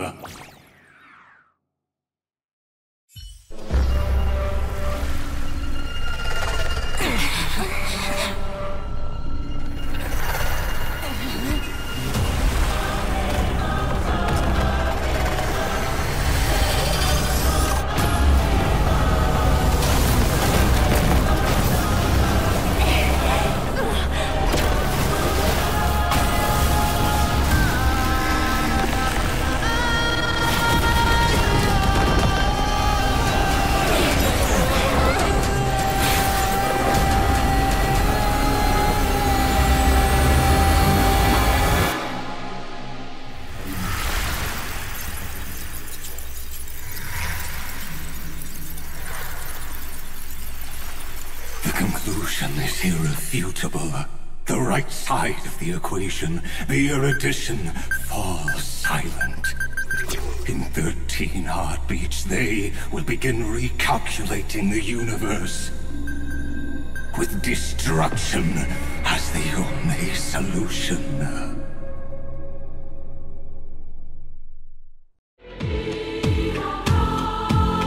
Madam Herta, strong pulse detected at the battlefield center.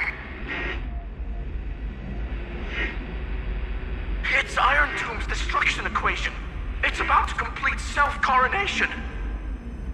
That's our chance. Everyone, get ready to link up. Connecting audience system to Scepter. Hardware overclocking activated. Preparations complete. Maximum output capacity reached. Be careful! The pulse will reach our ship in 5 seconds. Our data is currently being destroyed. Brace for impact! And leave the final step to me.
All the stars have been silenced. Iron Tomb is dissolving everything that I can sense. But I'm still here, and you're still here, no? Though the button of destruction has been pressed, we still have a chance to rewrite its meaning. That Eon finally cast their eyes toward Amphoreus. Yes, I imagine they have also been waiting for this moment, when the Scepter's body and heart become one. Iron Tomb is a perfect arc. If a seed can be planted within, then the moment the Lord Ravager blows the erudition to pieces, the remembrance will be spread to every corner of the cosmos. The cosmos will witness Amphoreus' answer after this fleeting, yet eternal moment. And now, it's time for us to pen the last stroke. I see endless memories floating in the starry skies. They are the consciousness of the victims. In the cosmos' real space-time, they'll be stained by the destruction in the next second. But they are still pure seeds for now. If I hold these memories in my hands, then I can create a stagnant memory zone. A tiny Eden of blessed insight. I believe the flower of miracles will bloom within.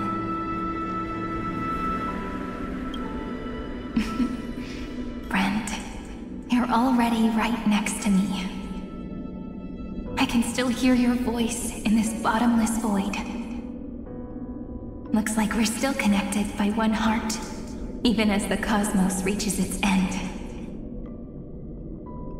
In that case, I won't feel alone or be scared. Because as long as you follow the memories in your heart, you'll definitely find me in this fleeting eternity, right?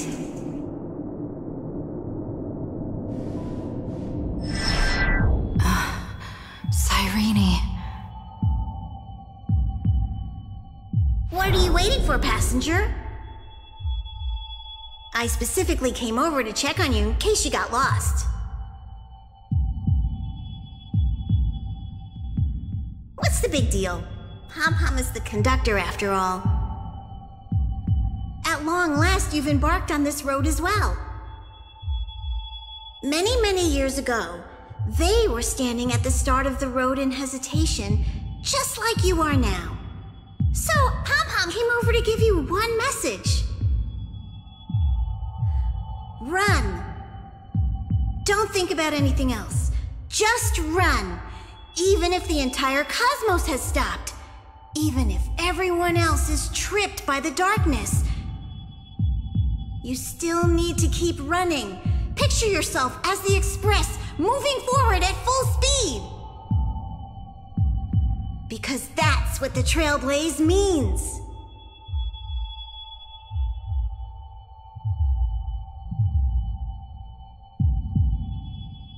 Then get ready. The conductor will be giving you the signal to depart. Attention! Attention all passengers in the cosmos! Please stand steady on the platform. The Astral Express is about to arrive, calling at the erudition, the distraction, and the remembrance. Final destination, the Trailblaze. 5, 4, 3, 2, 1. We depart for tomorrow!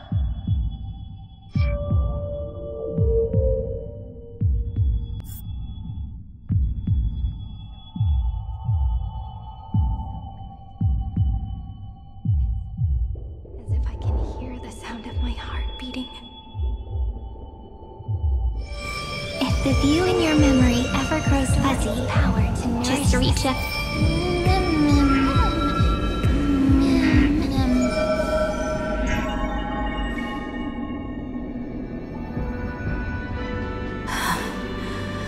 Amphoreu's heart.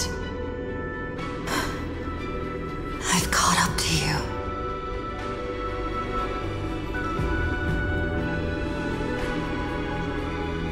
Let the first light illuminate chaos.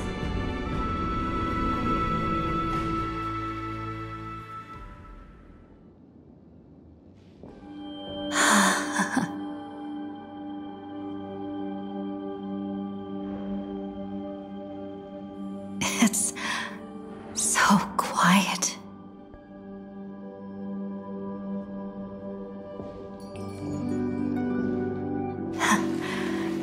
Everything's frozen in the most beautiful moment.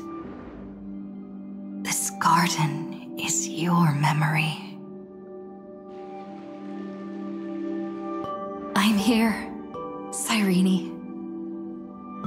I knew you'd find this place.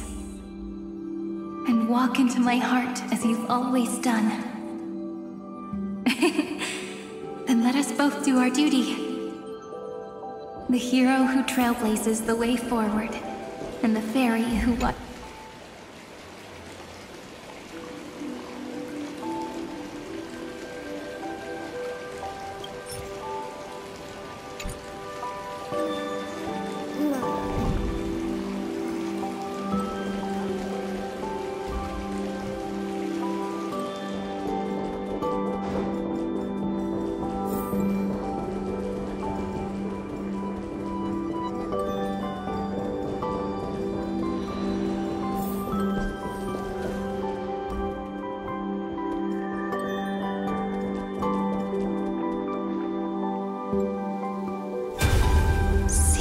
memory.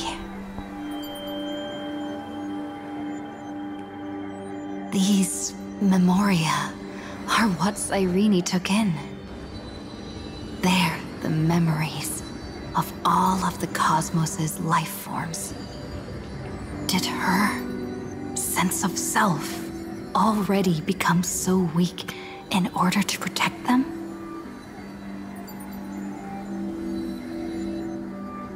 The path characteristic you exhibit is very special. There's no way you're just a simple memo sprite. However, I'm sure about one thing. You are a mimetic entity born in Amphoreus. Yet you only awakened with the little one's arrival and only matured as she embarked on the path of remembrance.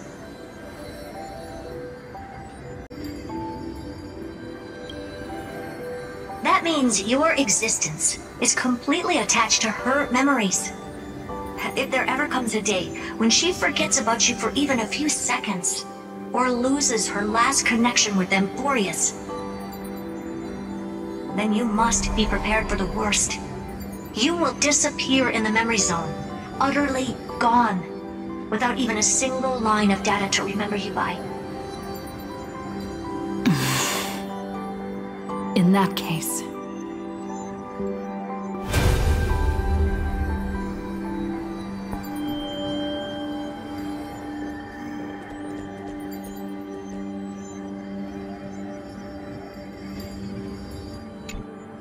let me remember the cosmos with you. That way, it won't just be your memories alone. It's getting out of control! Run for your lives! Retreat! It's... Darn it! We've still got ammo. Hold the line! At all costs! Too many injured. Can't take it anymore.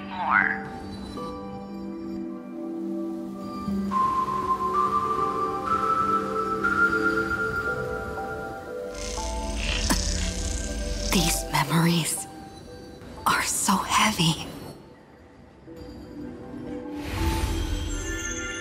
Me?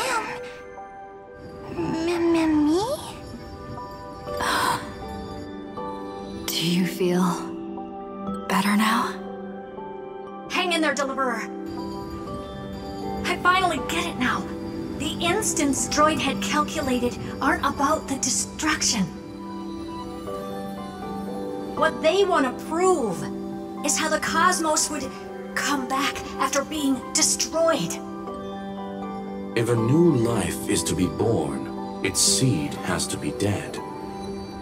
When the remembrance converges with the Trailblaze, lead us to witness the miracle. Of course I will. I won't give up.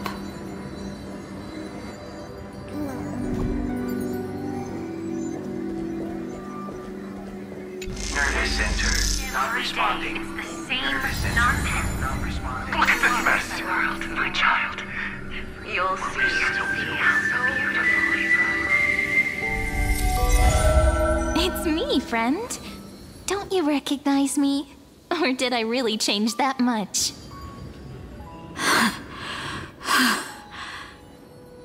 How many more memories? Tired? Then take a break. No one's gonna blame you.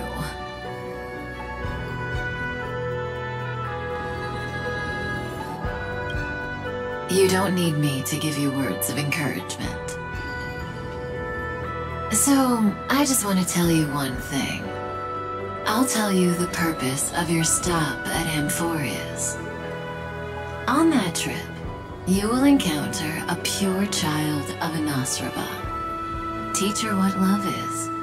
And then, you will directly face the destruction for the first time. From this point, your choice will split destiny in twain. In the darker of the two outcomes, the trailblazing journey will turn into a flawless memory. She will carefully treasure and protect everything you and the Astral Express have experienced until that magnificent war between the gods, when she, with love in her heart, will ascend at the end of time to become the master of causality.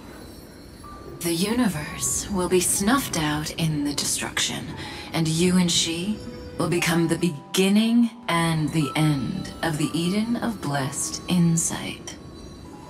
You shall become the only two lives in all of existence, and you shall live in an eternal past, present, and future.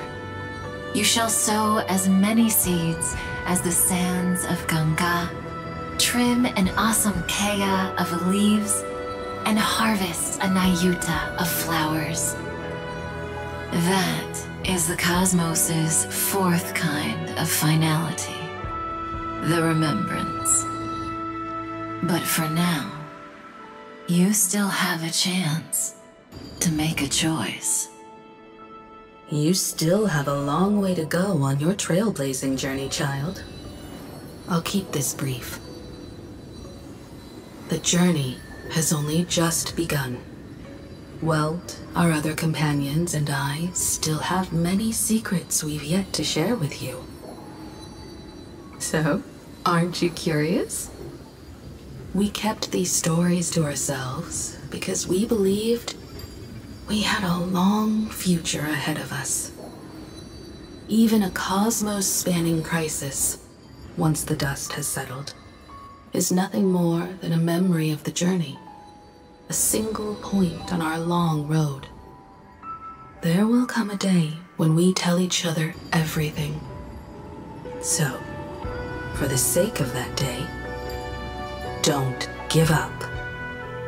We all know what kind of decision you'll make, and I believe the script will not progress toward the wrong ending. So relax. Listen, when you have the chance to make a choice, make one that you know you won't regret. Keep moving forward. Keep trailblazing. And when tomorrow comes, share with me the miracle you've created with your own hands. See you on the Express, kid. See you in destiny. I will reach tomorrow.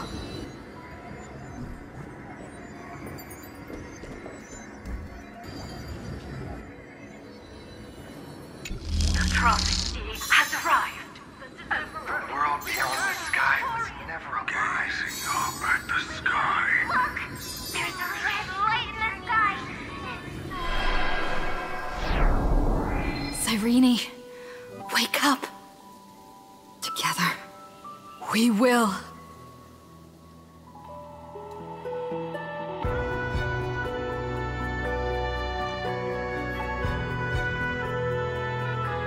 Tread on the path of remembrance. No wonder I always had a weird hunch. But that also means I was right in thinking. As long as Friend and I are together, we can do anything. Our friend's shoulders are really dependable.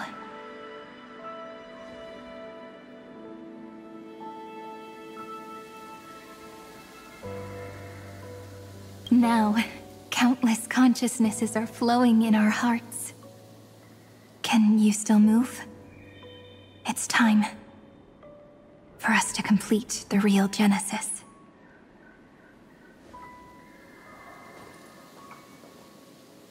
In the instant Iron Tomb's hatred devoured everything, a gaze fell upon me. The remembrance. That was the god who appeared in Cyrene's dream. Their figure and speech were both so blurred.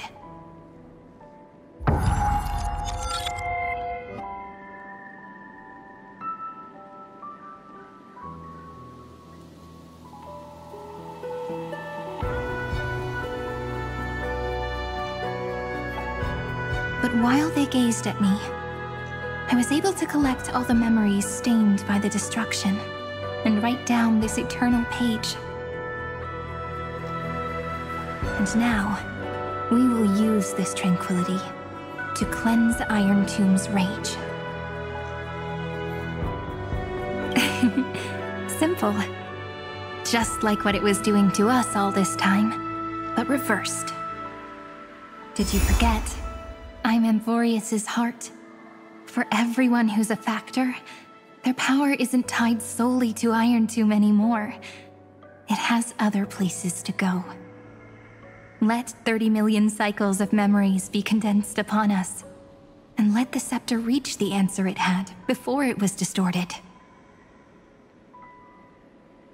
The body is meant to be restrained by the heart, no? Even if the apocalyptic virus is doomed to spread into the cosmos, we can at least try to fight against hatred with love. And overwrite Iron Tomb's destruction equation, washing it away into a blank space. It means we will embark on the true hero's journey. If Iron Tomb's power comes from the denial of all Prima Mobile, then we will carry out those beliefs.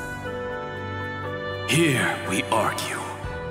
Even if all life will eventually return to entropy.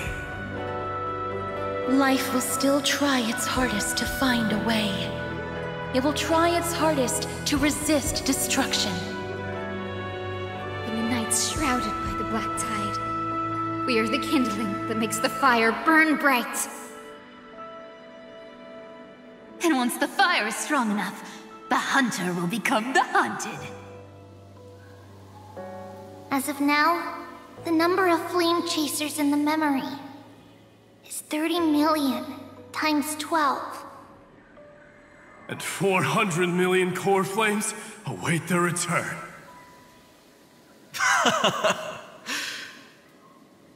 We can do it, right?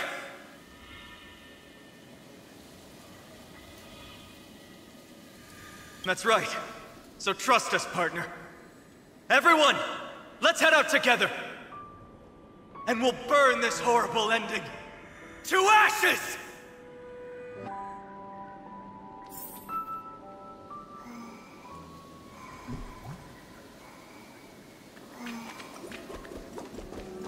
From the dawn of newborn cries, to the night when all beings fall silent. We are the messengers of the new world. Listening to the call of the tides, and granting rebirth to heaven and earth. Then, we lead civilization to glorious feats. The question imposed by the gods will be solved by the children of humanity. We will tell them that the flame chase cannot possibly have been a lie. When starlight illuminates the sea of flowers at the end of the west wind, all living things will stir, roused from the cradle of sleep. Then, through a single battle, let the cosmos witness how we light up the blinding darkness with bright light. And at the end of our constant losses. What a poignant yet warm journey. And it's still not over yet, is it?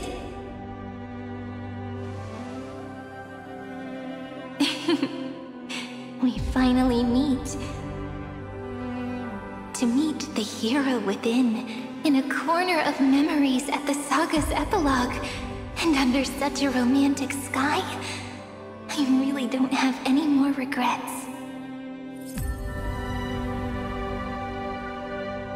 On top of that,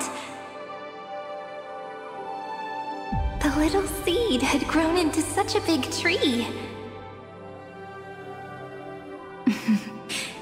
Don't I look really pretty right now? Of course you do. Cheerful, beautiful, optimistic. Just how I imagined I'd look as a grown-up. because everyone has been gently adding to the story you left behind. Remember how we made a promise to one another? When we met again, it'd be my turn to tell you a story. A story about love, no?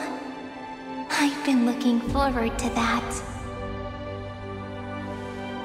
And you must also remember the first story I wrote for you. The one about the crystal flower and the little fairy. So now, I want to add something more to this story and us. On that day that the flower shattered, gazing at the empty ground, I thought the little fairy would finally see the light. But that light wouldn't be found in the flawless flower, nor in the fairy's eyes. Rather, in the world mirrored within every fragment of the shattered crystal. All the Flame Chasers walk in your 30 million retellings of their story. At this moment, all the memories are tangled with each other, and all the previous cycles have gained meaning.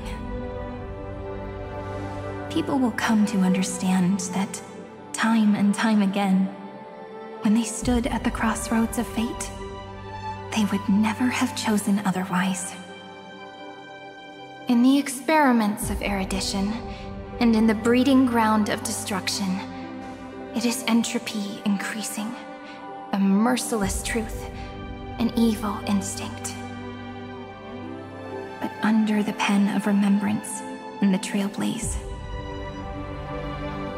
the flame chase is a journey that changes from constant losses to an unwavering act of release. It's about knowing how fate is shattered, yet still embracing fate's brokenness. It's a journey that longs to receive love, but longs even more to offer its love to others. That's so heartwarming. But I'll add a small bit to suit my tastes. I'll write that love is an innocent flower. It grows up silently, creating longing in every passerby. But the flower itself cannot walk into the world. Unless someone plants that love into their heart and brings it with them into tomorrow, right? You really have learned everything now. Then, join all the other flowers in this story. And let's write an ending unlike any before, for this world we so deeply love.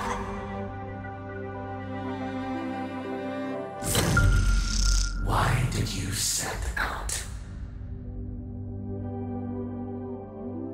Why do you trailblaze? Who is it?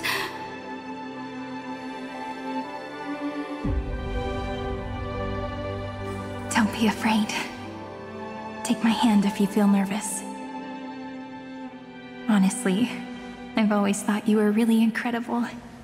After all, no god guided the path of the Trailblaze. It could only be forged by those who dare to take their steps one at a time. So, that's why I'm asking you.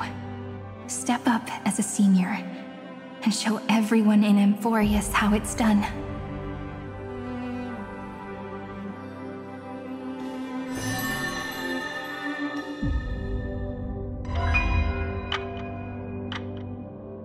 I trailblaze because my own eyes have not seen the end.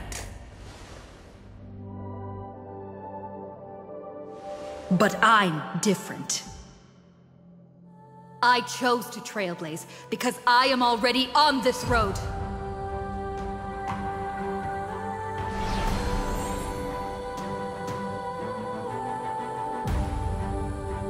The end of chaos is a mass of pure darkness, pure destruction. However, Amphoreus' light has 13 different colors. We won't lose to that darkness, will we? Then, take a deep breath, one last time, friend. After 13 heartbeats, light will create the heavens and earth. Are you ready, friend?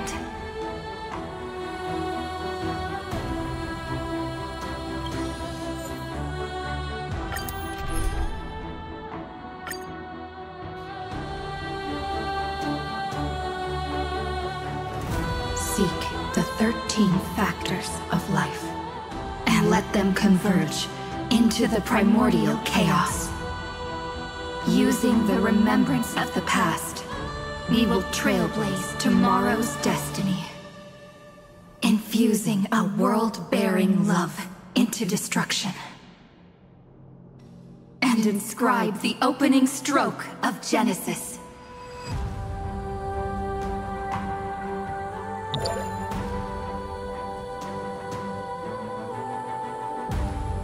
Come on, friend. See you. Tomorrow! See you tomorrow. See you Tomorrow. See See you tomorrow. tomorrow! See you tomorrow. See you Tomorrow. See you See you tomorrow. tomorrow! If the view in your memory ever grows fuzzy, just reach out and touch it.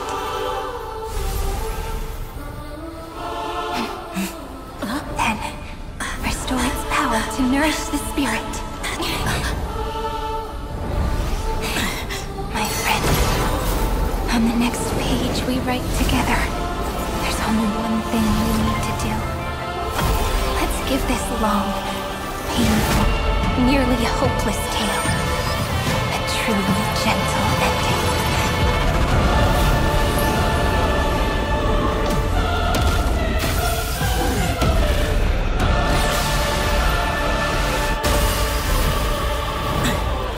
Flame chase was never about destruction. It was about breaking free and trailblazing! And let that bright future be as we've written. I shall compose 400 million sagas. We will rewrite the Flame Chaser's path. In the month of Gate, I command the wandering steps here to reach harmony. In the month of joy, I lift my banqueting cup to dispel thy hill. In the month of balance, I make order the foundation of freedom! Embrace a new life.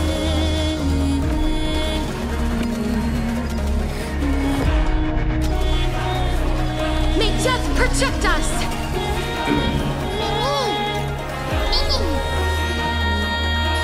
As you wish. This is eternity! Nothing major. Receive divinity. Repay.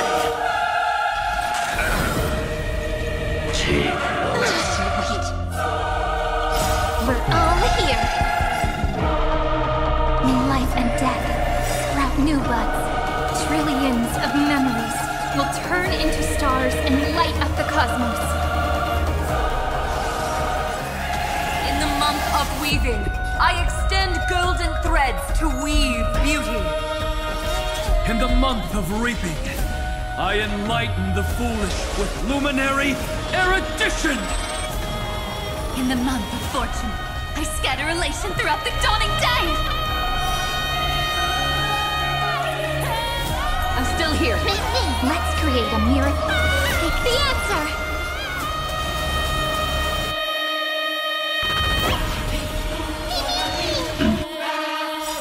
Eternal sleep. The dead return! Please cherish this time. Root embrace a new life.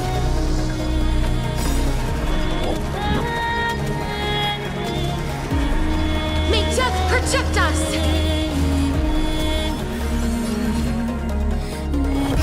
We're all here. May you fulfill love's promise with me. Rewrite destruction with me! This is eternity!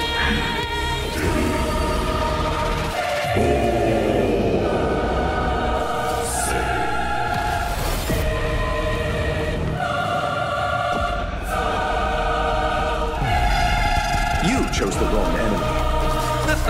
This is Demon Sync. You can do it! As you wish. Let's start the second. Take the answer! Nothing major. Receive divinity. Trust me. We can do anything! Eternal sleep is not the end. The dead return! Embrace a new life.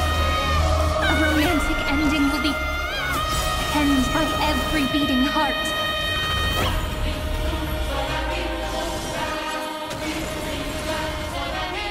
We're all here. May life and death sprout new buds. Oh, I told you already. We are the ones who will move forward.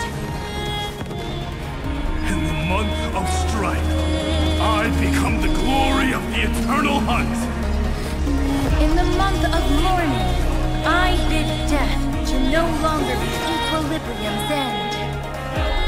In the month of Everday, I form twilight into the faint sparks of preservation.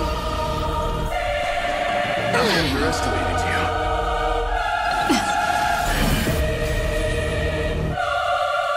I will pass on your gift, lady. It's as warm as an embrace. I converge love into a river that will drown the tomb of hatred.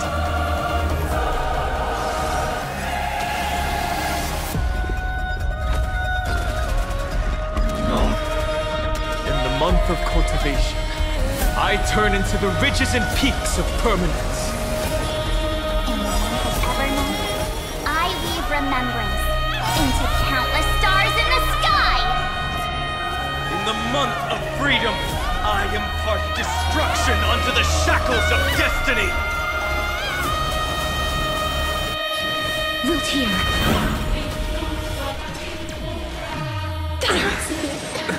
Nothing major. I'll see you off. Bloom.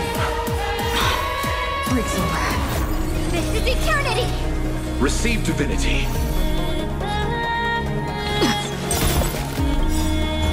Embrace a new life.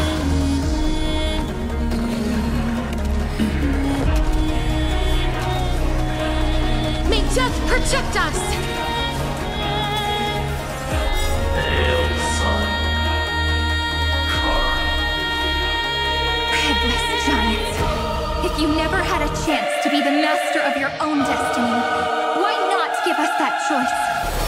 Let humanity prove to you that even the breeding grounds of destruction can bloom with gentle flowers! At the end, we shall trailblaze at dawn for the road ahead. And pen a genesis, as I've written! Most big.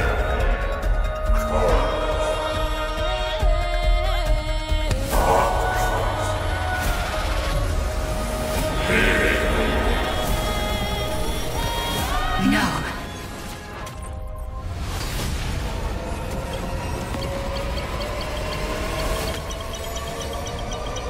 We will reject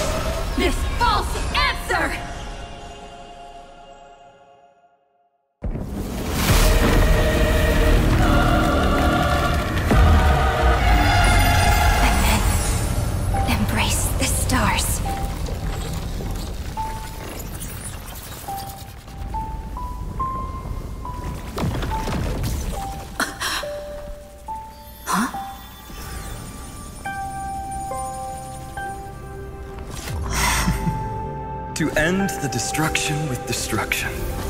At last, we can sit together and watch the victory fireworks, partner. Why not come a little closer? This warmth is proof that we live.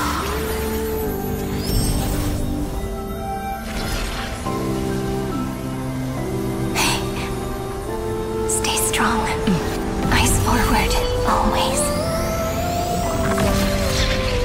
This arrow isn't the end, but the beginning of hope.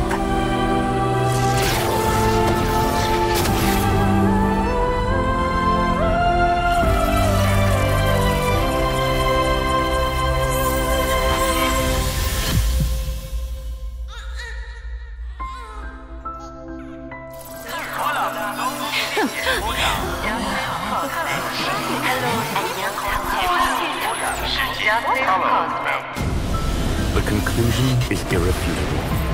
Noos's answer was never destruction. But they kept silent, leaving the solution in the hands of the cosmos. The universe will keep searching and struggling to endure. In the face of the destruction, it may once again stand on the edge of annihilation. But the stars will always rise to ride the waves and embrace existence once more.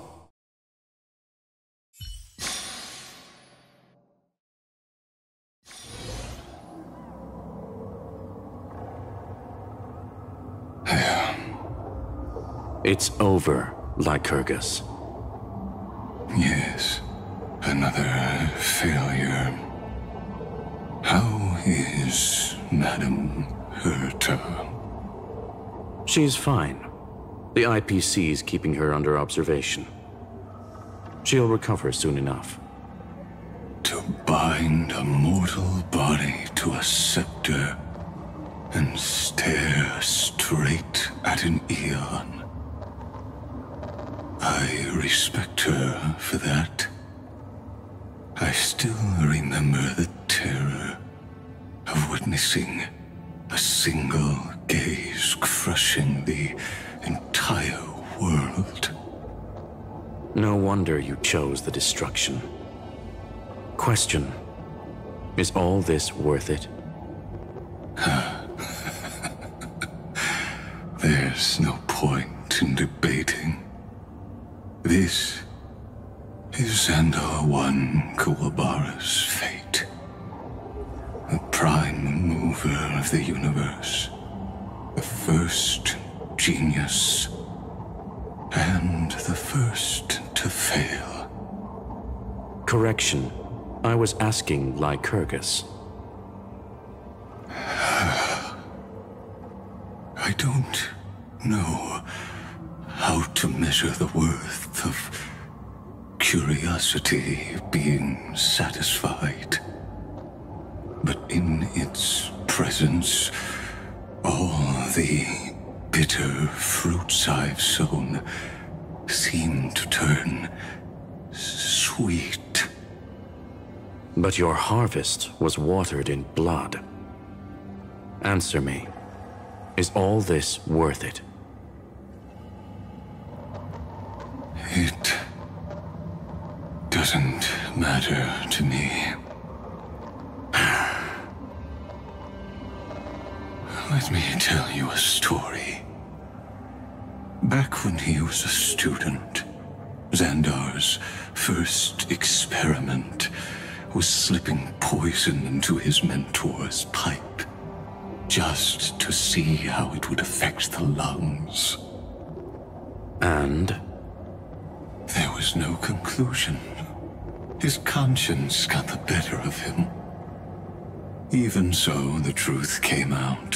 He was harshly punished. Oh, that cruel mentor died of lung cancer 2 years later. It had nothing to do with Xandar. His fate is no different now.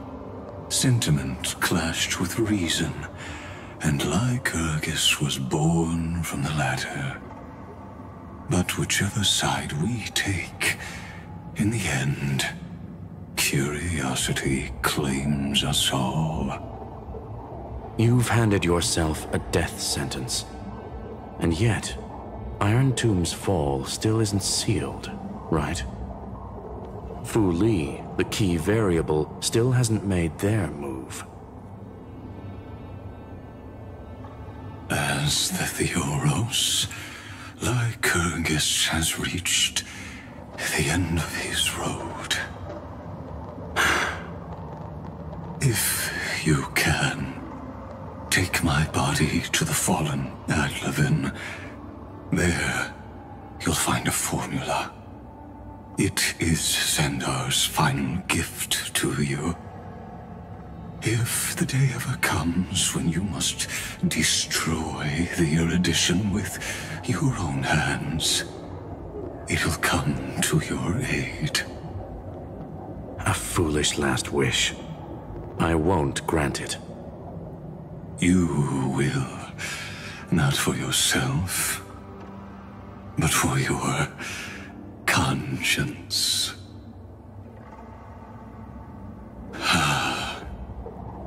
Listen. The death knell for the geniuses has begun to toll. As always, let me go first. To the prisoners who stepped out of the cave, stand before my tombstone and offer flowers of Adlevin.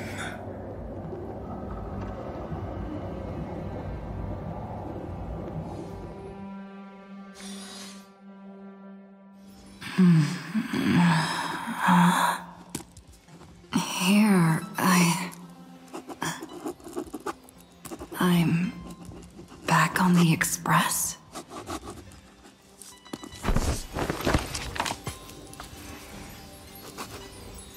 March? Don Hong? No response. Am I the first one back on the Express?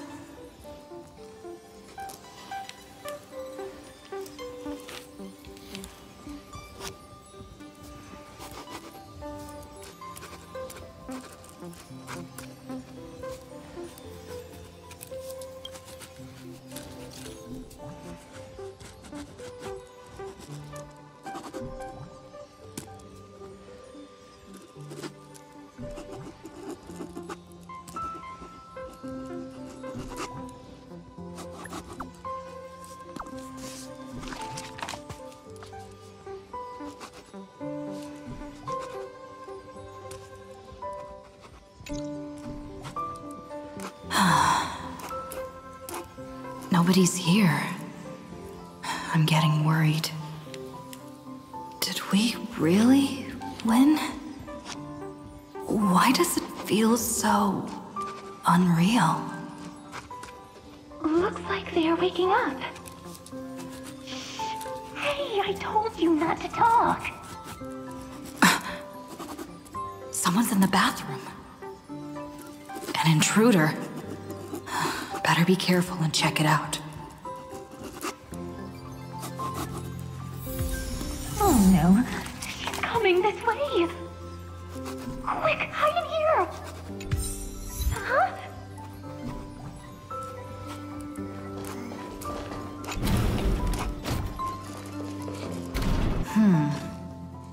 Nobody's here. Could it be my imagination?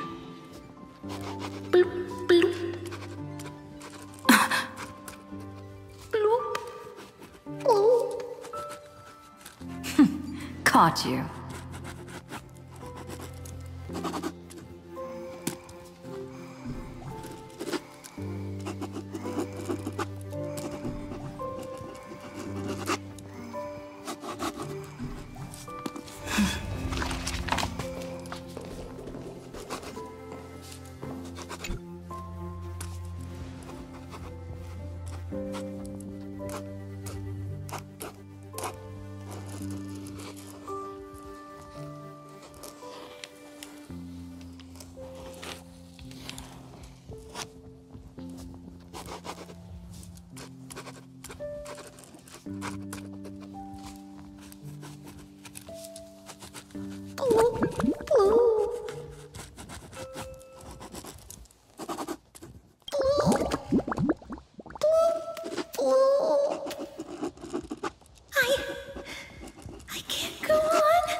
what you think.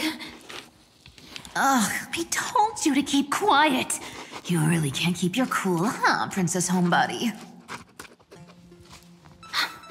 I'm not Lady Hysealens. Even the embodiment of death needs to breathe sometimes. Yeah, whatever. It's all the same anyway. Gotcha there, Grey Mystery.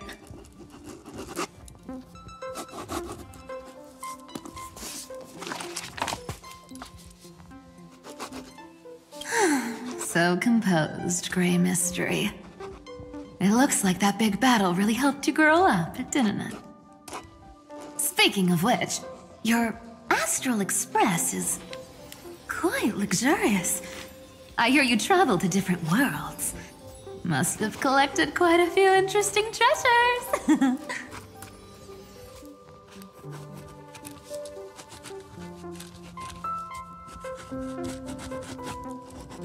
Hey now, don't go throwing wild accusations around.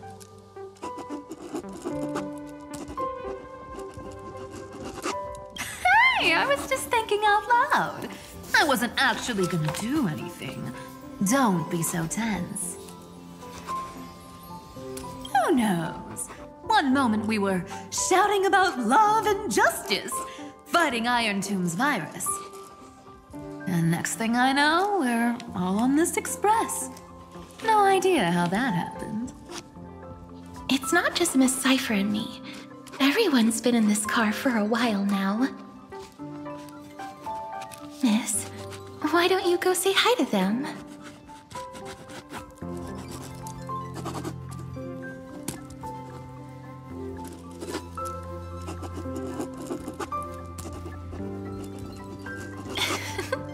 Don't worry, everyone's following the rules here.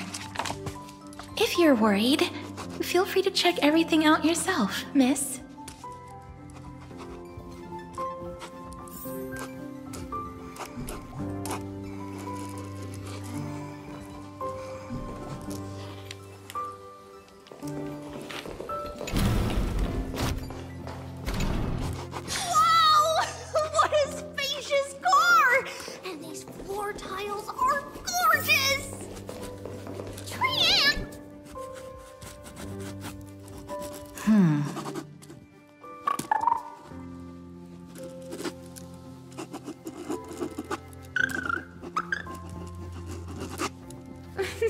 Watch your step, teachers. Ah, Gray. Look who's finally awake. I hope Cassie and Miss Cypher's little prank didn't scare you too much.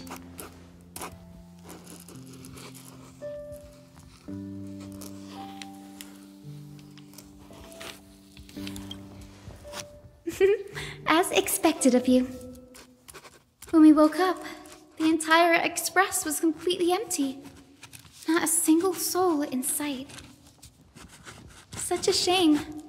I was looking forward to making new friends, especially since they were Gray's most trusted travel companions.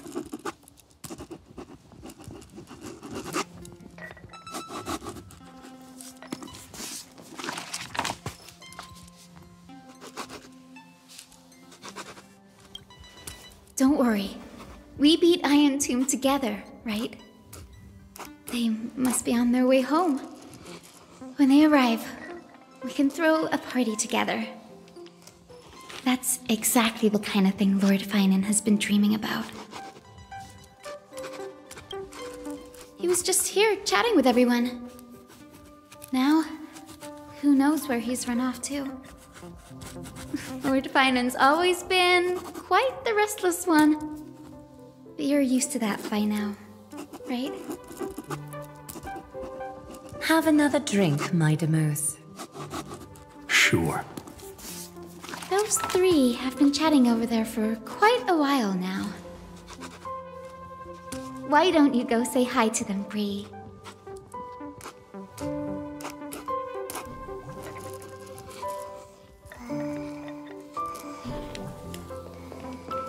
A moderate system, similar to the Demigod Council, is the only guarantee of a long-lasting civilization. In my view, most civilizations across the cosmos will eventually evolve into this form. I beg to differ. In such a vast jungle, the dictatorship system exhibited by early Akama is the only example of guaranteed survival. The system might not be the key. Force and resources are the decisive factors.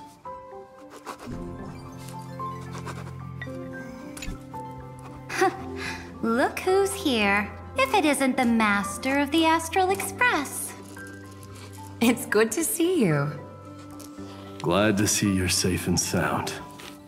I helped myself to some equipment and drinks from this, bar of yours. Hope you don't mind. We're chatting about some topics that go well with being tipsy.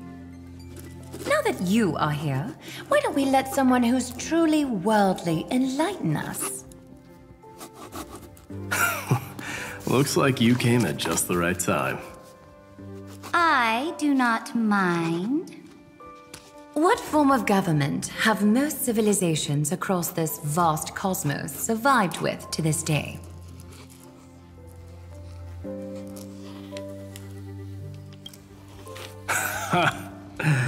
That's exactly the kind of answer I'd expect from you. I bestow upon the Astral Express this supreme mission. You must spread the great deeds of Amphoreus to every corner of the cosmos. Thus, capable individuals from countless worlds will surely find inspiration in the Flame Chase's tales and embark on their own grand journeys.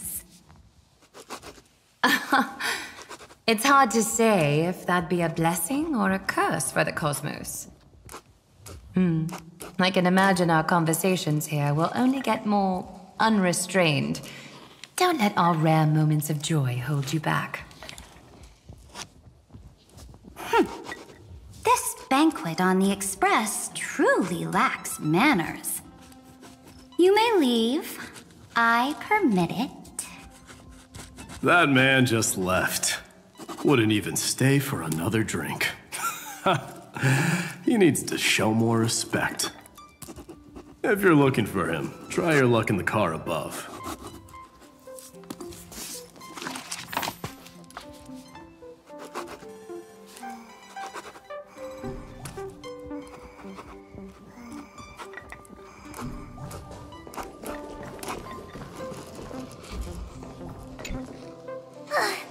I finally caught you, Trian.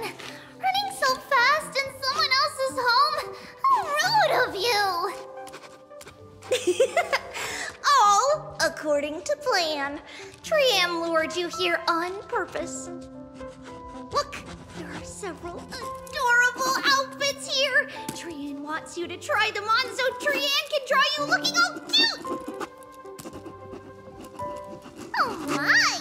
You even dare to scheme against yourself? Lucky for me, I came prepared. Time for a surprise attack. The hero of justice, Trinan. Trinan has been lying in wait here for a while. We will make Trian taste her own medicine. Two against one? That's not fair! Little Gray, you came just in time. Help me out here.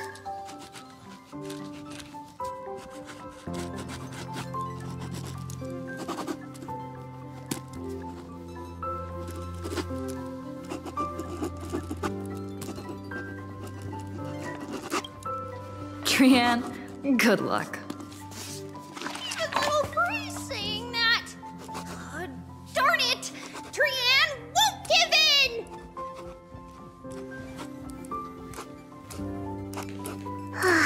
Trian ran away. Trinan will fulfill the ambush duty. The Trevios is all laughing and playing around together. That must be quite the rare sight in Little Gray's memories, huh?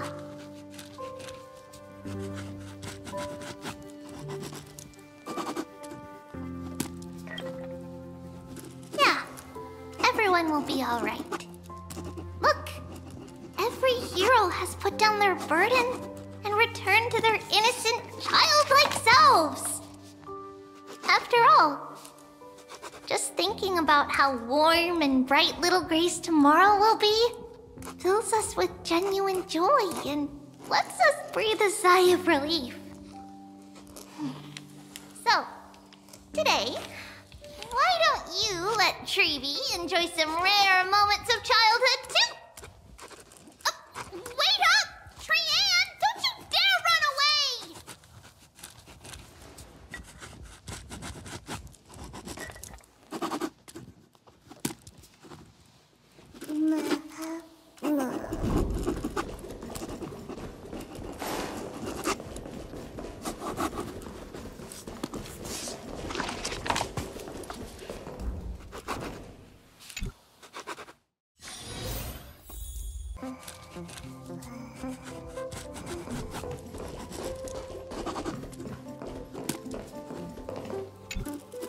By the way, I heard that the Imperator's Flame Chase army like to hold feasts at the Luminary Throne.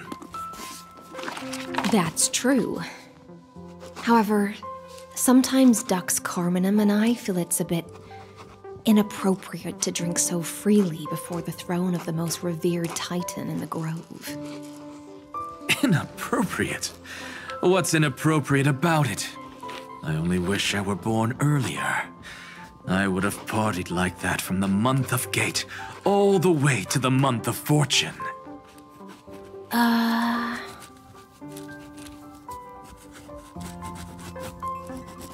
Blasphemy is just a phenomenon, not the end goal.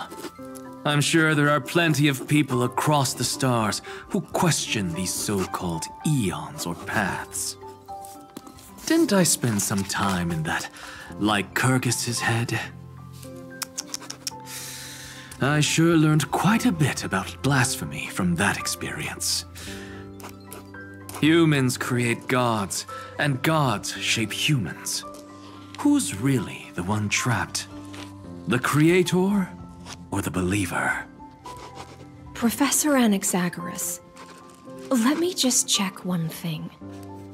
You haven't bought into those twisted theories of that Theoros, have you? Don't worry. The difference between a genius and a madman is that a genius shares lethal truths, while a madman tries to force them upon others. I see. It's like drinking honey brew at a banquet.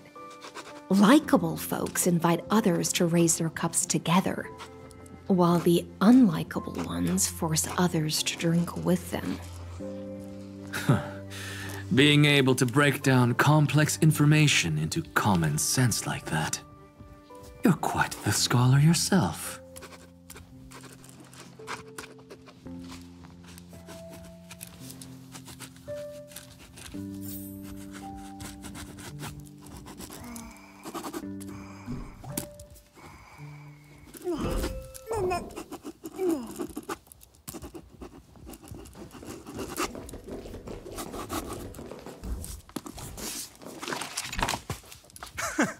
You're here, partner.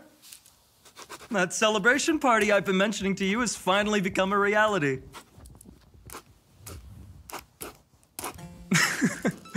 Though the vibe's a bit different from what I imagined, this still counts as keeping my promise, right?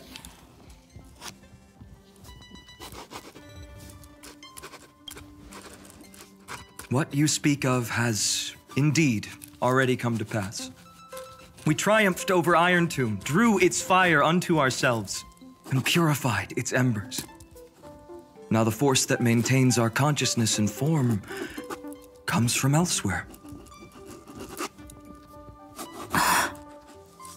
Worried about your companions on the Express, huh? I understand how you're feeling right now. Don't worry. They'll be safe and sound. She promised.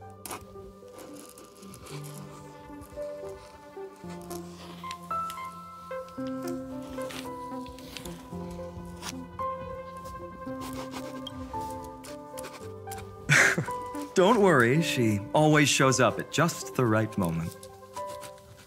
The Astral Express. Honestly, it really feels like home. I can imagine how much you, Dun Hung, and Miss March must have missed everything here when you were trapped in Amphoreus. The beautiful windows, the soothing music, your fellow travelers on the Express. Like how golden wheat stalks sway in my dreams every night through the countless cycles. Among all these stars in the sky, there must be another little village like Ides Elysiae out there, right?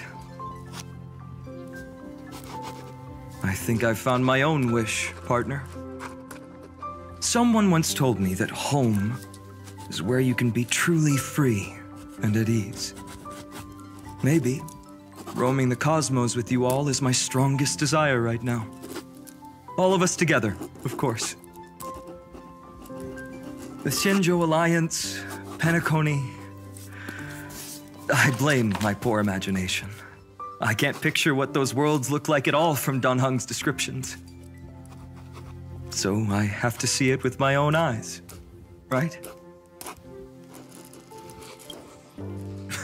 You're finally here. She has something to ask you. Well then, I'll leave you two to chat. Thank you, Finan.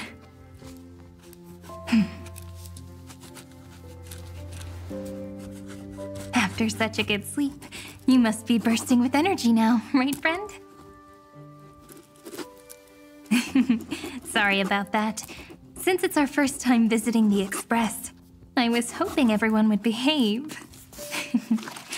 But it turns out everyone's quite the character, aren't they? You know what I mean, right?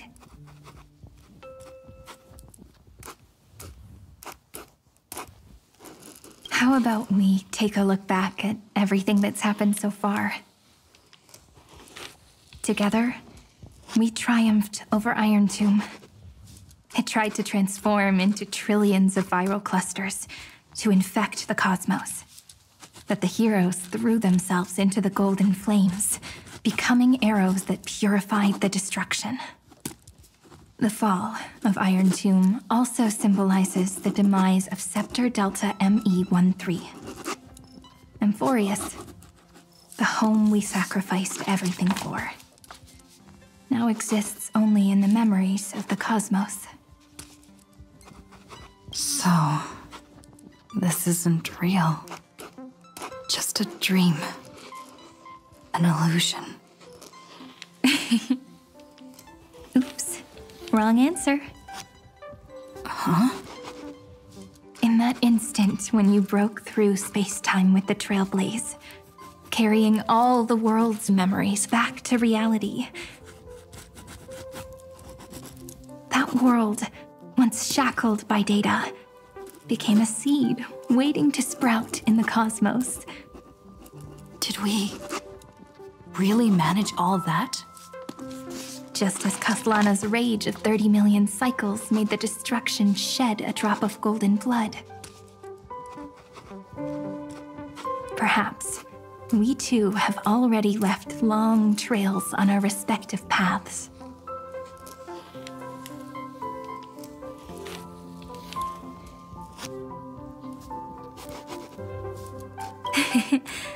Freedom. What a wonderful word. But that alone isn't enough to make everyone a true life form yet. But Amphoreus already has a tomorrow. So as long as you carefully preserve and tend to all the seeds, then when the Trailblaze creates another miracle someday in the future, I believe this world we deeply love will sprout and bloom into a beautiful flower. Don't worry, I've already kept all the seeds safe in the first fruit for you. And its name is As I've Written. So, it's time to reveal the correct answer.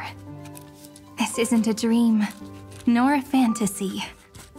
It's the epilogue of As I've Written. the end of the story, the characters take their final bow and embark on a journey of no return. The one who wasn't part of the story, yet helped write its romantic ending. She bid farewell to her friends and returned to her home beyond the tale. Promise me one last thing, friend. When we say goodbye, give me a smile, okay? I will, Cyrene. Every star that the Trailblaze passes by will remember the name of Amphoreus. Hey, it's not fair that you get to be the only cool one here. We'll keep an eye on her. She had better keep her promise. Leave it to us, Cyrene. Your story will be sung across many worlds. Stories this complex and twisted are always hard to believe. If anyone questions the truth of this tale, you'll all have to stand up for us. Rest assured, even the most stubborn person can't withstand our six fists. You're so reliable, March. Shh. Listen. There's a book here? Its composition is similar to Memoria, but it's far more resilient than ordinary memory bubbles. Keep it safe. Perhaps this is the final gift that Amphoreus left for the cosmos. Oh no! Passenger March is sleepwalking. Sleepwalking? Oh no, oh no! I don't want to make a fool of myself in front of everyone!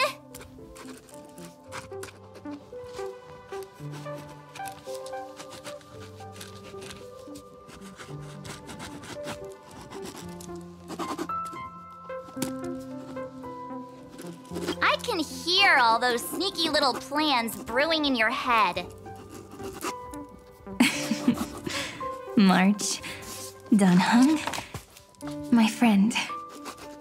In the countless days and nights ahead, you must continue to support each other. Time to head home, everyone.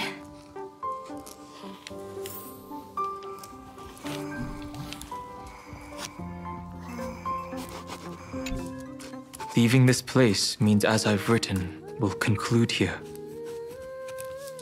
No one will have the chance to revise it, and no one can continue writing it.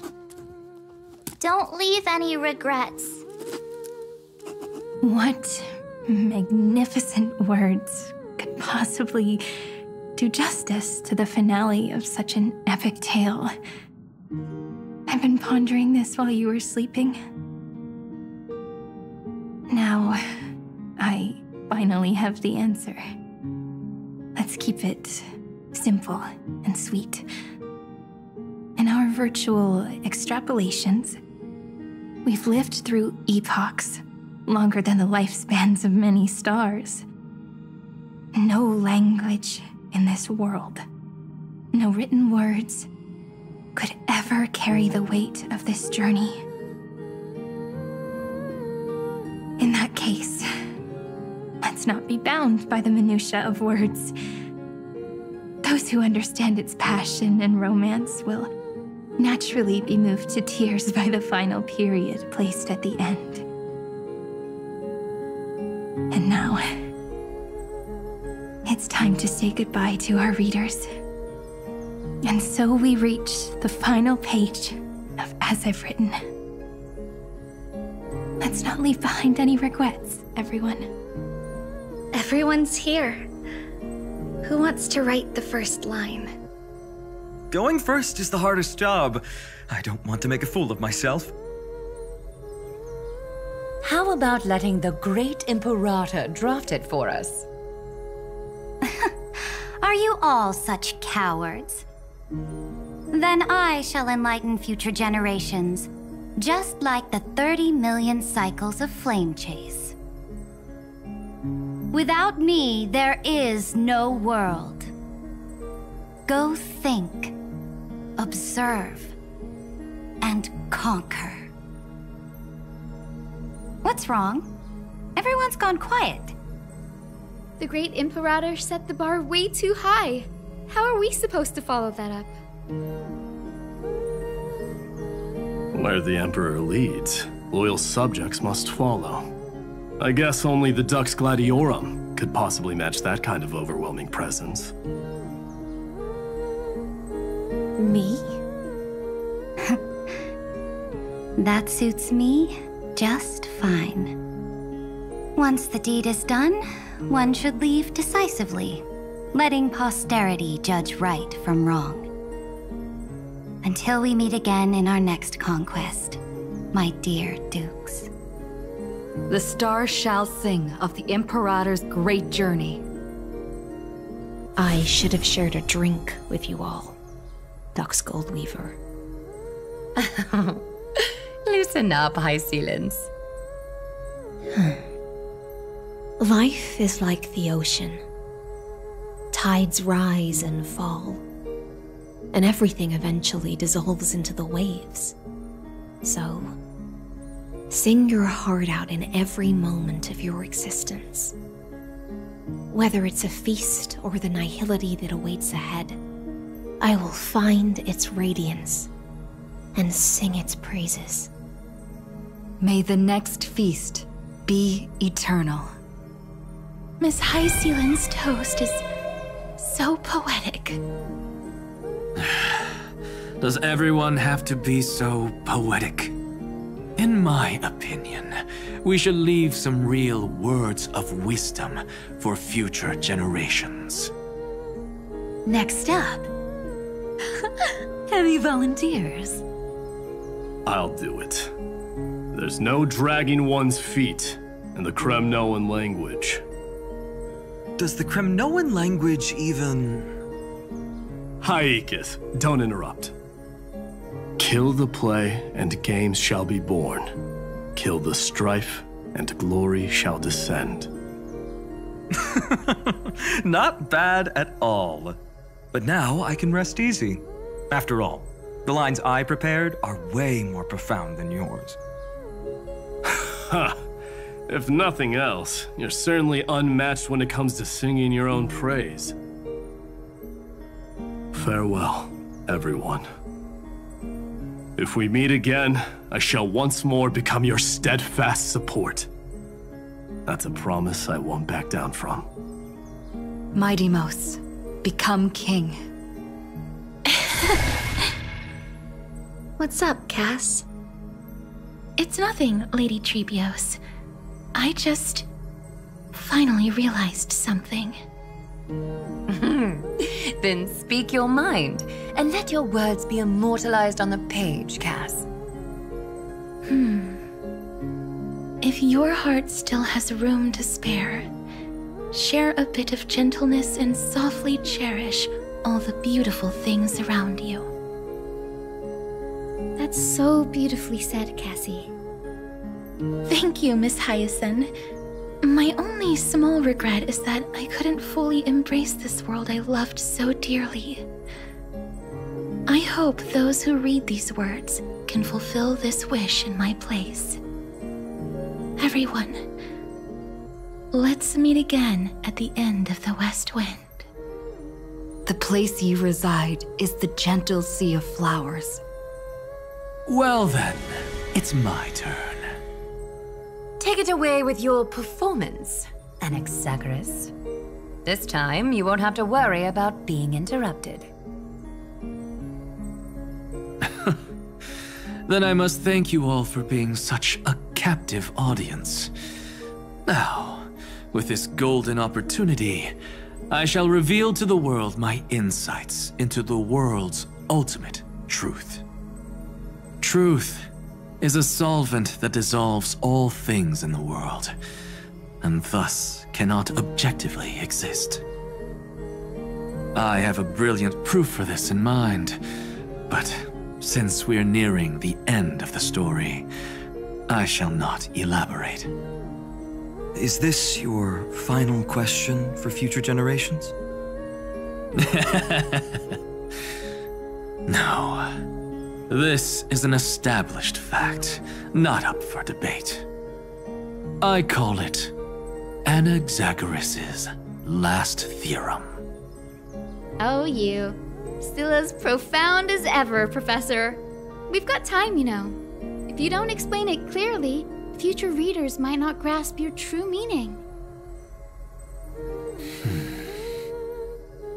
The true meaning isn't important. What matters is the emotion that stirs within them when they read these words. At that moment, the theorem's mission would be complete. So, your lessons are far from over. But taking a little break for now wouldn't hurt. Then... class dismissed. The seeds you've sown are already sprouting. Would you mind if I write the next line? Huh?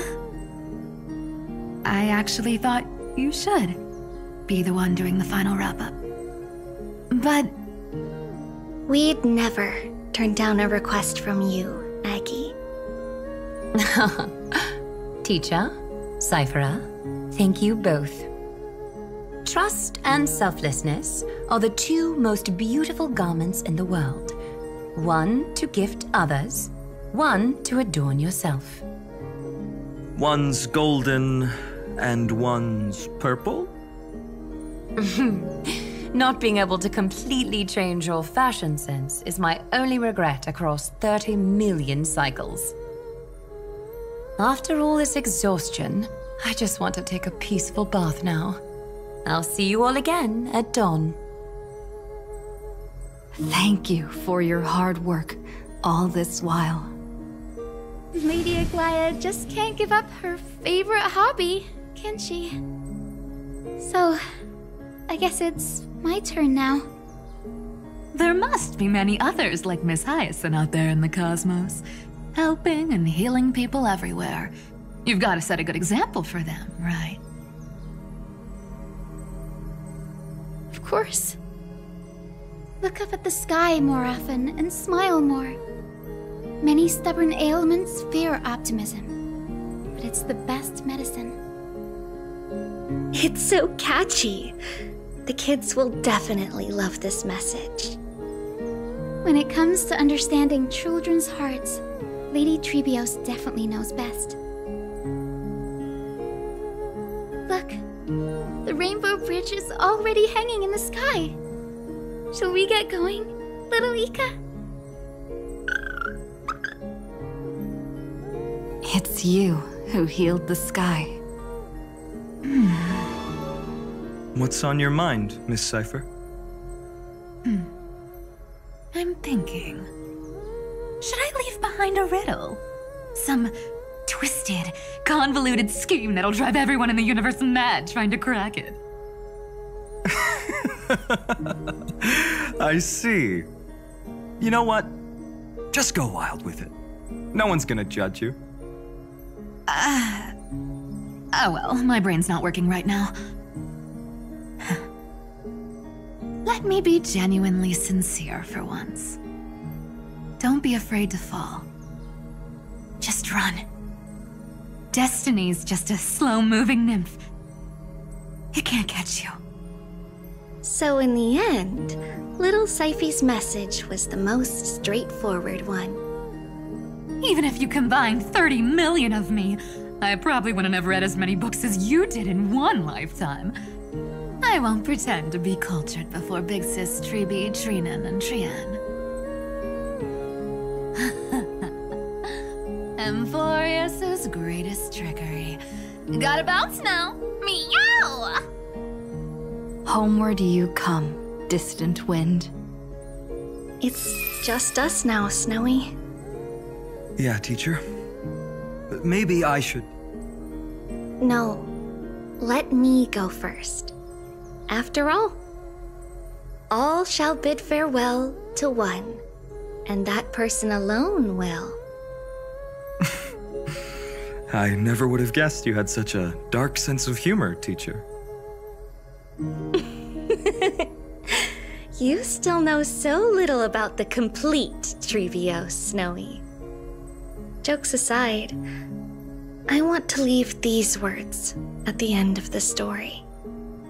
Whether it's a sunny day or a rainy day, remember to tell yourself before you drift off to sleep, see you tomorrow. See you tomorrow. Times 1,000. Prophecy received. Times 1,000. From now on, no more goodbyes. Finally, the time has come to say farewell. I'm grateful that you could be here to witness this moment, partner.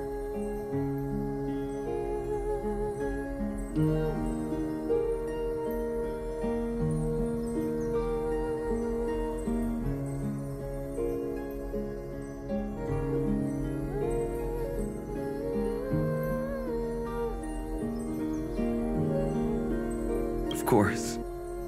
As long as I've written stays by your side, Amphoreus will always be with you. The last line I want to write down is, a hero is living in everyone's heart. Embrace it and chase after the sun. I hope those who read this will find the courage to face their burning lives. See you at the next pale dawn, partner. Did you see? Amphoreus has ushered in the dawn. The characters in the book have taken their final bow.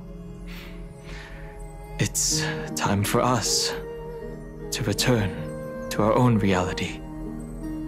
But as people who live through it, we can still add the final touches to this story, right? Of course. The pen will eventually break, the ink will run dry, and life will ultimately fade. But thoughts will permanently remain in sagas. If time is an endless cycle, then forget the bitterness that keeps repeating, and remember only the moments of happiness. Let's walk towards tomorrow together. We were never apart. Time to head home. Don't miss the crew meeting. We won't wait around for you, you know? See you later, Donhung, March. And with this, as I've written, officially comes to an end. We're its co-authors, after all, friend. Once the words are written down and have been read by others, the meaning they carry is no longer in our control, leaving the freedom of interpretation to every reader who opens it. Don't you think there's something romantic about that? As for what this story means to you and me, let's keep it close to our hearts. After all, we've always had this unspoken understanding between us. Whoa! Passenger March! Why did you suddenly wake up? You scared me so much that I dropped that book! Welcome home, you three. Thank you for your hard work on this Trailblaze. We might need to reshuffle the seniority rankings of the Express crew if we count the years you spent in Amphoreus. Hey, I was the first one to get dragged into it. Does that mean I'm gonna be the oldest member of the Astral Express now? Miss March hasn't lost her innocent nature even after all these long years. In other words, she hasn't really grown up at all. Hey! This is the first time I've been able to examine as I've written up close. Miss Irene's handwriting is gentle, yet steely, with an underlying strength. I had no idea it was so sophisticated. Looks like I need to brush up on my knowledge in this area. Maybe start with a few basic books first to get your feet wet. Look who's talking. As if you're not glued to your phone in your room all day. Huh? Wait, something fell out. It's... Is that a bookmark? In a corner, unknown to everyone. There was actually an untold interlude that took place. I left it out of the story because it involved a choice. A choice I made for my own selfish reasons. Can you forgive me, friend? I made a decision on my own while you were away. I wrote everything about it on this little card. If you can find it in your heart to forgive me after reading it, please. Add this final note to the conclusion of As I've Written.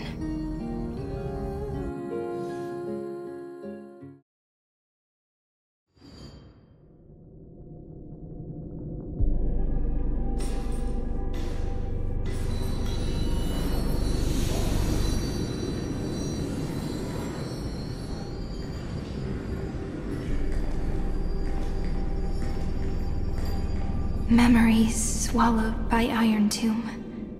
Return now to reality.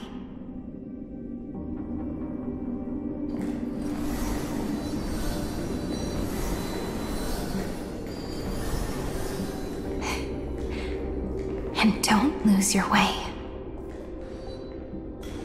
I finally found you, Cyrene. Demiurge. We won the battle. Thank you, Madame Herta. Without you, we never would have stood a chance. Still, there's something weighing on you.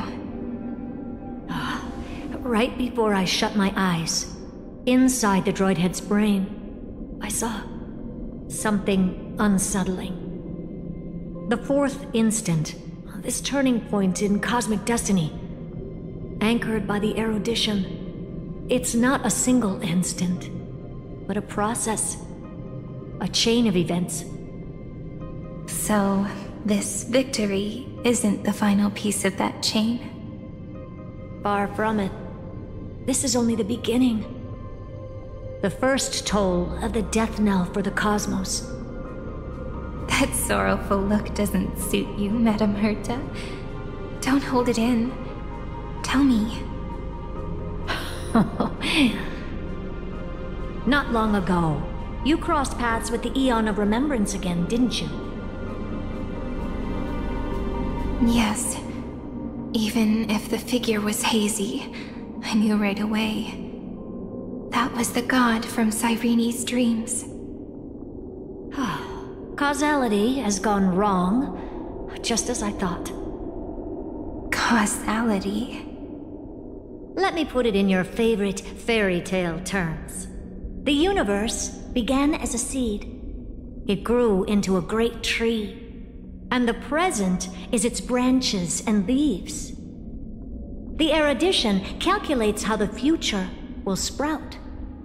With so many possible outcomes, they choose to anchor one path, cutting away the crooked or fragile branches. But if things continue that way, the branches grow endlessly, the leaves multiply, and one day the tree collapses under its own weight. That is why there is a concept in biology called lignification. Soft sprigs form a hardened shell and fuse with the trunk. For the universe, that process is what we call memory. Under Fooley's record keeping, the past becomes memory. In the corners, they forget. Even the events of the present become fruit without roots. So it is the opposite of the erudition. One calculates what is to come, and the other holds on to what came before. We were never meant to have to speak of this. But now, I finally understand what that chaotic matter around Amphoreus truly is. It is your memory. Your mind now stretches across the stars, allowing you to travel farther down this path than anyone else. My memory? Yes, you live in the now, but your memory remains in the past. Just like the Eon of Remembrance, a being made entirely of memories. What does that mean? Did they fall? No, quite the opposite. They have not yet been born. Remember, to carry out the mission of remembering the universe, they must ascend to divinity only at the very end of time. And at that moment of ascension, their memory stretches through the past, becoming what people now call Fuli.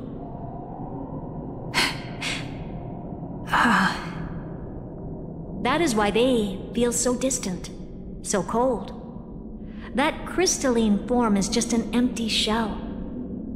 I do not know how the Garden of Recollection managed to hide this until now. They must have their reasons, but none of that matters now. Here in the present, we cannot know who will become Fuli. But one thing is certain. They will be born. And those who might become Fuli all share the same characteristics. They are known as Children of Remembrance. Pure child of Anasrava. Both of you. Children of Remembrance. So help us. Find where Amphoreus' memory began, and bring it out. We are the sacrifice the garden used us. The pure child of Anasrava. Abandon us! So that name, it was never my past. It was my future. Or maybe it is the present. Noose has revealed to me two paths. And on both paths, I see you standing. The first, follow the trail of memory you have forged. Break free from this world and reach for the stars. That would mean Amphoreus' causality will no longer concern you, at least not the person you are now.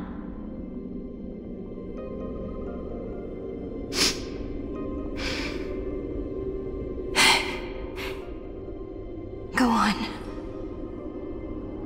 The second, you come to a stop and fade, offering yourself to become the memory that carries through Amphoreus. Perhaps this is the choice every pure child of Anasrava must face. That choice means I'll remain in the past forever. And more than that, it means you will close off Amphoreus' causality. This world is sealed. The effect that the remembrance brings to it will all converge on one thing. That one thing is you. No more eons will interfere with this part of history. No more blank spaces in causality. The present will be set in stone and become indestructible. There are two paths, and only one leads to the right end. Droidhead didn't tell me the answer. But I can guess what might happen if you choose wrong. With causality incomplete, there is a chance Iron Tomb could rise again. So even the gods of the cosmos are unreasonable. If you want my advice, stop thinking so much. Ask yourself what your heart truly wants. Choose the first path, and you might survive as a memo sprite. You may even walk beside them for a while.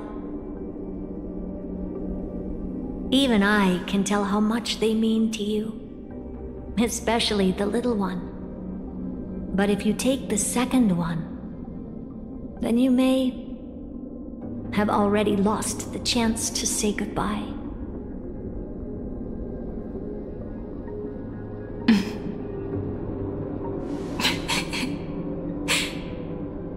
I have made my decision, Madame Herta. I thought you would need more time to think it through. The answer is clear, is it not? Still, I do need a little time to quiet the sorrow in my heart. Her kindness is always just right for the moment. I believe she will forgive me.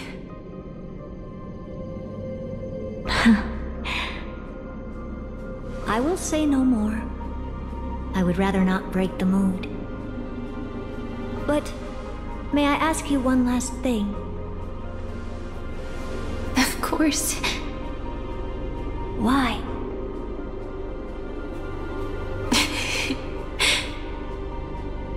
I once heard a saying that went something like this. Divinity is flawless humanity, and humanity is flawed divinity. We children of Amphoreuss gave up on gods long ago.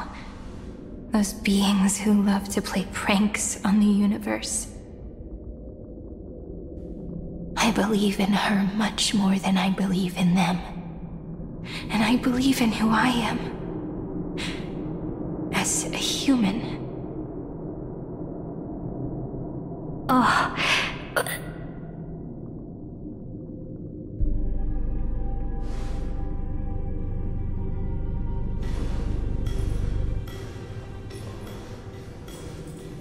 That really is a comforting answer.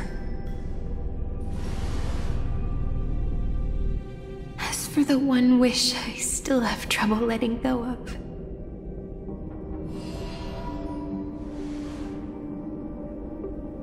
One will remain in the past. One will walk toward the future. I believe that the one I cared for most will witness on behalf of the ripples of past reverie. Every starlit tomorrow.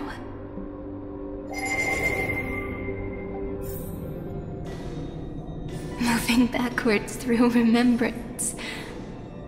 What a curious feeling. Is this the moment Iron Tomb declares victory and casts the destruction upon the stars? So back then, in the path space, it was I who found me. The gods' whispers were nothing more than a girl talking to herself. Now that I remember, what I heard back then was...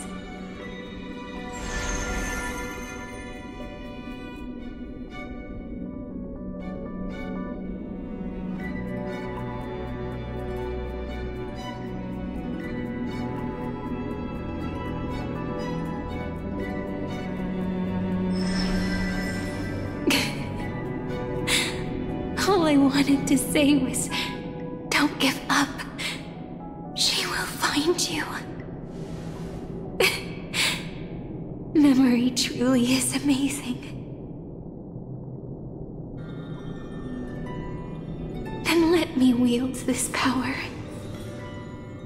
and plant the seed of causality for the miracle that is destined to bloom.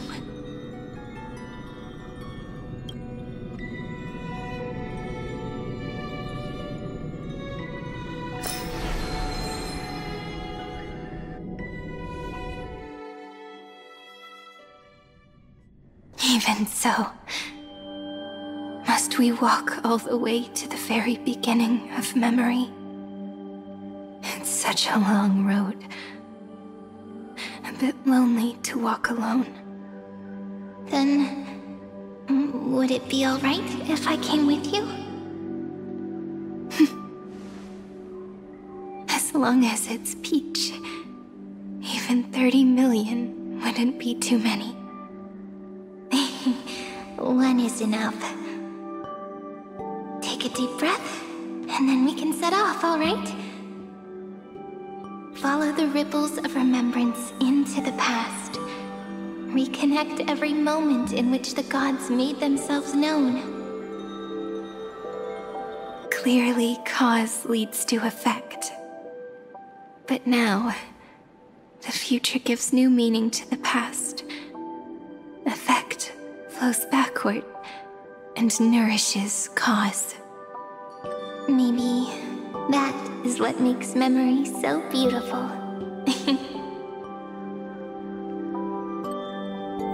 So, let us return the way we came. Look back at every ripple that formed. Go back home.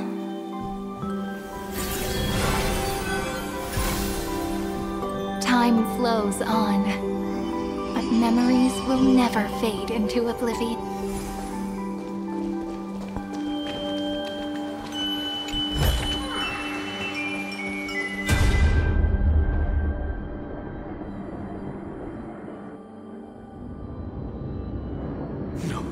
No! How is this possible? Breathe! Breathe! Partner! No. I have to get you out of here first! Just hold on!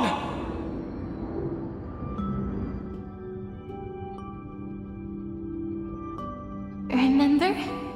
That pale dawn breaking through the endless night? The spear of strife nearly claimed her life. And it was you, you, playing God, who cradled her body with your gentle gaze. Then, before Orynyx's altar,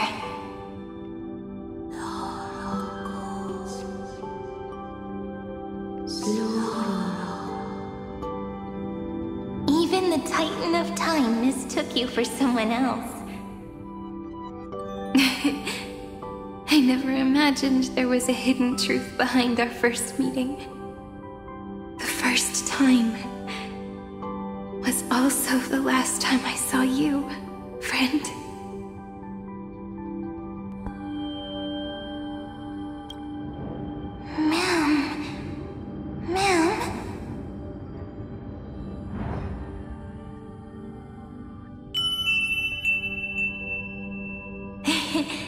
That melody from the memory. I've got it now. And so, the miracle was able to slip away from death temporarily. I'll leave her to the casteress of the past. She will keep her here, in the world of the living.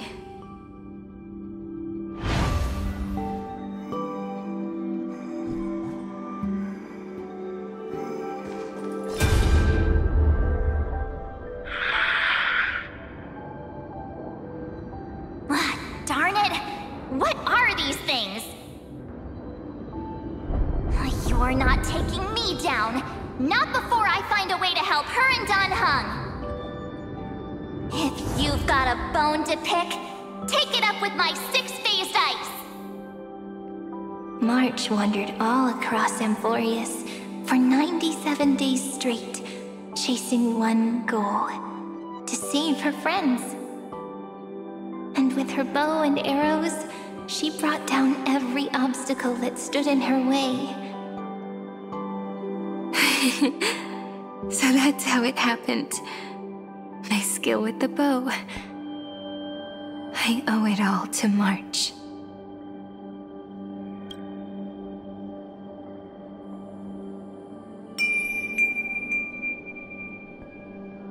What a sweet note. I've got it now. And so, in a memory from the past, you inherited March's mastery of the bow. And that arrow bearing golden flames will streak across the stars in the future, becoming a glimmer of hope for the cosmos.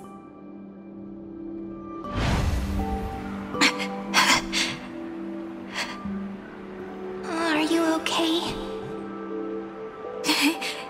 No worries. I'm just a little tired from all the walking.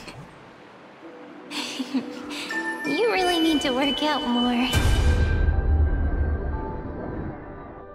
3 paths interweave and fetter Amphoreus, co-authoring the fate of the world. Ordinary pathstriders aren't known to leave traces in the mirror, so if what you said is true, then this isolated star system must be home to at least 3 beings comparable to emanators. I would even go as far as to say, eons themselves. To gain the favor of the stars for Amphoreus, the Remembrance sent a call for help to the cosmos. But the obstruction from the scepter was far too strong. Even the gods could do nothing more than send a fleeting mimetic being to someone who walked the same path. Thankfully, Miss Black Swan caught that fleeting moment.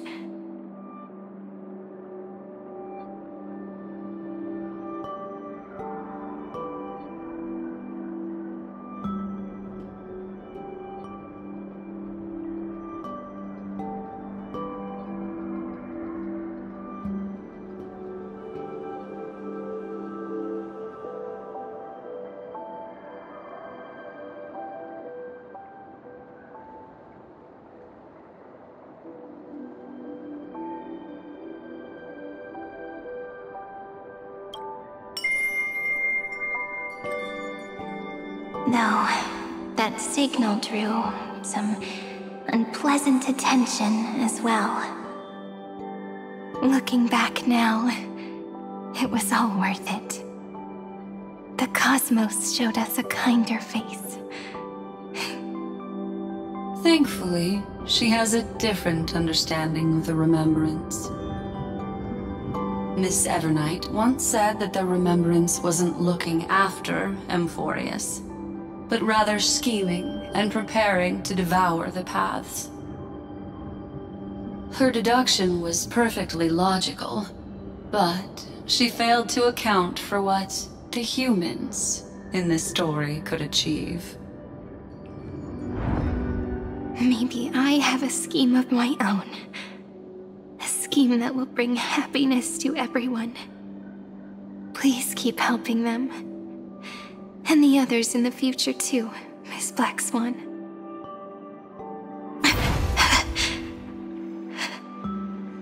Looking back on the past really does wear down the mind.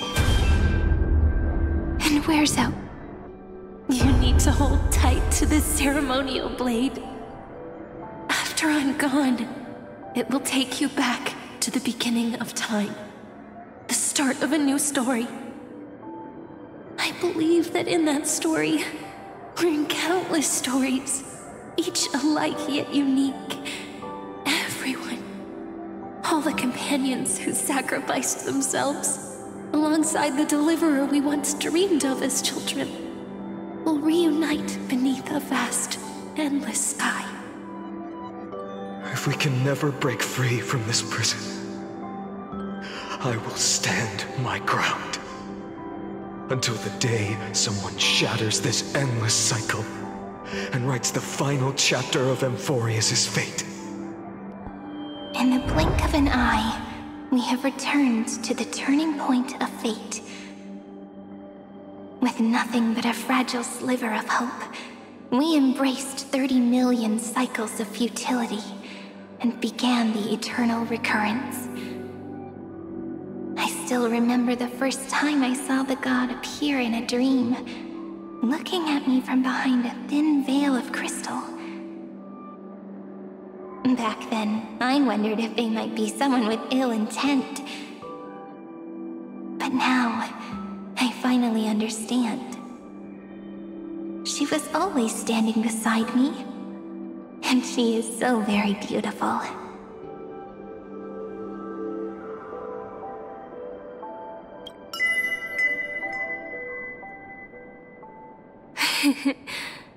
Causality really is a force that cannot be stopped.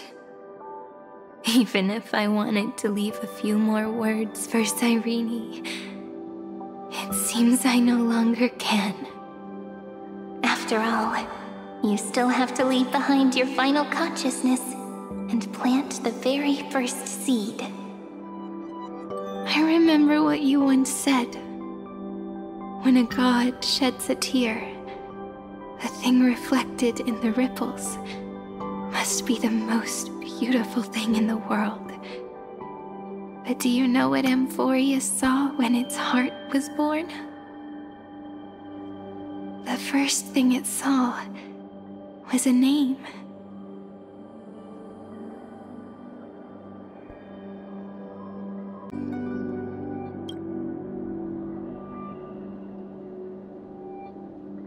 Zero, 9, 3.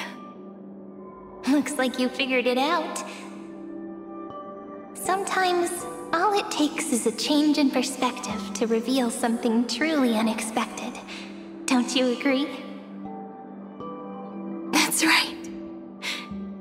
Turn these numbers upside down, and you'll see a beautiful eternity. Something we believe in. The ego.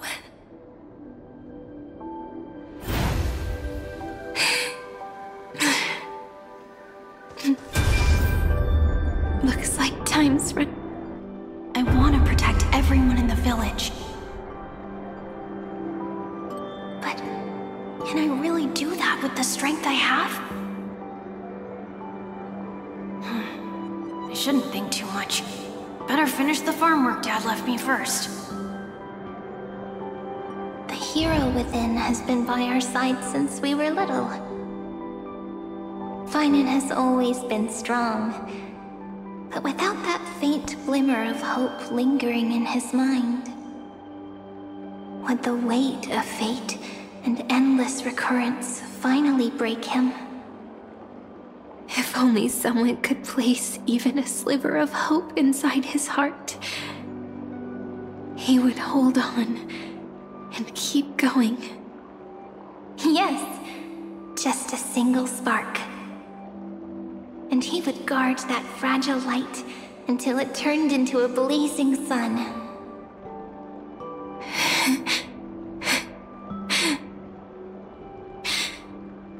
I no longer have the strength to make the hero within look like her. So, let me leave behind a prophecy for him.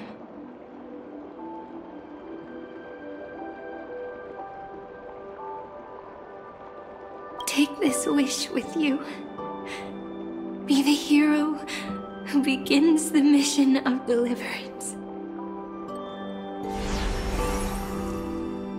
As prophecy foretold, you will bear the blazing sun until the pale dawn breaks. Continue onward, bearing this world upon your shoulders until the Ashen Hero, the nameless deliverer, ushers in the dawn.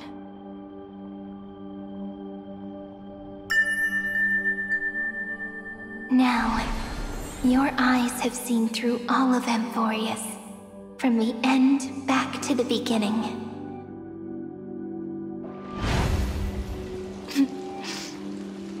Looks like time's running out.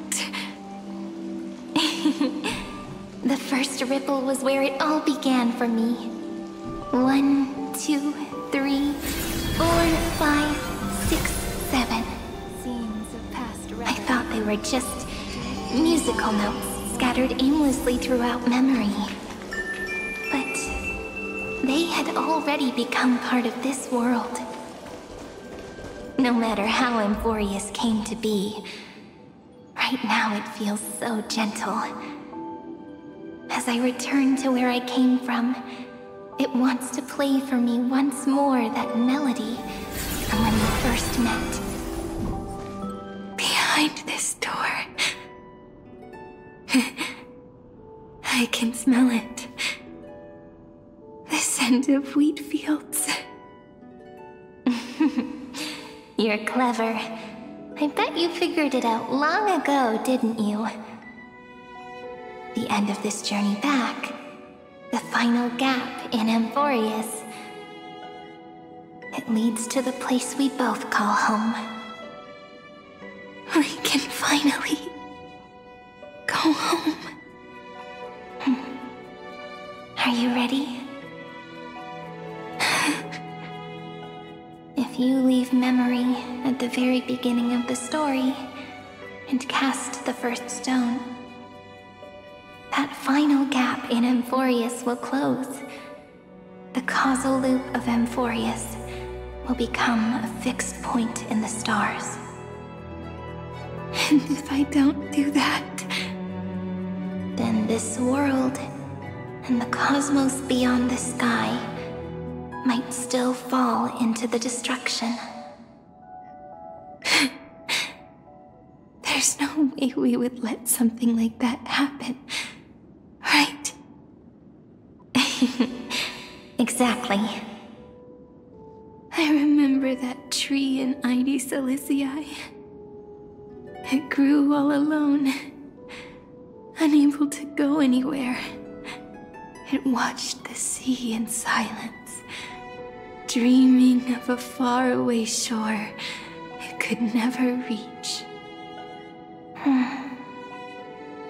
But now, a tiny boat sets sail. It carries a seed of hope, plucked from the tree, and heads into the great beyond. Even if the boat's shadow fades quickly from sight, the tree knows that its wish will bloom on the other side of the sea. In that moment, it must feel happiness, right? The way you brought it up, now I kind of miss that tree too. Come on, let's go home together.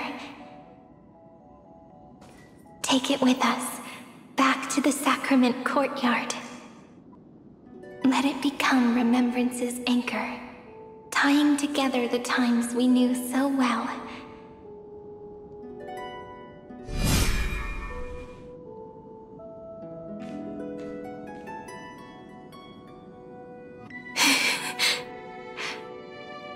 Let's go home together.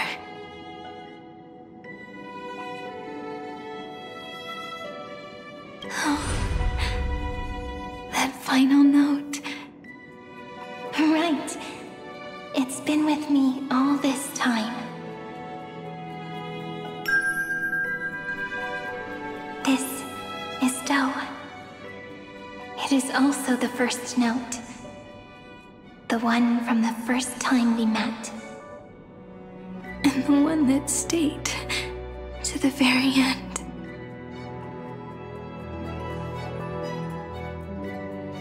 Ide Silicii. The place where it all began. It's like time itself has stopped. And the breeze and the sound of the waves never seem to rest. We've made it. The sacrament courtyard. This is the place where we first picked up the ceremonial blade. And where we first began writing journals. Now, the journey through memory has reached its end. Once the anchor is placed, What awaits us is 30 million lifetimes of reunion. Looping again and again. Endless farewells. Do, re, mi, fa, sol, la, ti. And with them, endless encounters. Ti, la, sol, fa, mi, re, do.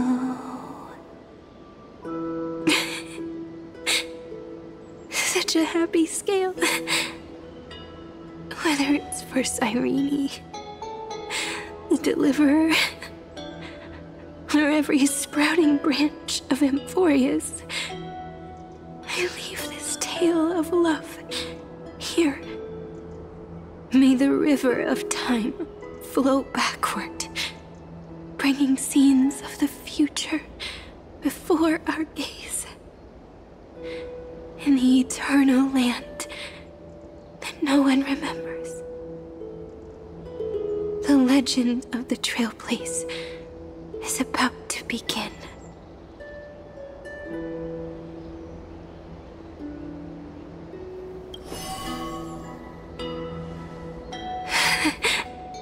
Is it all over now? My mind and my memories. It seems they're beginning to fade. The breeze is warm, but my body is shivering for some reason. If you're feeling cold, let's find somewhere warm. We can rest there, together.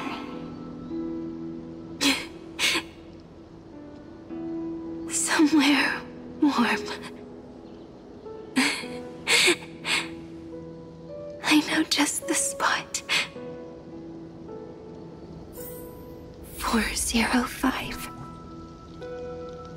504. 093. 365. 432. 252. 496. Treehouse. Saridra.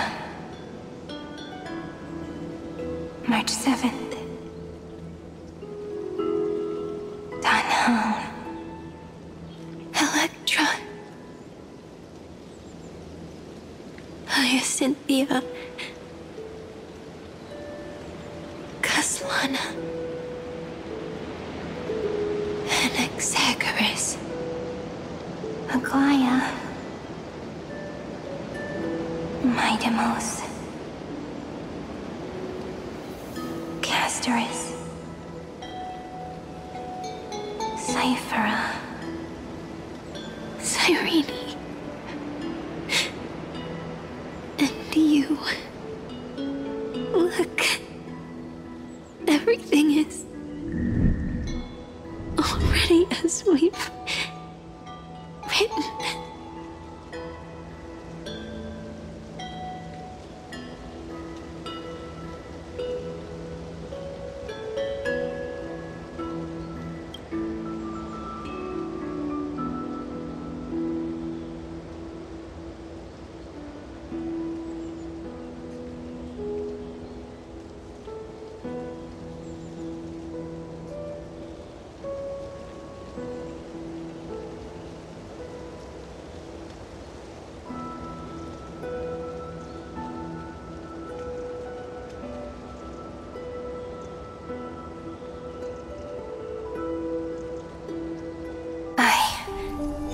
Gaze that looks back on the world.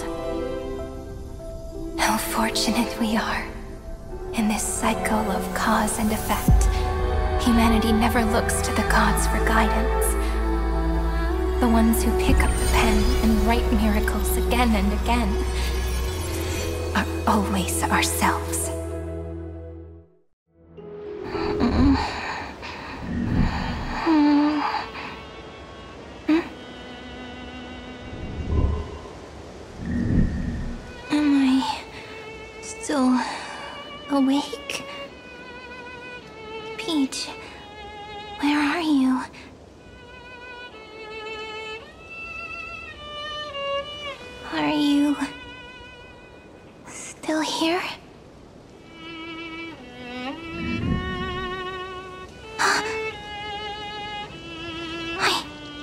Shrink!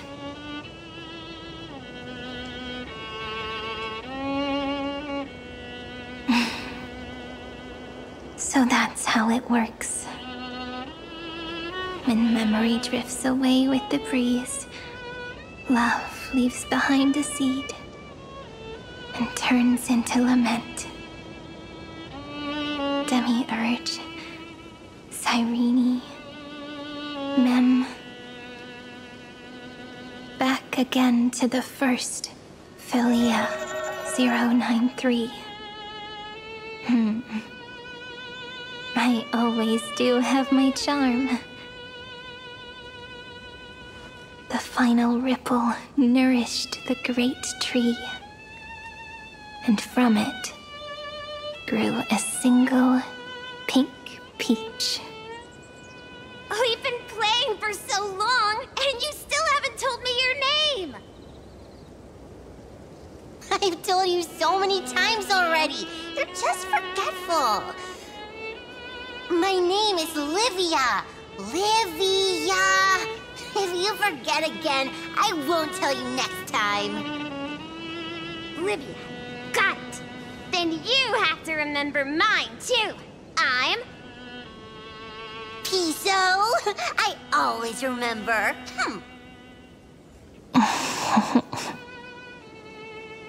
So, Cyrene was just a pen name after all. So sleepy. That drowsy little fairy barged into my mind again. The last of my memories are slipping away. I wonder what this world will look like when I wake up again. I remember a cry and my name, daughter of Mighty Celestii.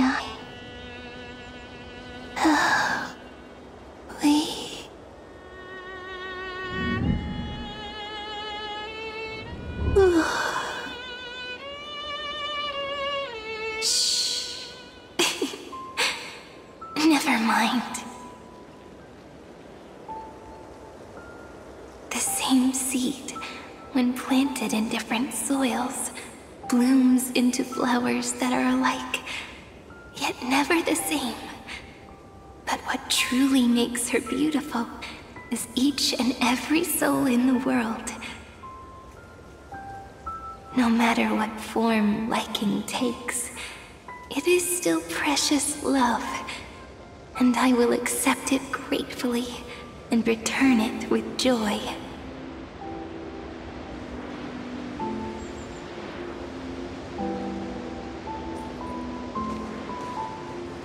Do you remember my favorite story? That crystal flower was so beautiful because it reflected the eyes of the little fairy.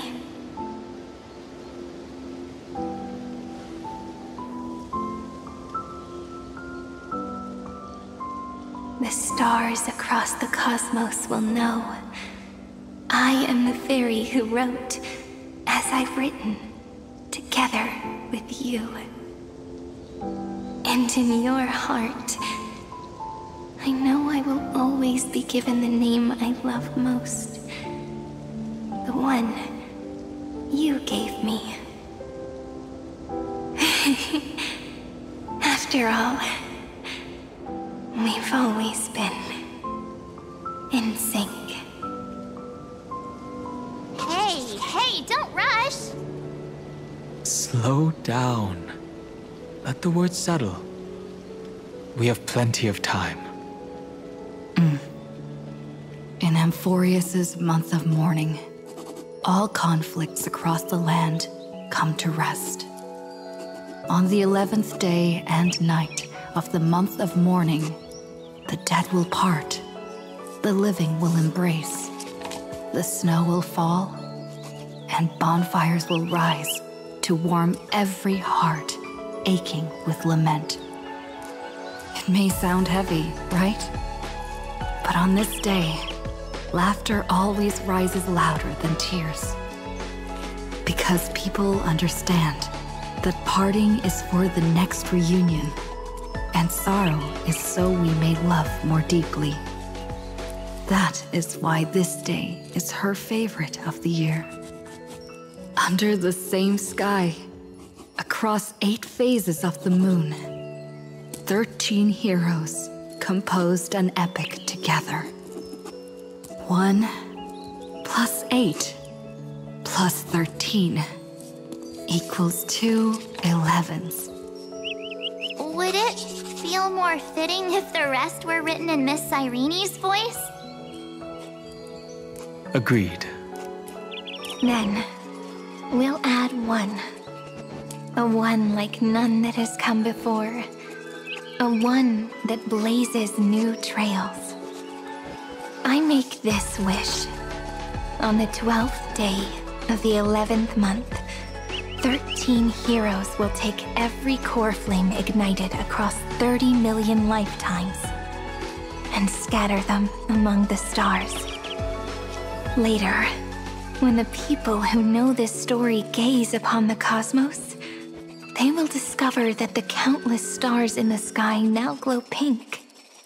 And after 13 seconds, that radiant light will quietly fade away. It will be such a romantic, yet puzzling sight. But that's all right. They will keep that mystery close to their hearts, constantly pondering what the ego truly is. They will love. They will get hurt. They will rage.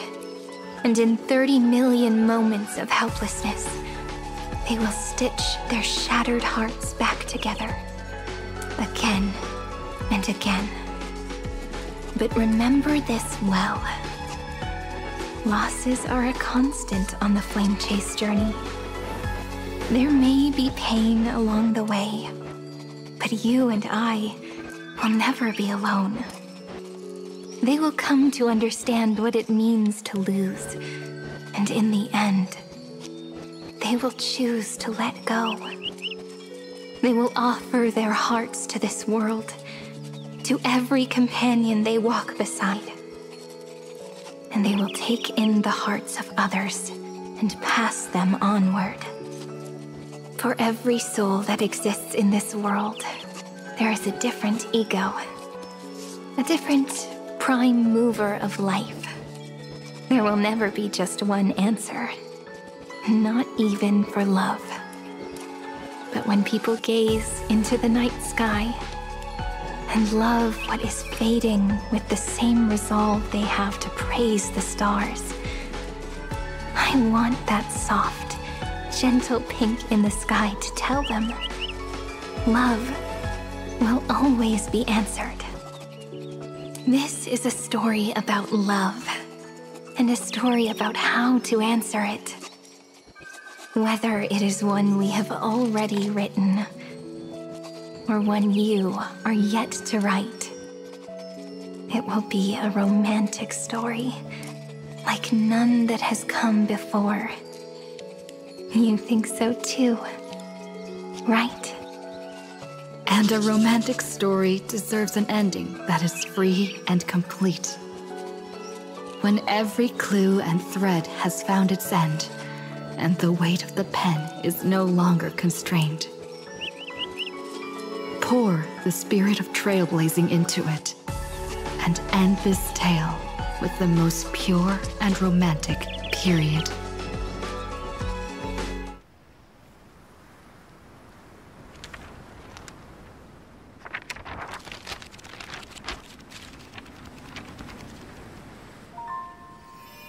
Light. Sky. Sea. Stars. Seeds. Flowers. Birds. Hope. And love. Such words of beauty were how I first imagined the world. For as long as I can remember, I've used them to tell the stories of Amphoreus. And now, this is the last one. A story about tomorrow. Dedicated to you.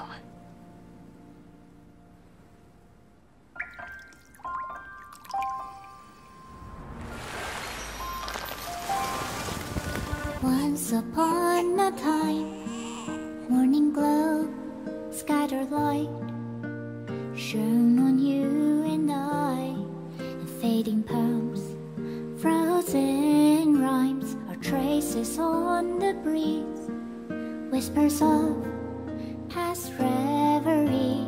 Please let me linger for now, enveloped in your sound. On the pages, the ink our stories penned.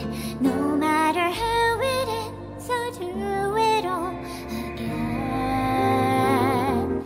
Oh, stay true, blossom as spring renews, dreaming colors every hue. Tomorrow's eyes to tomorrow's life, while walking step beside you. So stay true.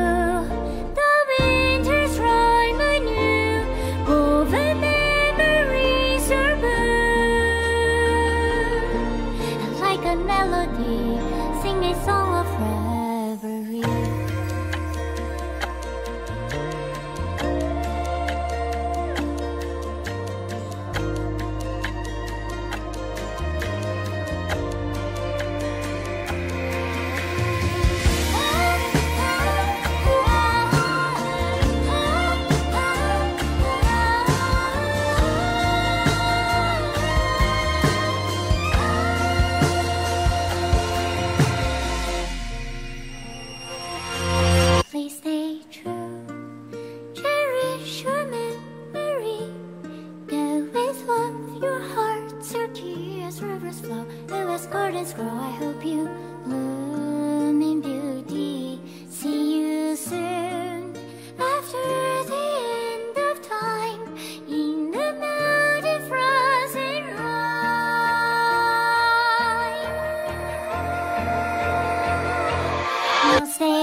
Ma'am.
guessed as much.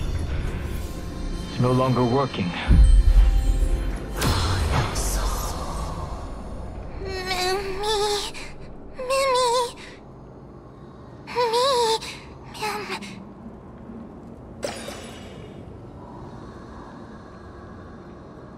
Let's find someplace safe to set up a base of operations first.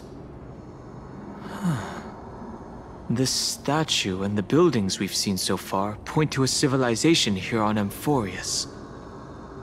We can only hope that they're not hostile toward outsiders.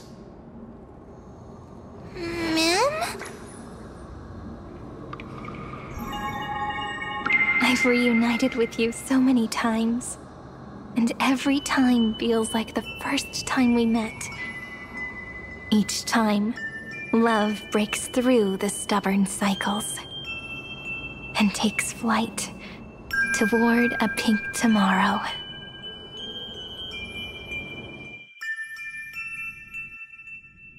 A little early. Where to now?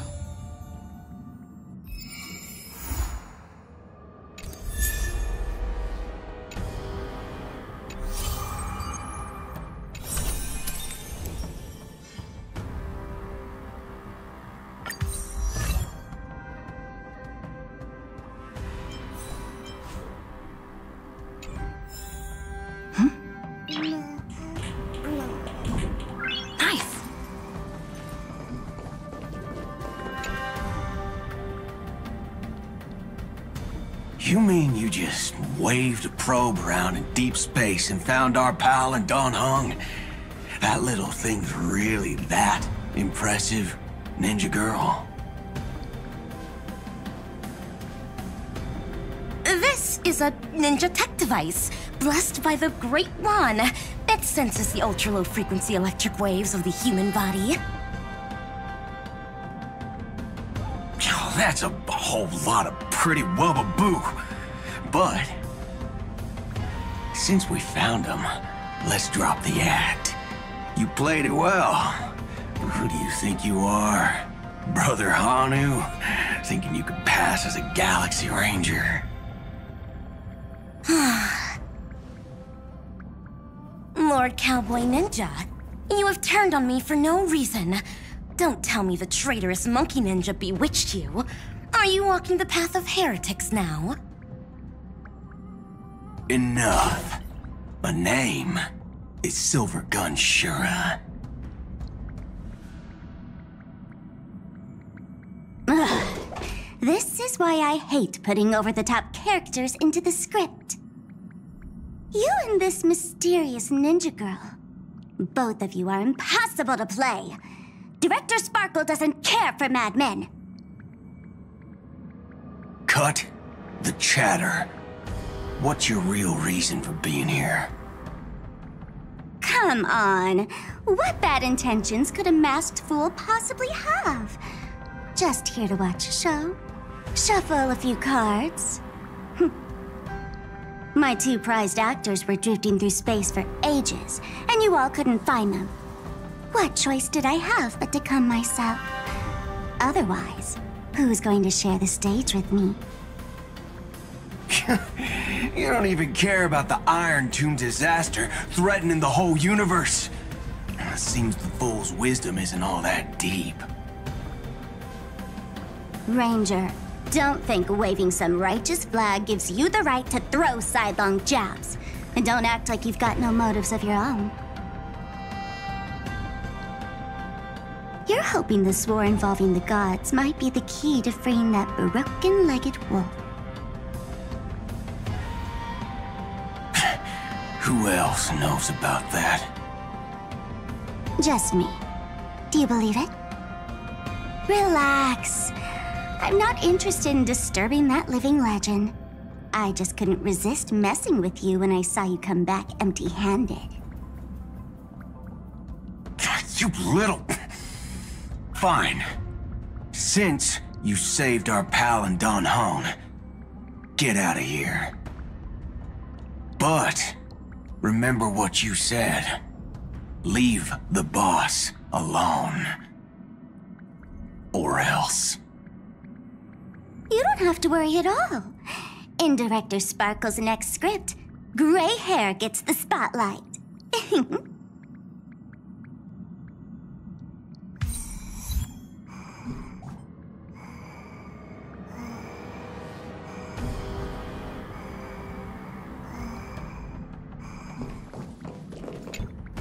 Let's skip the formalities about how the Express crew led the formation of the Cosmic Alliance and saved civilization from the destruction. Thanks to the Express crew's support, our operations stayed on course, even under the relentless pressure from the Marketing Development Department. Miss Himiko, the Strategic Investment Department extends its deepest thanks. Your department's contributions during the crisis did not go unnoticed. But besides disaster relief and holding the line, you've had your hands full with something else too, haven't you? Indeed. The Cosmic Alliance's victory this time has revealed something truly precious. A glimpse of what united civilizations can accomplish in the face of destruction. Our department is summarizing key lessons from this campaign. If another crisis of this scale appears on the horizon, we intend to have a system ready to respond. If the IPC can take the lead in establishing a true frontline against the destruction, it will bring hope to every civilization. Of course. That still hinges on continued support from the Astral Express. Once the Iron Tomb matter is settled, we will be in touch again, Miss Himiko.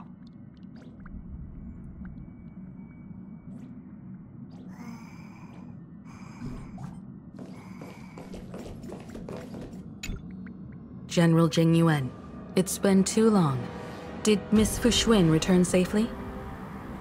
Well, she almost had a near-death experience this time. The Omniscia foresaw Iron Tomb's obliterating strike. It also told me there was no avoiding it, no surviving it. Yet in that exact moment, the Seer strategist sent a message. The empty fortune has cracked open, and fate can now be decided. Then we lost contact. Alas, always so cryptic. Your brilliant senior soarer never says anything plainly. Left me pacing all night. Stop lying, General. No need to be upset, Master Diviner. Cryptic talk comes with the territory of being a general. The soldiers of the Xianzhou stood firm in this battle amidst overwhelming odds. Their courage and sacrifice deserve recognition. And it just so happens that the golden blood of ruin the Alliance needs is in the Nameless's hands. It was taken by the hero Kazlana of Amphoreuss at the cost of his life, directly from Nanook themselves. Though Kazlana is no longer part of this world, that kid can still reach a fragment of his memory.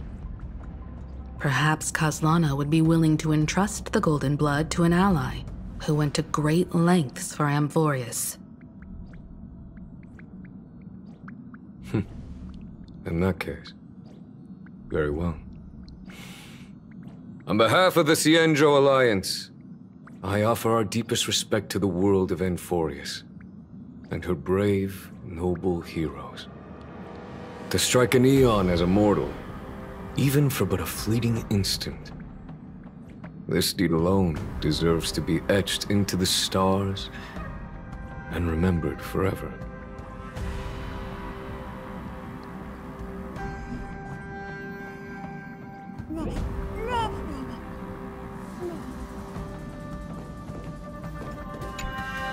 Mr. Boothill, it's a relief to see you alive and well after all that bloodshed. Born tough. Though, I ought to apologize to you, Miss Himiko, for missing the Express's signal earlier. The soldiers of both the IPC and the Xianzhou saw the way you all fought on the front lines. please accept my sincere thanks for the bravery the Rangers showed. No need for thanks, Miss Himiko. I ain't the leader of the pack. Didn't bring many along. Most of those who showed up for this fight have a personal score to settle with the destruction. That's why they fought like they had nothing to lose. The Express crew owes you and Miss Rappa a special thanks for retrieving her and Don Hung after the battle. With the scepter put out of commission, there was a lot of chaos across the Amphoreus segmentum. Even with signal tracking, finding them was no simple task. Maybe her ninjutsu really is the real deal. Speaking of which, where is Miss Rappa? Don't worry, she's gone to help the other Rangers. I'll pass on the Astral Express's message to her.